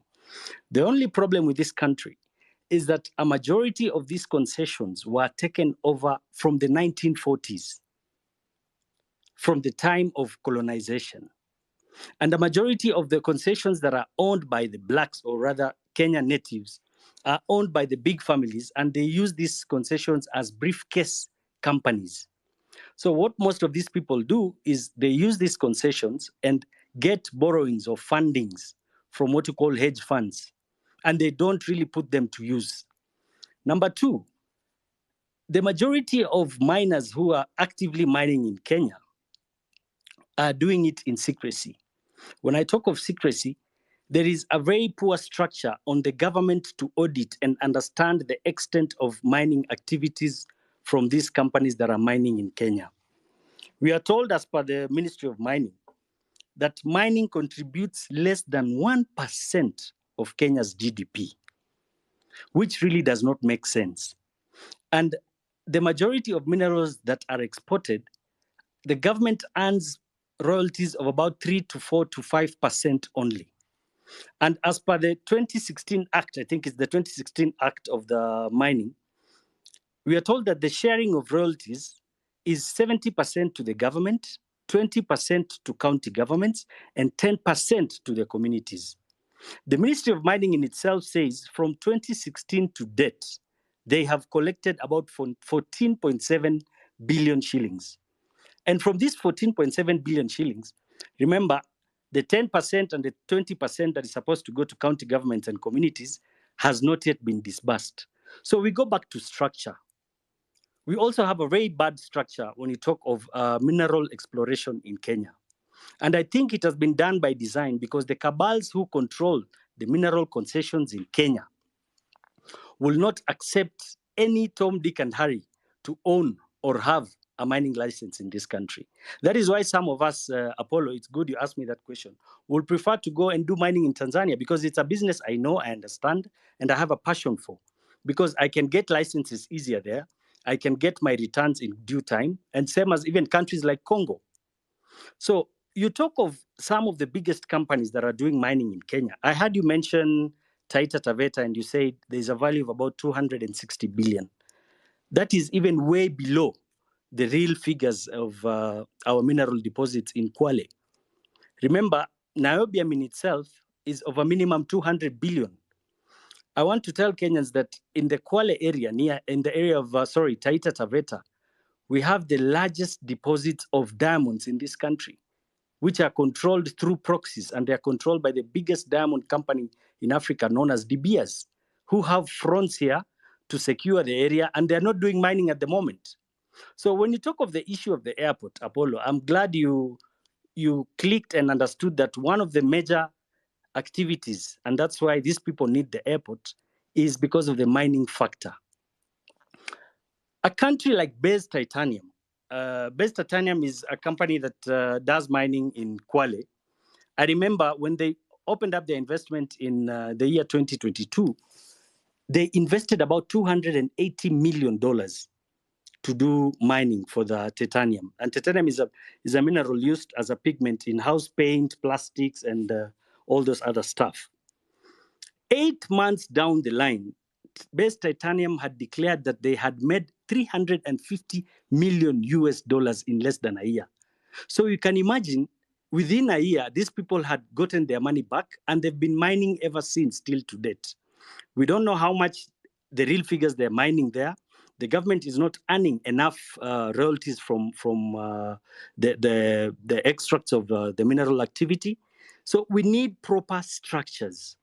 Number two, I'd like to touch on the issue of the airport, because I think today that has been one of the bone of contention. And I want to tell Kenyans that a time has come where we really have to open our heads and understand what is happening in this country and the world at large. Most of us perceive this cell as a normal cell. But when you sit down and understand the scope at which this cell or this list is being drawn at, it raises a lot of questions. Many a times I've mentioned to Kenyans that there is a big global agenda to transform governance of the world to what we call a one world order agenda. And I've mentioned enough times that Kenya has been chosen as the pilot country for these implementations. Now, in one of their policies in the New World Order agenda, they are very open and clear, and they call themselves what you call liberal states. They have a thinking that they are going to convert sovereignties of other countries to one world government, which will be liberal. When I talk of liberal, it means countries without borders. And that is why the president, many times, he's been suggesting issues to do with abolishing of visas and opening up our borders. Now, look at what is happening in Europe today, or a country like America. As we speak today, there is so much chaos in the entire Europe, even UK. In London today, civil war they're at a brink of civil war. Why? They created policies to open up their borders and infiltrated immigrants purposely to bring in these immigrants to create chaos in the country. So when you look at this Adani deal in Kenya, in my own perspective and what I know and understand, is that this is not just a business transaction or a business venture. Adani is being used as a front company by the globalists to ensure they take over our most strategic transport hub, and that is the airports. Because the moment they will have control of our airports, they will have control of what is going in and coming out into this country. The moment they have control of our airport, they will dictate every other movement of staff and people and products and commodities in this country. So this is not just a matter of business transactions, and that's why it's not making sense. How can people propose to invest an investment out of 100%, which is about 2.5 billion? They're saying 53% will be financed by JKIA, 30% will be a borrowing, and for the borrowing, they need the title deed, which is about 4,500 acres. So in basic terms, it is total control of the airport. And the reason why they want to take over that title deed, that is in the essence, in case there is change of governance, there is no way we can take back our airport. Now, Kenyans need to understand that there are so many activities happening in this country that no one is speaking about. One of the biggest activity, and it is the biggest business in the world today, is not drug trade or ammunition trade or contrabands. The biggest thing happening and the biggest business happening in the world today is what we call human trafficking. And it is very sad that Kenyans are not discussing this issue. Today, as we speak, Kenya has been named as a conduit of child trafficking, a destination, and a source of child trafficking. Human trafficking is done for various purposes. Number one, for what you call forced labor, or basically labor. There's what you call sex exploitation. Number three is what you call adrenochrome. I don't know if some of you understand what adrenochrome is. Adrenochrome is a chemical compound produced by oxidation of adrenaline. Now, scientifically, it's been proven today that adrenochrome from young children have stem cells that reverse what you call aging. And that is why we've been seeing so many cases of children being abducted in this country. Many a times, every week in the news, you'll see news of children being abducted or being intercepted in the process of trafficking. But no one is speaking about these issues. So I want Kenyans to understand that the other factor of human trafficking is what we call organ transplant. Today, as we speak, Kenyans, I want to let you know that organ transplant and trafficking business is one of the biggest businesses in the world today. A simple organ like a liver will go between 150 to 550,000 euros. So that's about 60 million. A normal functional kidney will go up to about 27 million shillings. Talk of an organ like the eye cornea. Eye cornea will go up to about 2 million shillings. The lungs, a pair will go up to about 22, 23 million shillings. A normal functional heart will go up to about 33 million shillings. So we should not just look at issues and be personal. We need to cascade down the roots and understand the reasons why these people are so much interested in taking over this airport. Remember, they're saying they will ensure they do a complete overhaul of all the workers at JKIA. The main reason why they want to bring in their people, as Paulo Kimani had said, that is definitely to ensure that there is secrecy and there's total control of the activities they're going to do there. So Kenyans, I want you to go read about human trafficking. Mr. Steve, This is the Mr. Steve, biggest problem. Yes. Mr. Steve. Yes. I'm not trying to throw you under the bus. I think you are deviating kidogo from the main topic I asked you. But here's another question I have for you. Yes. Yes. Username, I'll not mention his username, but he's saying, Uyo Steve Kabogo, Uyo Steve Mbogo. The guy is in mineral deals in Kenya and the dirty deals. Anajua kila kitu, he himself has been doing dirty deals, even killing people because gold deals. The guy even doesn't pay electricity, power, anasumbua. Just ask him direct about this question and the dirty deals he does. Hide ID. That's the question. So I think that is a nonsensical question to ask me, and the fact that it is a hidden ID. We are here to discuss issues, and you see, the biggest problem we have is we divert from issues. I think we are here to discuss simple issues and issues that affect this country. So when someone brings in personal issues or personal attacks to me, let me tell you, Apollo, I'm not the kind of person who can be swayed or bullied by such sentiments. No, I understand. I'm here to discuss. I'm just telling you, I'm here to discuss issues that will help take this country forward. I'm here to discuss on these issues because I understand them and I feel pained by these issues. Remember, the problem we are undergoing as a country today can only be solved by us having a collective thinking. There is no one who has a monopoly of wisdom. Whatever small you know and I know, that is what you're supposed to bring on the table and become solution-oriented people. All right. I understand. But at the same time, you also need to look at where I'm coming from. Over the time, history, history has also, it has proven multiple times. I don't have to be, I want to make sure if we are in this, we are in this together. I want to make sure we're on the same page. I don't want us to have to be in a situation where, over the times I've seen, after the aftermath of this freedom fighting, the aftermath is usually now the people who now have you ever read this book called Kidaga Kimemozea? It's a book by Ken Olibora. Now, when these people fight for freedom, wanapigania uhuru, the aftermath is actually the people now they have decided to that these are the guys we see fit for this job. These guys come back and bite them in the ass, real bad. Yes. So I need to make sure. This is Steve Mbogo saying this. Okay, he's saying this. Is he talking the truth? Yeah, I'll tell you, Apollo Kimani, and you need to understand. I'm someone who's been in the political space for some time, and I'm a purpose-driven person. I vied for Stare's seat in 2017. I did not make it. I had the position and the power to vie for the seat last year, but I decided to step back and I supported someone who I thought, and in my own thinking, would do better than I could do for the country. So for me, it has not just been about me. And I'll tell you, I'm not doing this because I need any political seat, Apollo Kimani. If you can do better, count my blessing and my support 100%, socially, economically, and politically. For me, it has never been about me. Ask the people who know me. I've been in leadership for the longest. I was the patron of Kenya University Students Organization for about 5 years. I have raised a crop of leaders who I'm proud of.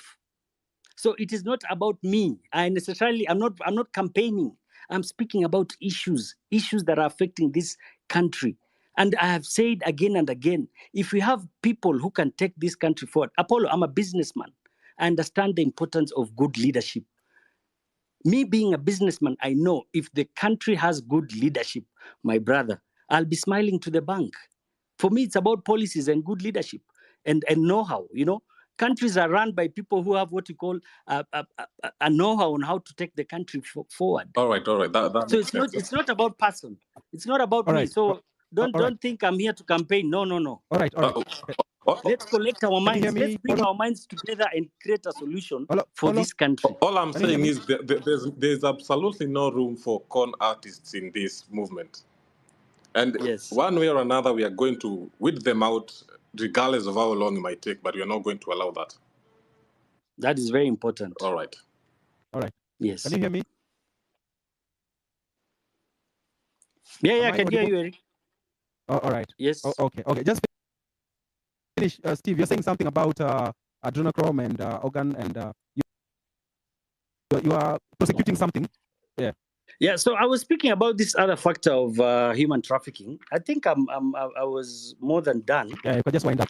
So I just wanted Kenyans to go and do a research of what has been happening in countries like Ukraine, countries like Haiti, where we've got globalists putting their foot down in those countries. And I think this is subject to discussion, and we need to expound on it because it's become a menace. I'm glad I saw Mutua today during his interview.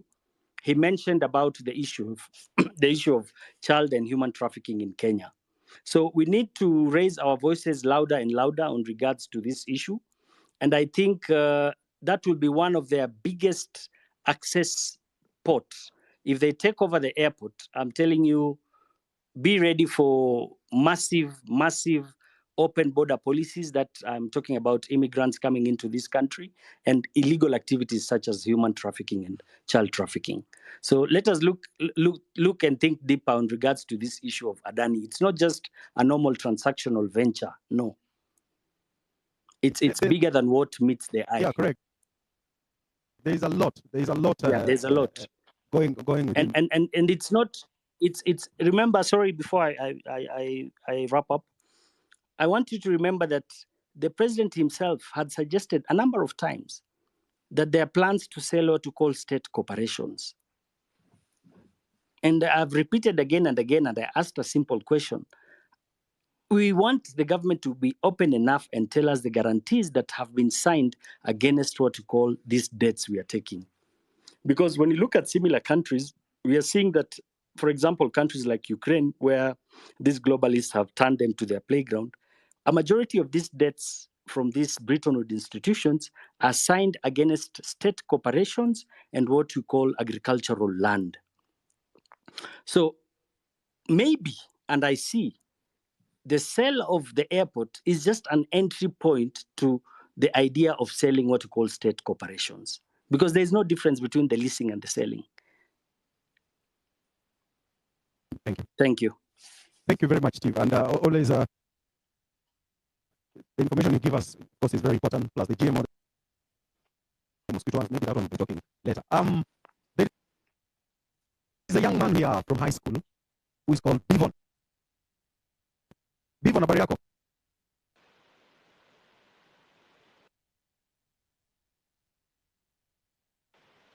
Bivon.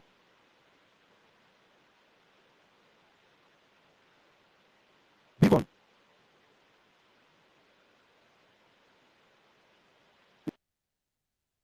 He says he's a high school student and he has something he wants to share. I don't know what it is he wants to share. Bivon.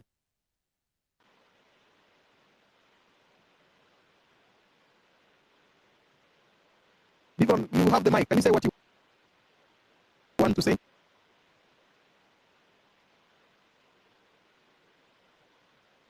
Okay, Mary, take it over. Can I speak?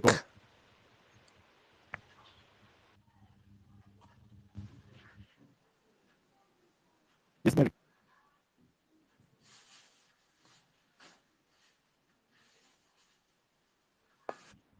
Eric, can you hear me? Yeah, go on.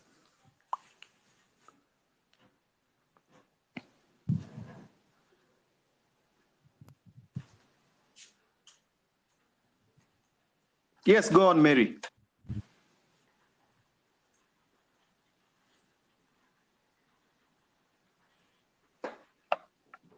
Hello, Mary. Hello, Mary. Go on. We are listening. Listening.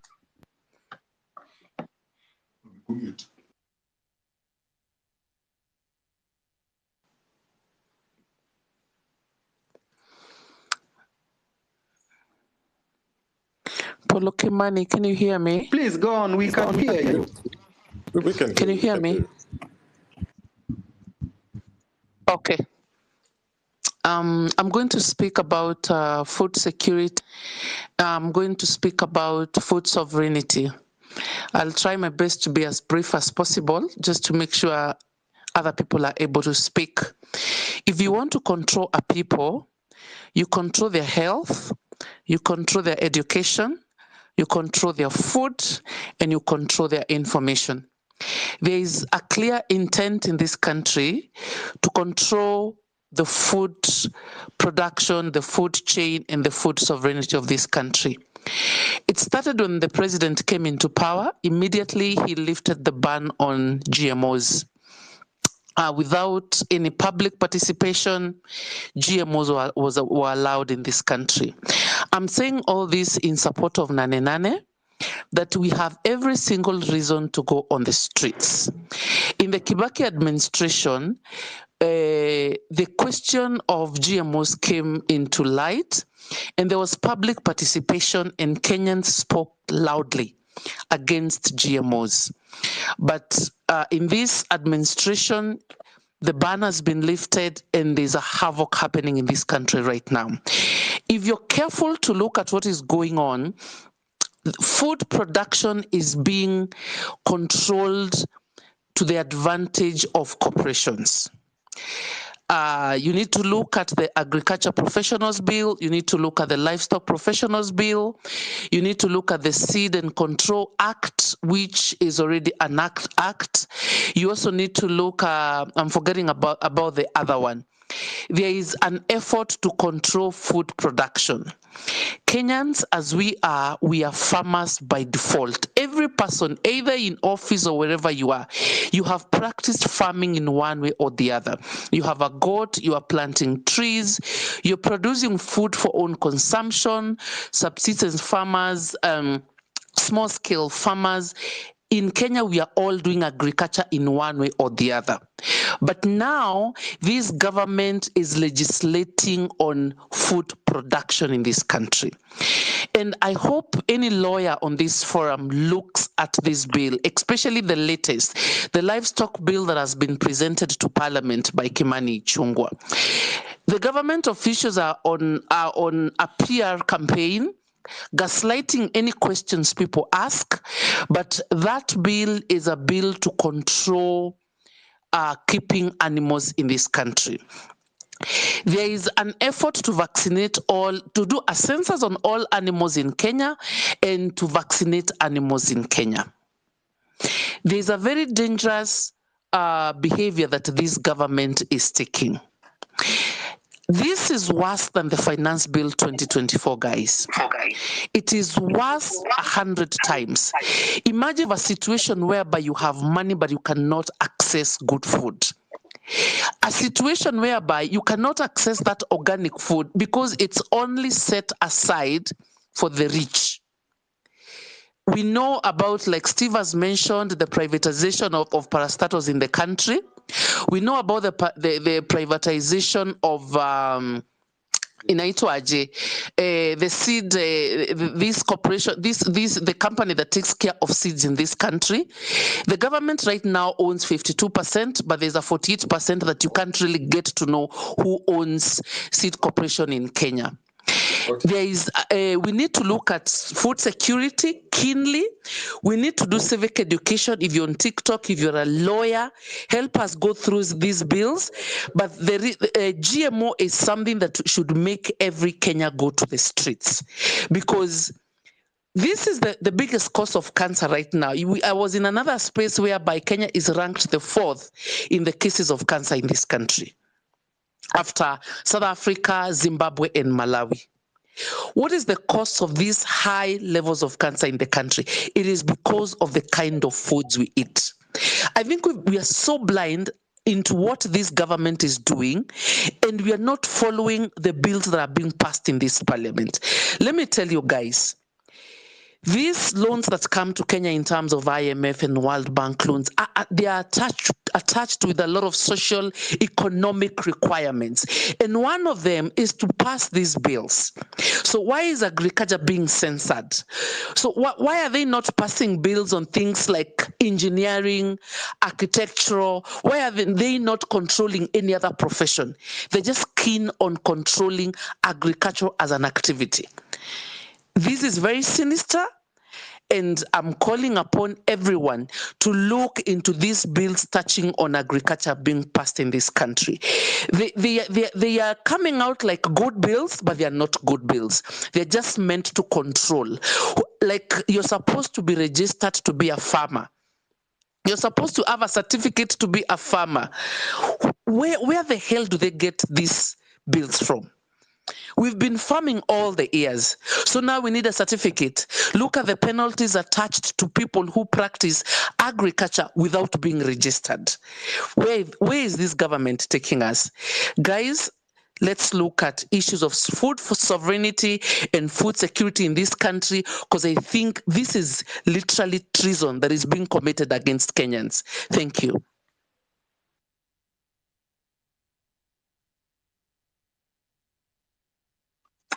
All right, my network is very bad. So Joshua Okayo.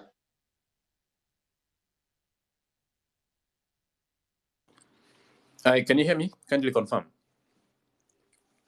Yeah, we can hear you. We can hear. Just go on. Thank you. My name is Joshua Okayo, and I think I was called to this space because of what I've been doing in the past 2 weeks.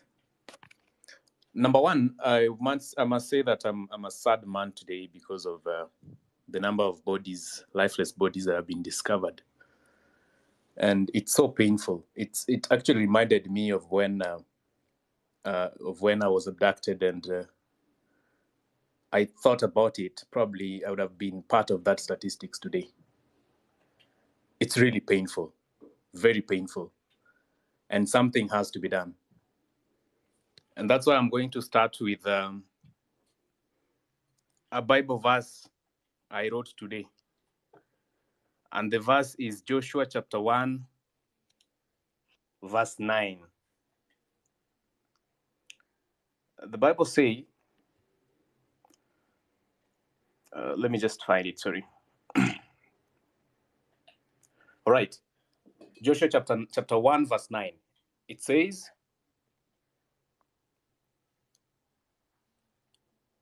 have I not commanded you? Be strong and courageous. Do not be terrified. Do not be discouraged. For the Lord your God will be with you wherever you go. That is Joshua 1:9. Thank you. I also want to follow that with a quote from Martin Luther King that protest is the language of the unheard. Friends, over the past 2 weeks, I realized that we have been having conversations on Twitter, on X Spaces, sorry. We've been having conversations everywhere in meetings, but then there's a group of people that we've left behind. There's a group of people that does not have, someone that does not have a phone. Or this group, they do not have phones or smartphones for that matter. These are people who never get to see what's happening in the spaces. And at some point, especially when we were heading towards the Occupy JKIA, the media did not effectively report, or rather really help us to amplify what we needed to amplify at that time. And that means there are people who did not get information because probably they depend on radios or they depend on TVs, but then at that point it was not amplified as such. So that is a number that we lost just because we never reached out to them effectively. That is why I decided to go down on the ground. I said it is important that everyone gets to know what we are doing and what we are up to. Someone mentioned here before that these people these people have the information. I want to affirm that by saying that people have an idea of what is happening. People have an idea of really what the Gen Zs, as we say, the movement is doing. But they want a reason to be part of it. They want a reason to, some people want a reason to go to the streets. Some people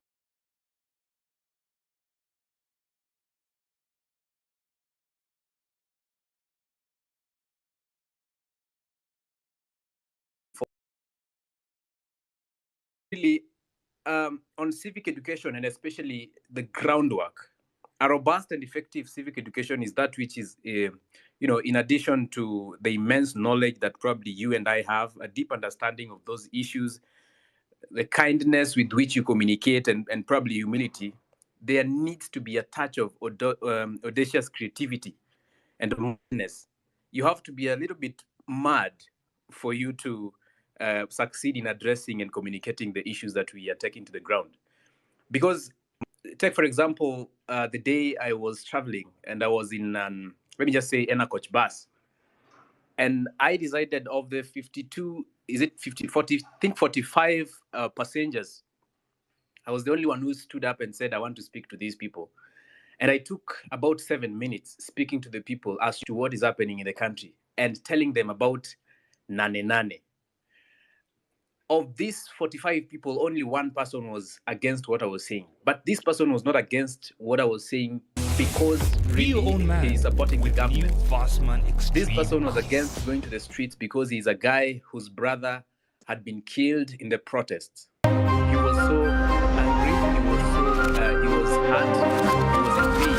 At this time he was traveling from home, going back to Nairobi after the burial. The lesson learned from that point is that even as we take messages to the ground level, we need to understand that there are people who lost their people. And much as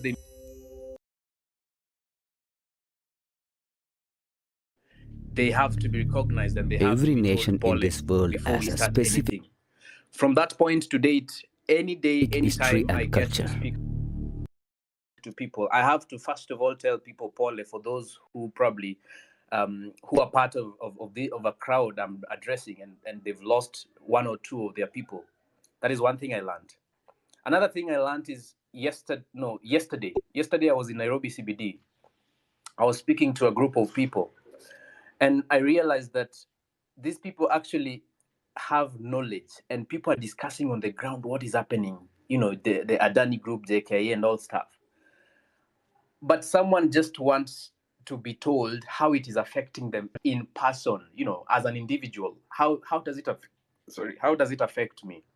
Most prominently is our nation. India is famous for its arts and crafts. Our ancestors divided arts into 64 categories. When you try to communicate these issues Dance, with people, singing, there are music, people who are also trying handloom, to make noise and trying in the painting, background and trying sculpture, to discourage you from handicrafts. speaking what is right, All what you these should are be part of speaking the about. 64 arts. So these are some Nirmal of the toys things from that Telangana require are one madness amongst for you these to be arts. able to speak To revive this beautiful in the arts midst of that's people who are been shouting dying at to the background, lack of and people who are patronage, actually ready to fight and you, to remind the people who future have been generations probably of this some have wonderful been paid, art some and are give in them a contracts, culture they and who can be want to proud come of forth and as being just the objective behind the disorganize making of this organized film. crowds. This movie It requires a Radhakrishna little is bit of madness dedicated for you to to all stand the in a artists bus of or this a world. matatu. The other day I was in a matatu from town to another place, I won't say, and these people actually demanded for the music to be switched off so that they can listen to what I was saying. It really tells you that the ground understands what we are doing. People just need a reason. People just need to be whipped. People just need to be told that, look, it is time. We need to build the rage. We need to make it the conversation. We have had all the ideas. We have had things about punitive laws. We've heard about the issue that are affecting Kenyans. I can speak about so many issues. University fees. I can talk about the university I went to, University of Nairobi. I paid 26,000 every year. Right now they are paying, I don't know, in hundreds of thousands every year, academic year. I paid only 5,400 for accommodation. Right now they are paying, I think, 39 or so thousands every year. I mean, every semester. We can talk about the acts and everything. We can talk about the carbon credits and people adopting forests, you know, Rachel Ruto adopting forests, and we know what is behind that really. We can talk about the livestock bill and the punishment for any offense committed within that act. 500,000 Kenya shillings or 1 year in prison. I mean, for a normal Kenyan. You understand? Really, these are the things we need to tell people. These are the things we need to communicate even as we do groundwork. Now, ways of doing civic education are so many. Me, I've done matatus and buses and markets. I've done border shades. It is upon us. It behooves us to now all go out and not just concentrate on X spaces, but actually go to the common mwananchi at the lowest level, who is seated in a market somewhere in Uyoma with fish and mboga selling.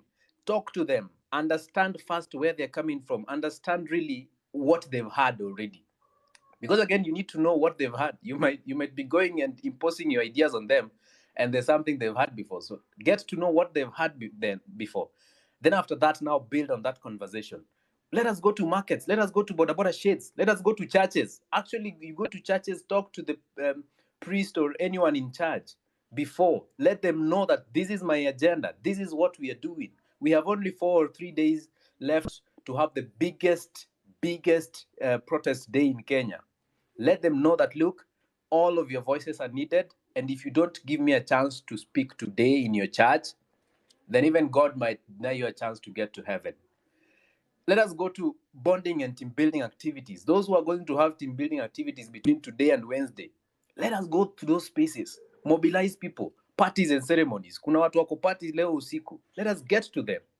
Let us get to I know quite a number of universities are closed right now, but this is a war that is not ending today. So even as we proceed with the war, coming September, October, let us get to universities and colleges, because I have a very credible information that there are certain university leaders or student leaders who are paid to mobilize people to have event on the day you are supposed to go to JKIA, so that these students are more consumed in their events, that they don't get a time to come for the protest.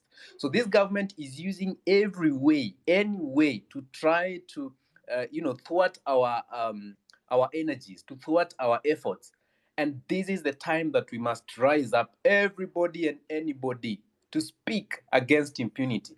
Let us go to TikTok. I have actually recently decided to know how to use TikTok pretty well, because I realized so many Kenyans are following stuff on TikTok, and you can see the feedback. The feedback is that, look, we are behind you. Let us do it together. Let us go all out and convince our brothers and sisters that this war is for every Kenyan. And one thing that the people of Kenya don't really resonate with is the fact that we are making this war to be a war of Gen Zs only. Let us say this is a war of Kenyans. Yes, the revolution was started by Gen Zs. It has been led by Gen Zs for a substantial amount of time, but it is time that every Kenyan comes out and speak against the ills and the things that this government is doing. Now, finally, I would want to make just a message to any police officer or defense or members of the defense forces who are listening. Yes. Look, we are your brothers and sisters. Mm-hmm. And we are not against you. We are fighting for something that is going to benefit everyone, including you. We are your brothers and sisters. You are our fathers. You are, everything. Please, you've seen what have been done in other countries. Come together. Let us join hands and let us speak to the truth. For our religious leaders, especially Supkem have today said that we should suspend, or rather we should halt the Thursday protests. I want to tell them we are not halting. We are going forth and marching to occupy what is ours. So the religious leaders, those who have not spoken, please come out, be on the right side of history, and make it known that you want a better Kenya. Make it known that at some point in 2024, you supported the people of Kenya against an illegal government. Finally, and very final, this is a just cause. I normally say when the cause is just, conquer we must. Let's go forth and conquer, ladies and gentlemen. Thank you. Nane, tunakutana. Nane. Thank you very much, Joshua. Thank you for your submission about civic education, a very important ingredient in any form of revolution of the mind, revolution of the politics of that country. Civic education, political education, that's what we have been missing here on this app. Of course, there are people who have been teaching us and sharing with us, but I know that is something that is going on even right now offline and in other apps like WhatsApp and TikTok. Thank you very much. Bivon, the student, I'm giving you 1 minute. Thank you. Good evening, everyone. My name is Bivon. I want to make my submissions. Actually, I'm not talking about, maybe some of you are talking about maybe civil education, some of you are talking about food security, but mine is just mobilization. As a high schooler, I want to tell you that Nane, we will be there. We've seen things on social media. some people saying that the government is worried some of us will join. Not some of us, actually. We will be there because the government has messed up our lives, not only the lives of the comrades. Let not the song be that the comrades are the ones who will be in the demonstrations. We will be there as high schoolers. As a person, I've taken that responsibility to mobilize my fellow students, my fellow age mates, my fellow schoolmates. I've taken a responsibility, and I'm sorry to say this. Sorry to the teachers who are listening to this. Sorry to the parents, but we have to face this thing. We cannot continue fearing. If we fear, we will not achieve. And if we quit this, we will not achieve what we want. Because one philosopher once said, quitters never win and winners never quit. So we cannot quit. We are almost there. Let's not celebrate of these small things we've achieved. We've achieved maybe we've achieved going to parliament. That is a small thing, very small indeed. So we should not be celebrating that at least Gen Z has achieved. No, we've not achieved. Our agenda is that Zakayo must step down. That is it. And some of us in this space might be asking ourselves, why are these students demonstrating? They don't have maybe mere reasons. We have the reasons. Some of us are here on social media. Majority of the students are here. We follow Cyprian. We follow Cornelius Rono. We follow these people. They educate us. We know what is happening in the country. It is not that we don't know what is happening in the country. We know. We follow you bloggers. You tell us this and this is supposed to happen. This and this was supposed to happen and it never happened. It is supposed to be like this. That is why we will be in the streets full force, young as we are, to fight for our nation. Because if we don't fight, who will fight for us? The comrades will fight, yes. They achieve their own. Maybe we have to be there. We tell the president, Mr. President, because of the fall of the Finance Bill 2024, you said scholarships will get 16.9 billion cut off. The secondary schools capitation will get 18 billion cut off. The TVET capitation 4.5 billion, where we are heading to. The HELB 10 billion. What is that? We know what is happening. In school, we are given pocket money. But that pocket money doesn't help us, because when we were maybe in class 8 or Form 1, it used at least to satisfy us. But now, bread is at 70 at school. Bread is at 70. You are given 2,000. How long is that pocket money going to last? We are facing the music more than the comrades. Because the parents are suffering. We used to call our parents back home. Hello, mom, you know what? It's a weekend. Inasina pesa. The parent sends you 200, 500, 1,000. But now you call a parent. The parent tells you, unajua, the loans I have zimechukua pesa yote. Hizi vitu nanunua hapa kwa nyumba, you understand. Unajua mahali maisha imefika. Even the teachers in school tell us, wanatuambia huko maisha nje imekuwa ngumu. So we have the pain. We have felt the pain. So I want to tell you guys that Nane, don't be shocked if you see us having our own t-shirt, because as I've come up with my own groups, my Telegram groups. I have Telegram groups for only students that we discuss on how we are going to come out, so that we can tell this Zakayo, you know what? We are also touched. This must happen. We will be having our printed t-shirts telling Zakayo as a student, we are tired of hearing that the president, William Ruto, who is William Ruto? In fact, he's not even supposed to be called the president right away. He's just a mere person. It's only time and him which are separating the seat, time and him. So what we should do is not fear. And I want to say this without fear of contradiction, that I as a person, nitakuwa mbele.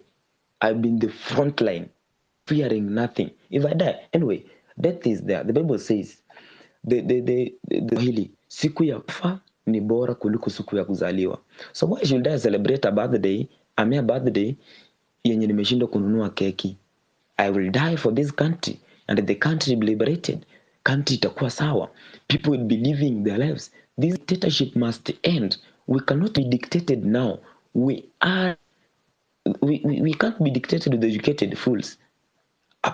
Yani, I wonder. It's like now this government is playing with our minds. Now let's take an example of Manchester United as a team.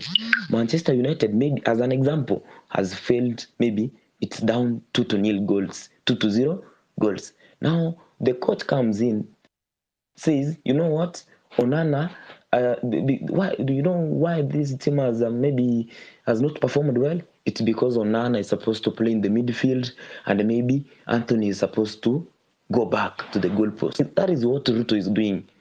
Migrating CSS to this place, removing this CS, taking to the center, taking to the center back, migrating from the center back, taking to the forward. They will do nothing. That is playing with our minds, mind games that we are in fact out of. We can't be dictated with this, just a mere person trying to play with our minds. Atasa nimevunja cabinet. I will maybe tell this, I will say this. No. I want to tell you, because of time, we will be there. Finish. Yes. Let's not fear. Thank you. All right. Thank you very All right. much. Thank you very much. All right. Edgar, you can go on. I can see Julie. I can see Simon. Go on, Edgar. Oh, okay. Thank you so much, Amerix. I hope I'm being heard. I actually dropped as a co-host. I've been having connectivity issues, and the space has been reported severally.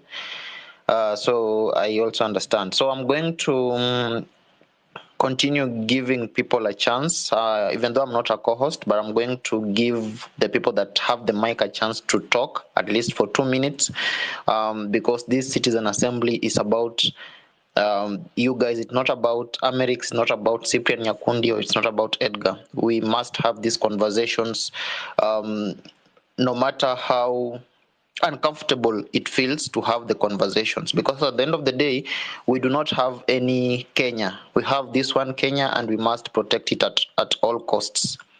So Julie, hi, how are you? You have the mic. Good evening, everyone. How are you? Can you hear me?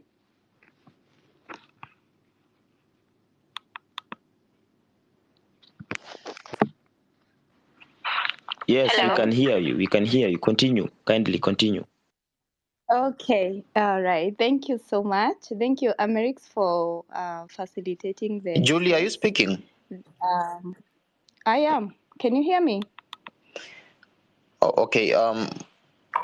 If you're not speaking, I'm going to give ask Ochi. I can see your hand is Hello. up, sir. What do you have to say? Hello, Edgar. Can you hear me? Perfectly. Proceed. 2 minutes. Thank you. But Julie was speaking. I think you can't hear her from your side, but she was speaking. So let her finish, then I'll come in. Okay. Thank you. Julie, kindly finish. I couldn't hear you. I can't hear you. Can you hear me now? Okay, I will continue. Thank you, Amerix. Thank you to every Kenyan saying enough is enough. I have to say that a lot is riding on this movement, and I think there is so many people out there who are looking up to us Kenyans, what we are doing right now, demanding for what is rightfully ours. We are not asking for too much. We are not asking for anything extra other than that what we deserve, which is a better Kenya, with the leaders who know what they are doing, because currently is like the current leadership is blind or something, or tone deaf, because they are not listening. They are not answering our questions. They are not giving us way forward, which is really sad. I feel like our current leadership, they had perfect opportunity to rise up to the occasion, to give us direction, but the whole thing has been turned into us versus them, and this can only continue for so long. So I would say nane and also I had these questions. Maybe people here on the space can help me, with ideas on how can we call for accountability, to given what, you know.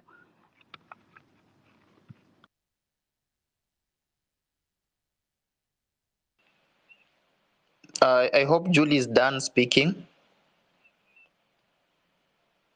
Can you confirm that, Cyprian? All right, pick someone else, please. Let's continue. Okay. I think she's done. Okay, thank you. Ask Ochi, you have the mic. All right, Edgar. Thank you so much, brethren. Thank you so much, the Gen Zs who are here. Thank you so much, the host, Eric, for giving us this platform to air out our views. Now, for me, I have a reason as to why I will be going on the streets on Thursday next week. First of all, I am a business person, someone who is just starting, and I'm so frustrated with the government from their high taxation. Previously, we were paying the business that we were used to pay 5,000. Right now unalipa zaidi ya 9,000 bob. Hii 9,000 bob ukishalipa, watu wa Kanjo wanakuja wanakuambia no, wewe uko na machines mbili, huwezi lipa hii 9k. Review your license application, update. Wakikufanyisha hivyo inakuja 14,000. Ukiwaambia that you don't have that money, wanakuambia no. Sasa kwa kusaidiana utupee 500 ama 1,000. They will again come after 2 days. If you don't have that money, unawatumia hiyo 1,000 ama 200 unawapea. So inakuwa inakuwa ni kama unafanyia kazi hao watu. So unaamua unalipa hiyo 14,000.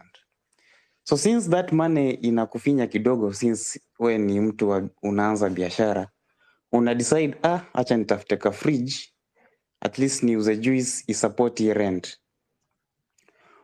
Ukitafuta fridge ulete, wanakuja wanasema sasa wewe sasa ushakuwa na biashara mbili. You have a mini cyber and you have a fridge. So this fridge is also taxed.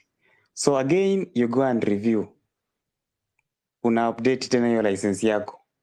So unapata unalipa pesa mingi sana kwa government to a point you go at a loss in the name of paying taxes. So that is the major reason personally as to why I'm supporting Nane and Ruto must go. It is so devastating. And also guys, niko na majamaa wangu ambao they are worried because guys, most small wigs they have a reason to worry because wakienda streets na wabambwe, jamaa kuwaongelelea si rahisi na inaeleweka since they are small wigs. Na wanaogopa sana, especially those anonymous boys in outbacks. So I was requesting Edgar, Eric, Nyakundi, we discuss a strategy of how we are going to demonstrate so as to reach this goal of stick together or be scattered and perish. What strategy are we going to use to stick together? Ndo maboys wetu wasibambwe. Because people are in this. People understand what is going on. The only thing they don't have is a directive and a strategy to use to demonstrate or protest. The other day I was KOT Sonko at TUM, and we were talking to a few comrades. People are so frustrated, especially comrades. For example, Eric, mimi niko TUM, tumesoma TUM na KOT Sonko. Hiyo shule bro, mimi nikiingia TUM, KOT Sonko ameingia hiyo TUM mess ikiwa haiko, but mimi niliingia mapema. Nikiingia TUM kulikuwa na mess. Pale mess mimi nilikuwa na survive na at most 70 bob a day, because in the morning nilikuwa na kunywa chai na mkate at 15 bob. Saa saba nilikuwa na choma rice, hiyo ilikuwa 20 bob plus veggies. Jioni mimi nilikuwa nakula sima na mboga, hiyo ni 22 bob. It was very affordable. Though still that mess of ours was most expensive compared to other universities. Hiyo mess ilikuja ikatolewa. I don't know what happened. There are very many stories. Rather, that mess has been taken over by a private investor whose prices are not affordable to many comrades. From the statistics, most comrades walishindwa kustahimili hiyo survival, and therefore they dropped out. As you can imagine, Edgar, I had a roommate, siwezi mtaja. That guy tulikuwa tuna survive na yeye. That guy angetumiwa hata 300 a week ama hata 200. So you see hiyo 300 ama 200 alikuwa anaibajetia, ana survive nayo pale mess. Saizi food yenye alikuwa ananunua 20 bob, saizi hiyo food ni 70 bob ama 100 bob. Sasa so unaona hiyo 300 haiwezi msustain saizi. So you see such students had to drop out. And these are the many problems zenye zinaanzia huku chini, na ukiona kitu inafanyika huku chini imetoka na huko juu. So guys, we have very many reasons to go to the streets. Mtu mwenye anasema etio tunaenda ku waste time kule streets, haja feel test ya hii ama hajakuwa hit na hii government. So guys, I'm supporting Nane and I'm giving you morale. Tutoke next week Thursday to the streets. Let us air out our views, and mi usema kila siku we must be heard because we matter. Asanteni sana. Eric, tafadhali muzungumzie hiyo strategy tutatumia ndo at least maboys wengi watokezee. Thank you so much. Okay, asante. Thank you so much for that. I'm going to bring in Captain Gaira. How are you? How are you, Captain?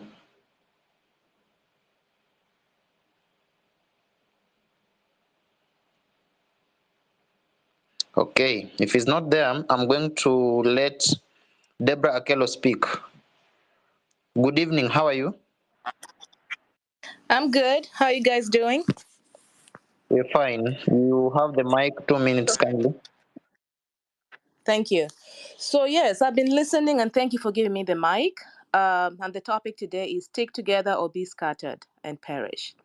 So what are the other ways of this movement sticking together? I've heard people talk about civic education, and I want to give a shout out to Morara Kebaso. He's been giving very good videos in terms of civic education, and those videos are going viral. Why are we going on the street on the 8th? So other ways that we can also do civic education is, what is it that somebody can do in the comfort of their own home to show that they are dissatisfied with this government? I was of the opinion that if we say from 12 o'clock to 1 o'clock every day, we should be making noise, banging sufurias. If you're in the house, just go outside with your sufurias, just bang them and tell this government we are hungry, we don't have food. For 1 hour, there's noise all over the country. Then we stop. And then those who are driving, if you're driving on the street from 12 o'clock to 1 o'clock, you are just hooting your horn continuously.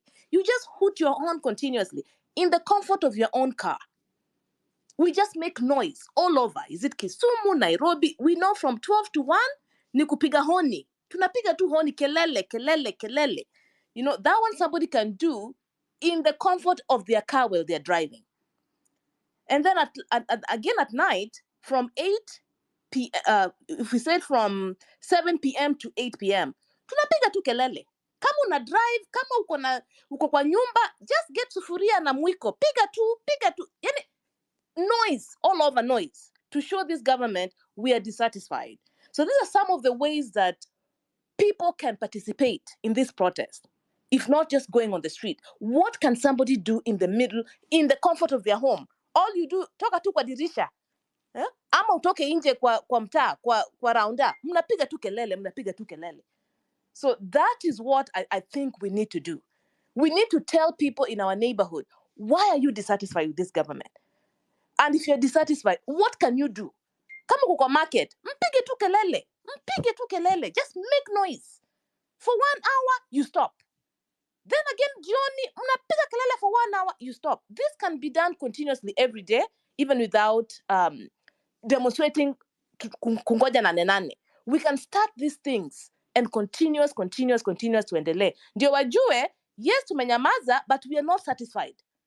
I think that can really send shockwaves to this government. Thank you. Okay, thank you so much for that and for your contribution. So I'm going to bring in Wakili. Her name is Achieng Ochieng. She has wanted to speak about the issue on IEBC. I think she's preparing something together with Mkenya Daima, if I'm not wrong. So, Madam Wakili, kindly, if you could keep it to 2 minutes, kindly. Hi, Edgar. Thank you. I'm Dana Chieng Wakili, and I'm just here to speak on IBC. And the point I want to touch on, or my points on today on IBC, will be about the selection panel that is currently underway. Just to bring you guys up to speed, some of you might not know, but there's a court order by Kalonzo Musyoka and the Wiper Party to stall the process of having the selection panel. Like, he's stalling the process of selecting the panelists, the IBC panelists. And the reason why he's doing this, it's because him as himself, as Wiper, he wants to switch one of the Azimio reps to be one of Wiper reps. And true, he's part of the Azimio coalition. So I want us to come in as the youth. Right now, I've been seeing, even my mom called me, and we are being called Generation Zote. We're not just Gen Z, we're Generation Zote. And what I want us to touch on, the youth, we've really made, our voice has been heard. We went to the streets, we demonstrated, and we're still going to go out on Nane. But I'll criticize, but najua tunakuanga wakali, but mi nitasema vile nitasema, wale watanichukia ni sawa. The youth, we comprise of our population is about 70%. Yeah, I'm talking about people under the age of 35 years. What I just want to put across to all of us, if we made noise and we went to the street and we demonstrated, and the people who benefited from this is Raila and his team. Yeah, they got all the CS positions, and us, it's like we were just left there hanging. They're not listening to us. It's now they've united. It's the government of Kenya versus the people, not the government of Kenya. It's the government versus Kenyans, yeah? So my point is, if we have a very strong voice, but we need to sit at the table, or we need to have people at the table where critical decision-making is being made, because there's no way that we can trust. We are saying, okay, there's selection, there's LSK, there's the parties, there's ISPAC and everything. There's no way we are still going to allow these same people that we have no trust on to have our best interest at heart. What am I saying? All I'm just trying to say right now, there's a petition that's being tabled in Parliament. Hopefully tomorrow, we are working on it. And that petition, all that petition is just saying is that we want that the youth, at least youth and person of disabilities, PWD, one male, one female, or one PWD, to be part of the selection panel. And I feel like this is important because if we have somebody who is there in the table where these tumbocrats are going to make decisions that are going to influence our lives, because I've been in this space and we are tired, there's hopelessness, but we're still fighting. And especially that the numbers of 247, nilisikia number nikasikia kama nitachizi. Nikikumbuka media says the media was reporting 60. And I'm like, why was the media reporting 60? I don't know, 50 for the longest time, ikafika 61, ikastall hapo. And yet, the number right now is at 247. And me, the way I know, if the number is at 247, that number has been trimmed down. If the number has been trimmed down, it means there are more people and they're still trying to cover up. And Ruto is a strategist. Tulikuwa tumemaliza, and he went and purposefully picked Raila because he knew Raila has a say. There are people who Raila will say jump and they'll ask how high. If he didn't go for Raila, I don't see how Ruto would have survived till today. But Raila came on his side, and now they've bought each other some grace period, and now they're together. But now all I'm saying is, guys, if we are good at pushing tags, we are good at going, making our voices being heard. But I don't see how our voices will end up being heard, because our one voice is one kura. One kura is one vote. That's one vote too many. If we can have people, our people who we confront, 3 names that we confront based on that petition, so that at least as that selection panel is going on, it's just not fully influenced by people who already have a say. LSK, I have so much faith in LSK and as Faith Odembo as the president, but I cannot say I have faith in all the rest. Yeah? And by that, how many people? I've just minus 1 LSK. Is it 1 or 2 position? That leaves 7. So those 7 are going to influence the commissioners that are going to be the ones that will handle the whole elections. So my plea is this. This is just the plea that I have, and even that's the petition that's being tabled has the same plea. If we could get our own people to be part of that selection panel, because we are 70% of the population. Our voice needs to be heard, and our representation, we are a movement, but this representation, we need now people to represent our voices in the tables where these people are making decisions that affect us, because at the end of the day, the decisions that they make, they will affect the common mwananchi. They're making decisions for the common mwananchi, but if they don't have the interests of the common mwananchi, bado tutachezwa. And Ruto is a strategist. He gave me an IBC tayari. Anaicheza, ni vile tu tuoni. We're good, we're planning here, Nane, that is good. But what I'd want even going forward is we need to strategize. We need to be beating Ruto at his own game. Haezi kakuwa na to clap all the time. Right now, if we could get people to the IBC selection panel, I feel like our voices will start having, they'll be looking at that panel and then they see those 3 youths wako, they feel the presence of the Gen Z. But wakiwa kwa hizo room peke yao, si tuna rely, maybe at times they'll have closed door meetings. You don't know Ruto is sending who with who na bahasha gani, Mr. Bahasha na bahasha zake kubwa. All this is influence, and this influence is going to the topmost thing, the IBC. This is our bet, guys, because just imagine the rage that you're feeling right now. And we're in 2024. 2027, imagine wakituibia kura. Haitakuwa kitu poa. All right. So the selection panel, guys, if we can push to have people, the petition will be there tomorrow in Parliament. All right. And if it can work, it will be really good. That's all I had to say. Thank you very much. Edgar, please ensure that speakers are not going beyond time so that everyone can speak. What was his at yours? Mimi ni small wig, I'm what? No, everyone should speak whatever they want to say, as long as it is building towards whatever objective we want to achieve. 2 minutes maximum, and then you give someone else the mic. And if someone spoke last week, don't give them the mic. Okay, thank you so much. Asante Achieng. So I'll move to Nick.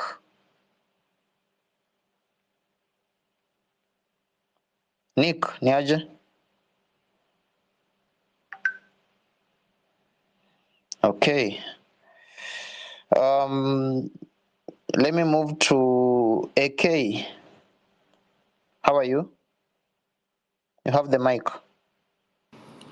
I'm good. Thank you very much for letting me jump up and speak. And I've been listening in for a while, and I just wanted to come up and just offer my a bit of advice in terms of what I'm hearing and everybody, with concerns about the movement and getting the people together.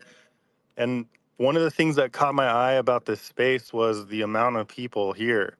And I think that's important. I think everybody can do their part to come together in spaces like this and learn from each other about the cause, about August 8th, and I think that's one way of doing it, and that's the way people can organize and come together in the streets there in Kenya, and that's the way that you can spread that message to each other. In different countries, you look at places like the United States, how they can organize protests and get movements together. Different places like that. It's just a lot of that comes from people connecting online first. And I think it's effective when you have the momentum of the people coming from spaces like this where, you have that connected togetherness, the shared beliefs and the shared perspectives, but also learning people with different perspectives that both believe in the cause. So I think that's important. I just wanted to come up and say, I posted a post here in the blue pill that I used with a little bit of references from some of the comments. I used Grok AI to make it, to just kind of give a quick description for people who don't necessarily know basically what everybody's talking about. And then I did also go and make a picture with AI just to demonstrate some more visual ways of getting people's attention. And I think that's, to me, what I try to do with different causes that I go around using X. It's a great platform, and it's only growing in its ability to connect the people against exactly what this cause is representing, which is rising up against corruption in the best interest of the people. You guys have support all the way around the world, and so I wanted to come up and just offer that to you and say, keep doing what you're doing, and we wish you the best. Okay, thank you so much for your submission, and thank you so much for keeping it short. So I'm going to give John Osebe a chance. John, how are you?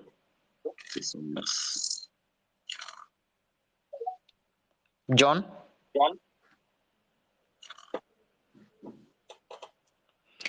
Sasa, okay, why should you request for the mic? Hello. When you're given the mic, you come up here and you do not speak. John, can you hear me? Hello, sir. I can hear you. Hello, Okay, Edgar. I'll move Edgar, can you hear to me? Keoti Sonko. Edgar, can you hear me? Hello. Hello, Edgar, can you hear me? Keoti Sonko. Okay. Thank you so much, Edgar and Eric. Nachukua fursa hii kwanza kuwashukuru. The last week I was here but I was unable to speak. I don't know what was happening with my device, but today I'm here and I want to report to you guys that David Mugonyi of the CAK is currently meeting the editorial chiefs in the media sector and has already threatened them. So the editorial sector will face it rough because the advertorial chiefs have decided to sleep with the government. So guys, I'm giving you this information because currently the media, I mean the local media, the TV stations, the radio stations have already been compromised, and there was a time they were even threatened that they shouldn't cover the protests. So that is what is happening. And of course, they have also barricaded the stops along the ways from 6th kutakuwa na ile msako. But still, we are not going to give up because we really want each and every person to come in CBD. Yeah. And our protests zitaanza at exactly 7 a.m. and they will not end. Ikifika saa 12 jioni, we are not going to end like what happened on 25th. We'll still be in town. So guys, when you come in CBD, come prepared. Come with your charger. Come with your with your device ishakuwa charged. Come with anything you think inaweza kusustain for at least 2 days, because Nane is not going to be business as usual. We have been crying here and there, but the government, they have not listened to us. The other day when I spoke to one only William Ruto on the live space, I asked him why he was giving a person who is a lawyer the ministry for transport, and then akakuja kukalia masikio zake akachukua mtu mwenyewe anamweka in the ministry for sports. So I'm wondering what exactly that this person knows, ama ni venye alichezea Bunge FC some other times. Anyway guys, personally I've been hosting the spaces overnight, trying to mobilize people and over the civic education, and I thank all of those who have been attending those sessions. I was in Mombasa, just like Ochi said the other day, and I met a few mamas walikuwa hapo Shanzu. These mamas had attended the meeting ya Ruto, and they were telling me that they were paid between 500 and 1,000. And so I tried to record them, and I edited that video, and lakini nilificha sura zao because I didn't want them to be exposed, and I posted here on X. So just know that whenever Ruto goes, your crowd yako nayo, it's a paid crowd. Yeah. So how watu hata si ati they are chanting Ruto because they feel like he's the best leader. They are chanting because they have been paid. Na hizi vitu zinafanya hivi wana attend hizo vitu because they are so poor. Hawezi afford kuacha kuenda, because at least akienda hapo atapatiwa shilingi 200 akuja anunue unga na imsustain. Just like the other day Eric said ye alilelewa na miwa. Ye mimi nimelelewa na changaa bwana, yeah?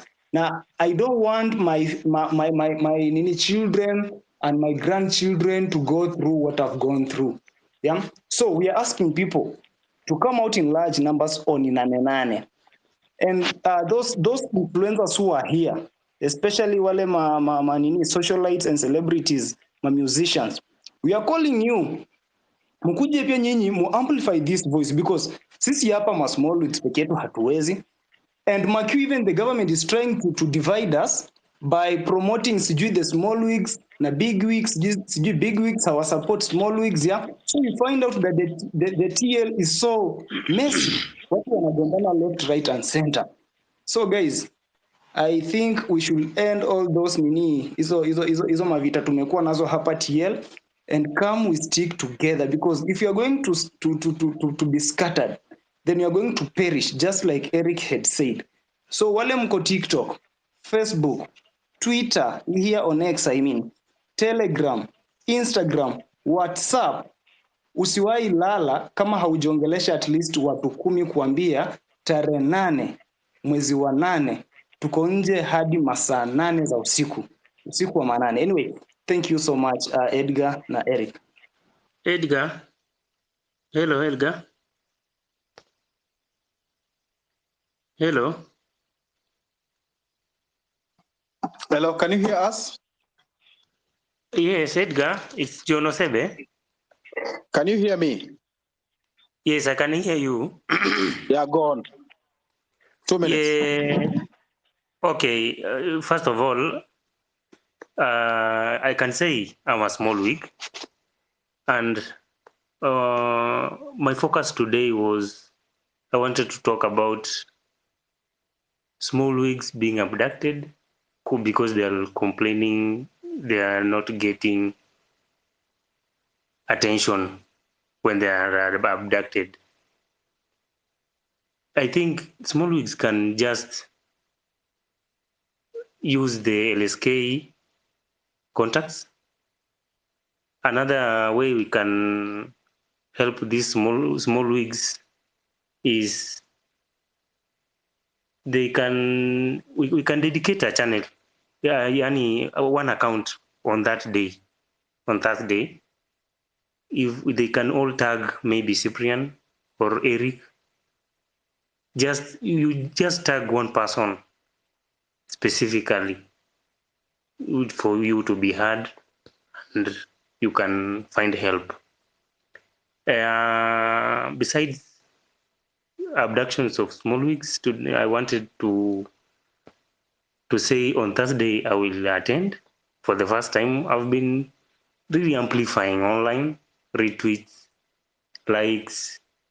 That's my part. I've been playing a lot, but this Thursday, the only reason I'm turning up and the reason I'm angry with this government is you look at everything, the cost is increasing, but the services are not matching the cost.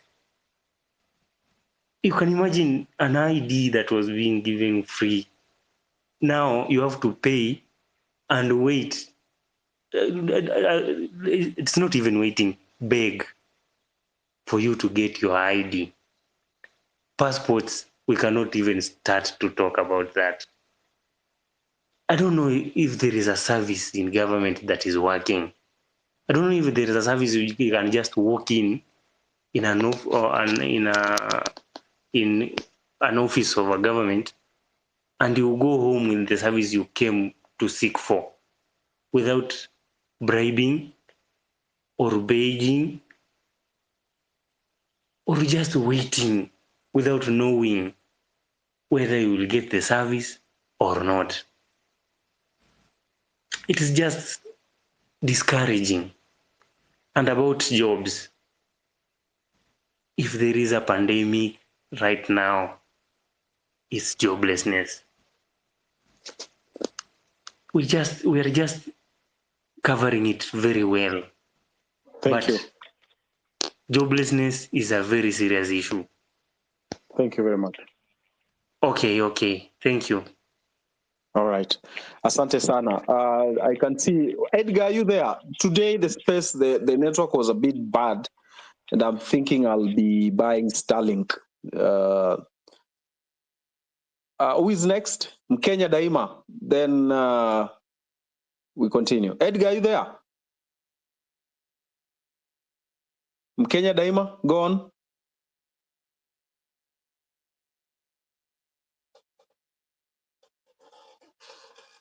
Mkenya Daima? Yes, can you be able to hear me? Yes. I'm here, Edgar. Yeah, go on, please. Okay, thank you. The reason why today I picked the mic is I wanted to highlight and say that this fight is in all fronts, and I sat down and I said I'm not going to be left behind in terms of taking part in different sectors. I took time to go through the NADCO report, and I've been working alongside Diana and other lawyers. And the reason why, what happened, the way you saw many politicians celebrating the NADCO report, it is because they have already stolen the future elections. When we are here fighting for how things should be done, they have already stolen the future election. And this is how they have been able to do it. When you go through the NADCO report, there are a few things that you're going to notice. One thing is they have given Azimio 2 slots. They have given Kenya Kwanza 2 slots. They have given the church a slot, the Muslims a slot, LSK a slot, and also they have given the accountants, certified accountants slots. So they are like 9 slots for the IBC selection panel. And the importance of this is that this IBC selection panel, it is the one that will choose the 70 commissioners. And the thing that I want us to know, I want everyone to know is we are not going to be left behind in terms of being on the table. That is one thing. And that is where they have been beating us.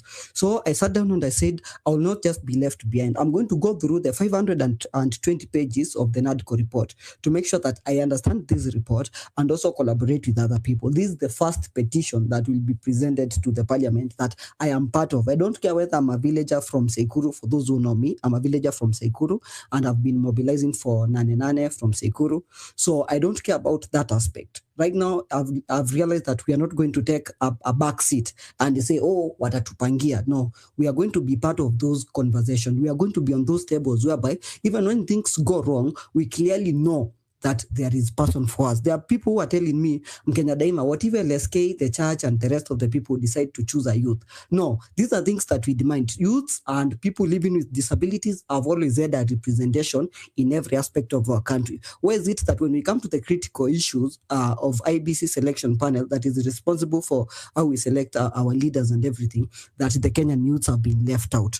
No. Next week, we are hopefully that we are going to have a petition that will ensure that we get 3 slots as youths, 2 slots, 1 female and male, and also people living with disabilities. So we are looking for petition that is going to amend the law from 9 slots to 12 slots, whereby we get a position, and we want it to be on the books. We want it to be on pen and paper that we have a position on IBC selection panel. There is no way you're going to tell me we are 70% of the people and we are not part of the conversation. So that is an issue that I wanted to highlight. And when you see me, while I'm pushing for Nane, I'm still pushing for the restructuring of IBC, and also behind the scene, I'm also following what needs to be done, and also collaborating with the rest of the guys, with the lawyers, to make sure that we have a petition that is going to amend the IBC law that makes sure that we have 12 slots and we have been considered. Hatutaki ikuwe ni kama favor.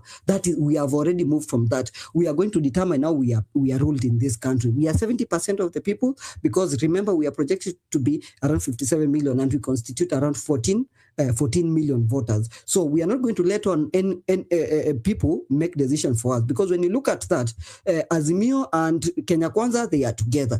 The church, it's no doubt they are in bed with the government. So 6 or 7 slots out of the 9 already, those people are in bed together. So we don't want them to steal future elections, because that is what they have done. That's why you saw all of them signing the NADCO report, and they were very happy. So that is something that I've been highlighting, and you guys, you need to understand. I want you guys to see the impact that has when we are furthering the agenda of making sure that we define the Kenya we live in. Eric, Cyprian, and Edgar, thank you for the opportunity. That is the issue I've been highlighting. And behind the scene, I'm pushing for the petition. I think this is the first petition me as a villager I'll be part of, as a guy from Ukambani in Sekuru.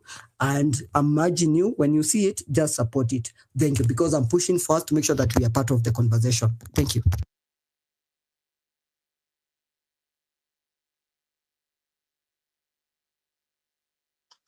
All right. Thank you very much. Can you hear me, Edgar? You know, I have to confirm because my network is bad. Cyprian, can you hear me? Eric, I think Edgar can't hear you because he just communicated with PM that he's not able to hear anything on the space. Okay, thank you very much. So I see Billy Mijungu.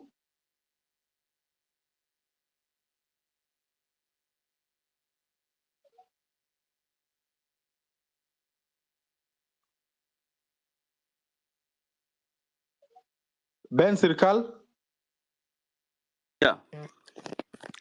Yeah, thank you so much, Eric and Cyprian and Edgar, for giving me this chance. I will go very fast, and I have taken my time. Every evening after work, I go to Jivanji Gardens. I go to a town at the CBD, trying to enlighten our people and trying to get the feedbacks of what they're seeing and what should be done. And I've come to realize that it is true that we have a problem in Kenya. People can see the problem, but the challenge is that so many people do not understand the causes of this problem. We are only trying to deal with the symptoms. I think the problem is very, very deep, because the executive wing of government is not working, the legislature is not working, the judiciary is not working. There is nothing that is working in this country. Even the families, the social fabric of a society is torn totally. And I have analyzed this problem, because if you want to analyze a problem, then you first understand the problem, you try to get the evidences, and then come up with recommendations. And if you talk to so many people in the streets, they're saying that the recommendation we have is protests. And you see, if we look at protest, that's a political solution for a political problem. So we've decided to have a political solution, but the problem that we're having as ourselves is that we are not ready to get organized. Because in my opinion, the political class have organized themselves. The minority of them have now organized themselves, and they've divided us into groups. They're categorizing us into the rural areas and the urban areas. So they've realized that this protest is going to be strong in the urban areas, and now they're going to campaign and give goodies and lie to the people in the rural areas. So I think as we move forward, we need to understand that the politicians have gathered, and it is important, however much we are trying to avoid this problem, it is important that we understand that for us to have a political solution, we have to get organized. I know we don't trust each other. There's the problem we're having. There's a lot of mistrust, but you need to risk to trust some of us. And I think on way forward, the only way we can have a genuine solution, because we realize that we have the solutions and we're trying to tell these people who are in power to come up with solutions, but the content of their character cannot allow them. So I think it is important to identify a few of us, so that when the IBC is formed, we need to take over the legislative wing of this government. We need to take over parliament by making sure that the 200 members of parliament who are already weak are replaced, so that if we have 200 members of parliament, then we can change so much in this country. We can change so much. So because the protests, they have the monopoly of violence. They have the monopoly of illegal and legal violence. Right now, they're planning. Yeah. Can I conclude? Yeah, wind up. Yeah. So my point is, I think we need to spread these protests. Let's organize protests in the 47 counties, in the 290 constituencies, in the 1,450 wards. As we prepare for an election, the moment the IBC is out, we need to kick out the 200 members of parliament so that we can take over the legislative wing of this government. If we do that, then we can change so much, and people, even the public, can see that we really have an end to the protests that you're trying to organize.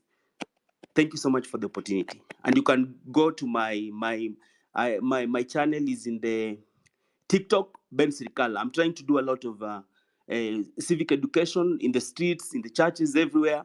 I'm trying to make everybody to join us, understand that we have a problem and all of us must be part of this solution. Thank you so much. Thank you very much. Godfrey? Godfrey?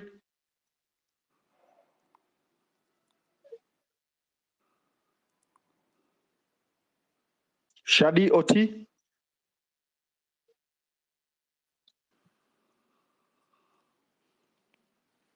Yellow Book?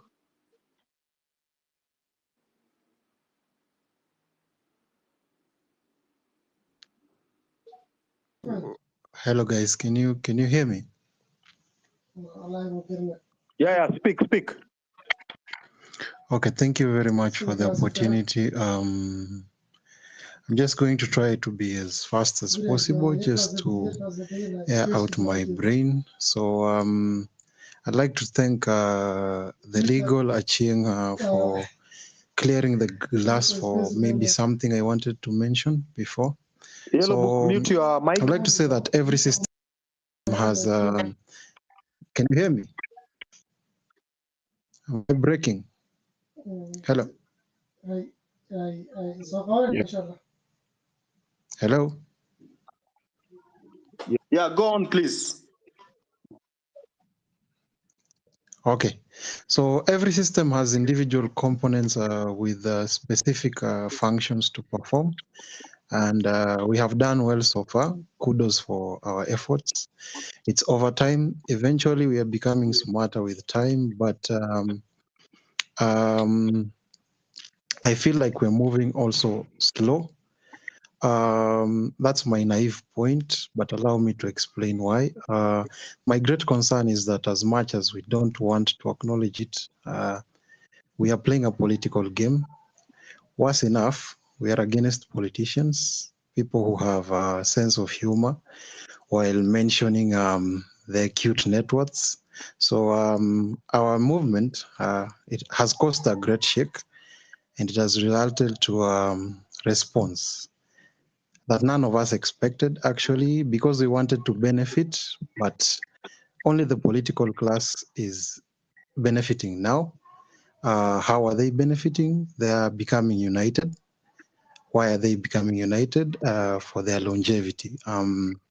Because they are threatened and they need to keep their jobs. So has it worked? Yes. For now, maybe. Is there a way it will fail? Yes. How? I'm going to give you my brief idea, which I don't know if people are going to agree with this, but we need a system. Sadly, a political system. Why? Because that is the game. Thanks to Achieng for wiping our glasses again, clear. This is the reality we need to come into light with. Short term, we are in the streets, but long term, our previous generations and our future generations require us to effectively implement these Delulu ideas that we have. And eventually in the future, they want to see us implement these ideas. So we should we wait for the streets to win, to create a system? I don't think at all. I think we should start now. We need leaders, if not movers. We need to have a legislative arm, yes, our own, not really LSK. We need a communication team. I think that will be easy if we have a communication team and we have strategy after having a clear one vis-a-vis our demands. I think it will be easy for us to make these people understand what we really want. So Thank you very much. Thank you so much for the opportunity, and keep up the good work, guys. George? Yes, sir. Thank you so much, Eric. And Edgar, good to see you. Stay free, please. Maestro, I want to go back to something you said about 2 hours ago. That as we are fighting here on Twitter, there are people on the ground laying down foundations for the systems that we would want to effect the change that you are looking for. And I want to point out 2 things only about our seeds in agriculture and something Honorable Bogo said earlier on about vital organ transplants. And I want to give a very personal story about the vital organ transplants. My own mother has a cornea in her eye that was transplanted to her on the day that they were rejecting Miguna to come back into Kenya. If you remember that back in 2018, that very day, my mother's cornea had arrived at the airport from Florida. And the reason I had ordered a cornea for her from Florida is because our own systems in Kenya had failed us. My mother had a cornea transplant from a cornea that was harvested and donated to the Visa Oshwa hospital in Rolesho, across the street from Sinyaru Street. And the problem with that is it's an Indian-run hospital. And they run these donations of vital organs but they do not use those organs on Kenyan recipients. They send the premium vital organs to India. So when you hear somebody, and this is going to shock most of you, that they are going to India for heart transplant, they are going to India for kidney transplant, they are going to India for cornea transplant, chances are those corneas are from Kenya. And so we wasted a lot of money on the first procedure on my mother because they gave us a very poor cornea. And now we had to repeat the procedure on my mom. When I went to Kenya in 2017, I found my mom had been blind for 3 years because that poor cornea did not work. So I worked with a doctor, professor of medicine, Professor Irako, and I told her, I want you to advise me. If it was your mother, what would you do? And she said, if it was my mother, I would get her premium cornea. And the premium cornea was in Florida. So we made arrangements. My mom needed some treatments to suppress some nerves that were growing on her eye. And when it was all clear, in March of 2018, around that time, the day Miguna was trying to come back to Kenya for the first time, she had a cornea transplant in the evening because the cornea was delayed at the airport because of the fracas of Miguna.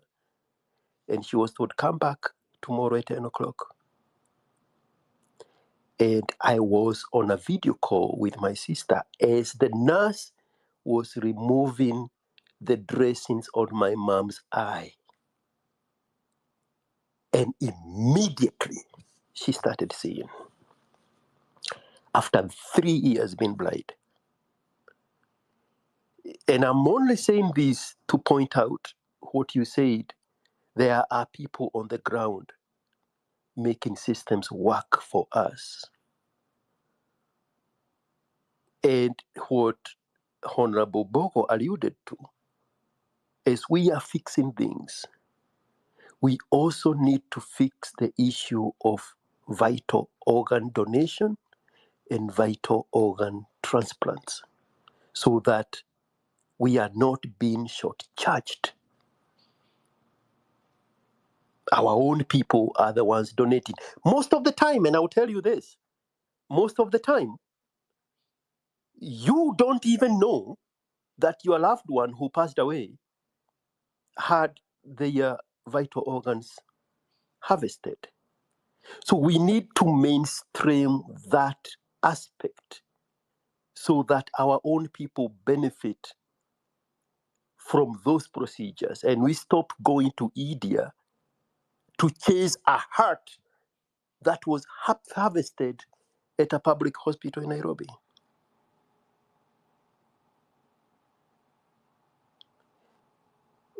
Later on, in my pursuit for business, I formed a logistic company that deals with transportation of those same vital organs, the hearts, the kidney, the liver, the corneas. And so when in the comment section, when Honorable Bogo was saying a heart is about 33 million Kenya shillings, it's a little bit more like $1.5 million.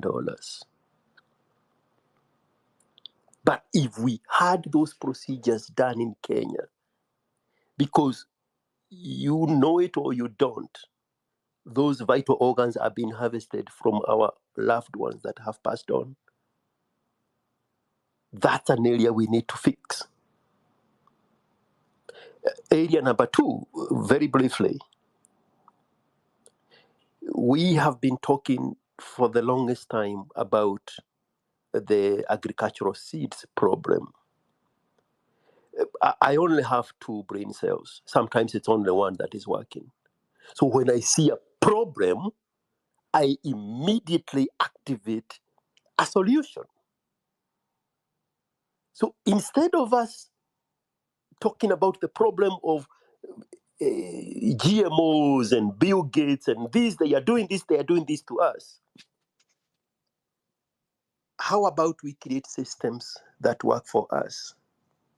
How about we create our own version of a global seed vote for Kenya, for East Africa, for Africa? There is a known global vote, seed vote, that is in Norway by the Arctic Ocean.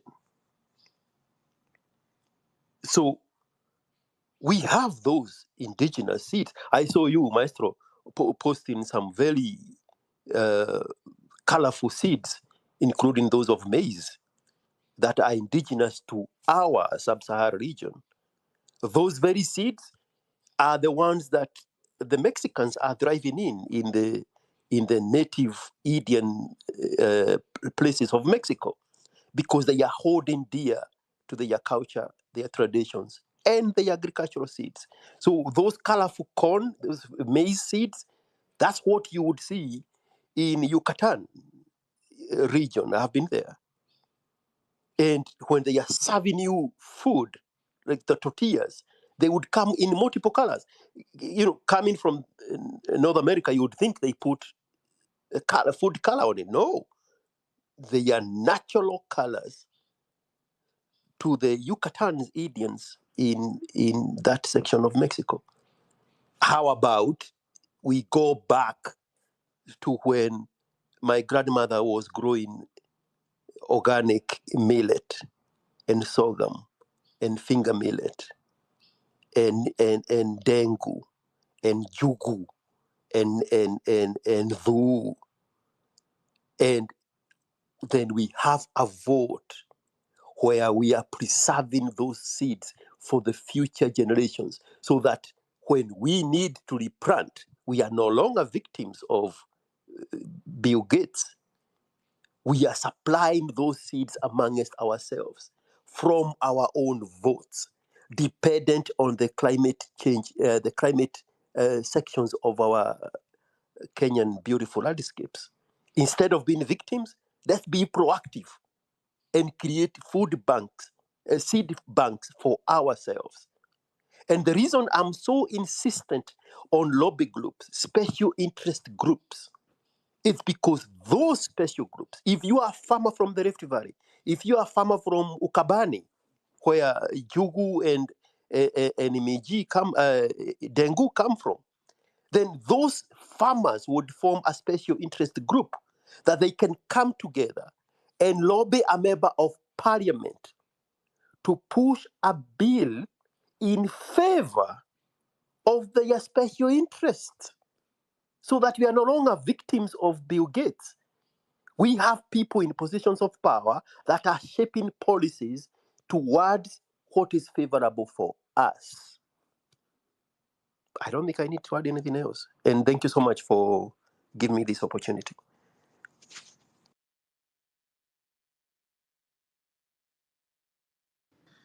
All right. Thank you very much. Cyprian, can you hear me? Yes, I can hear you.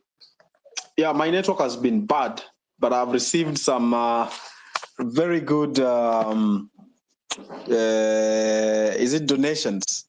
Some 2 or 3 fellows have said they are going to buy for me Starlink.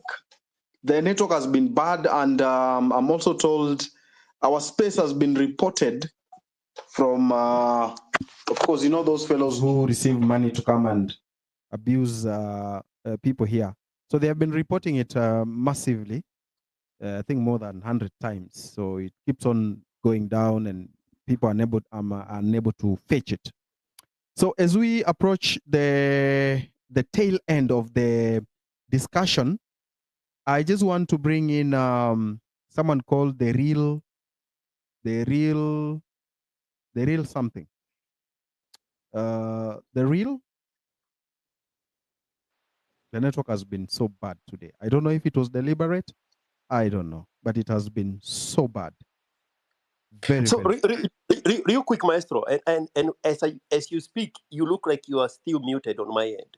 There is a special offer going on Starlink in for Kenya.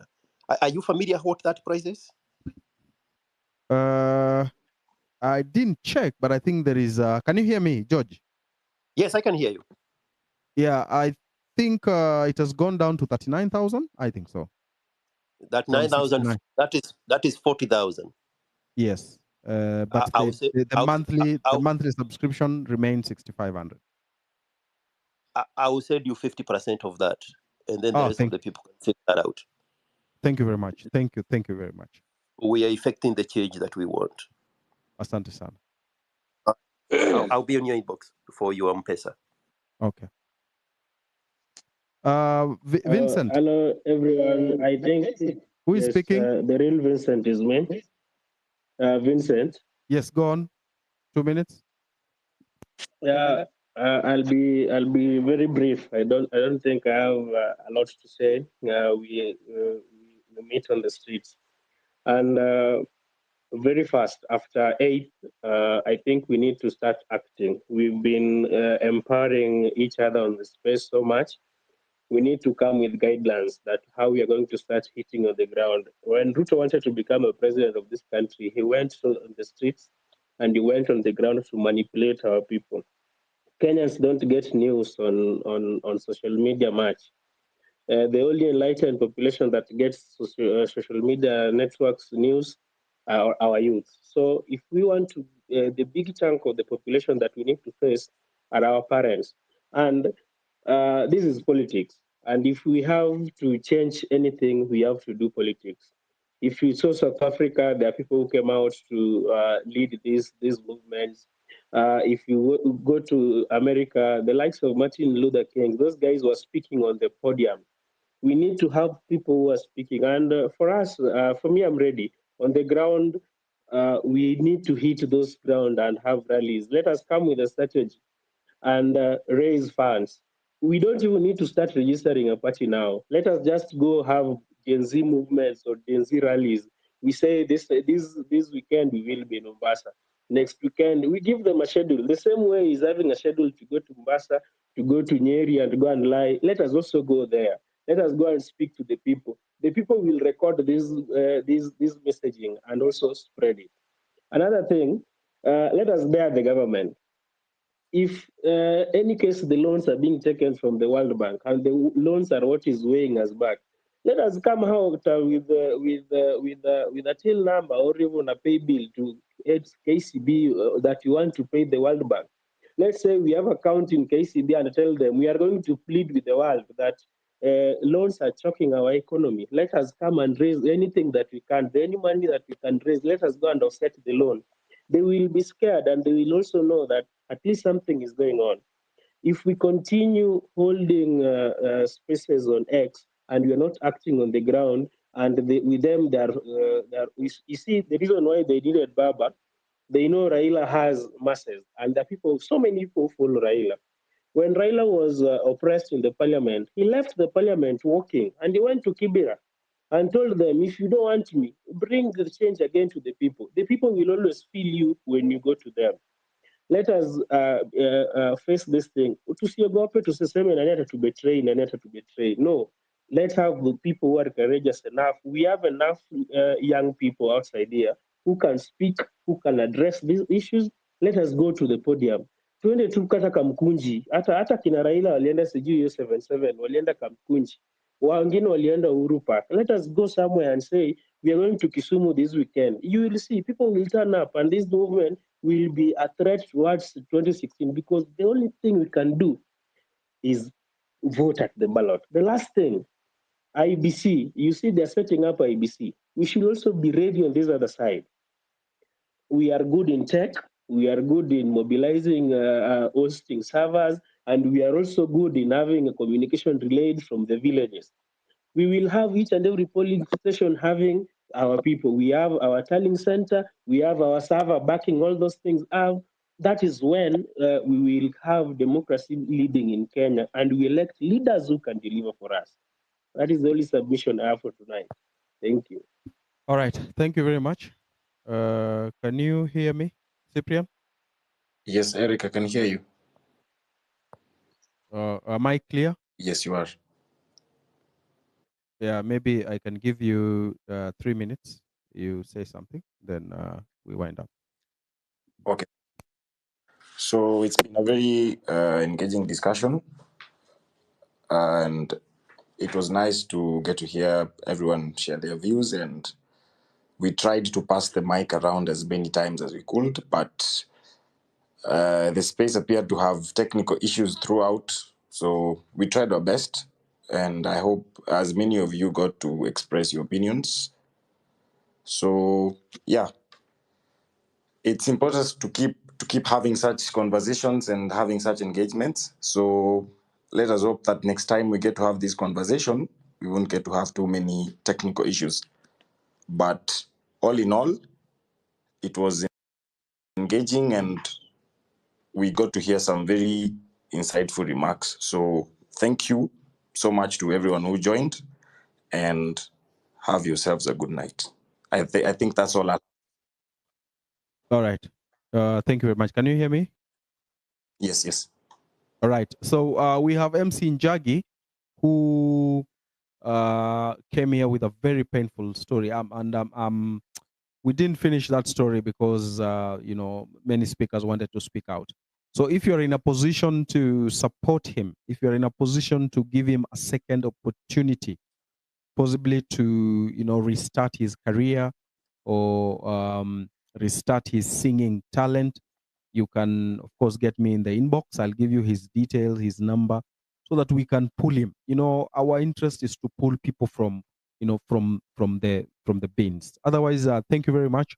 I had talked to Pastor Nganga to join us, but I think he didn't. He was busy. I wanted him to tell us a lot of things about spirituality and his position when it comes to the Nane movement. So, yeah, that's it. Thank you very much.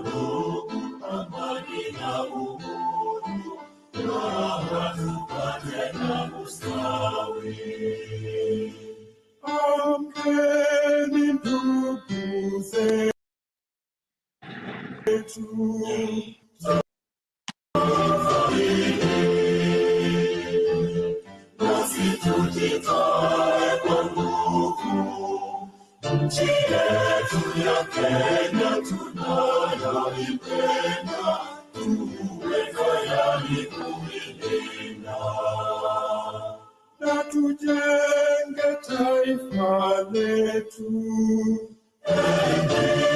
Wajibu wetu, Kenya istahili heshima.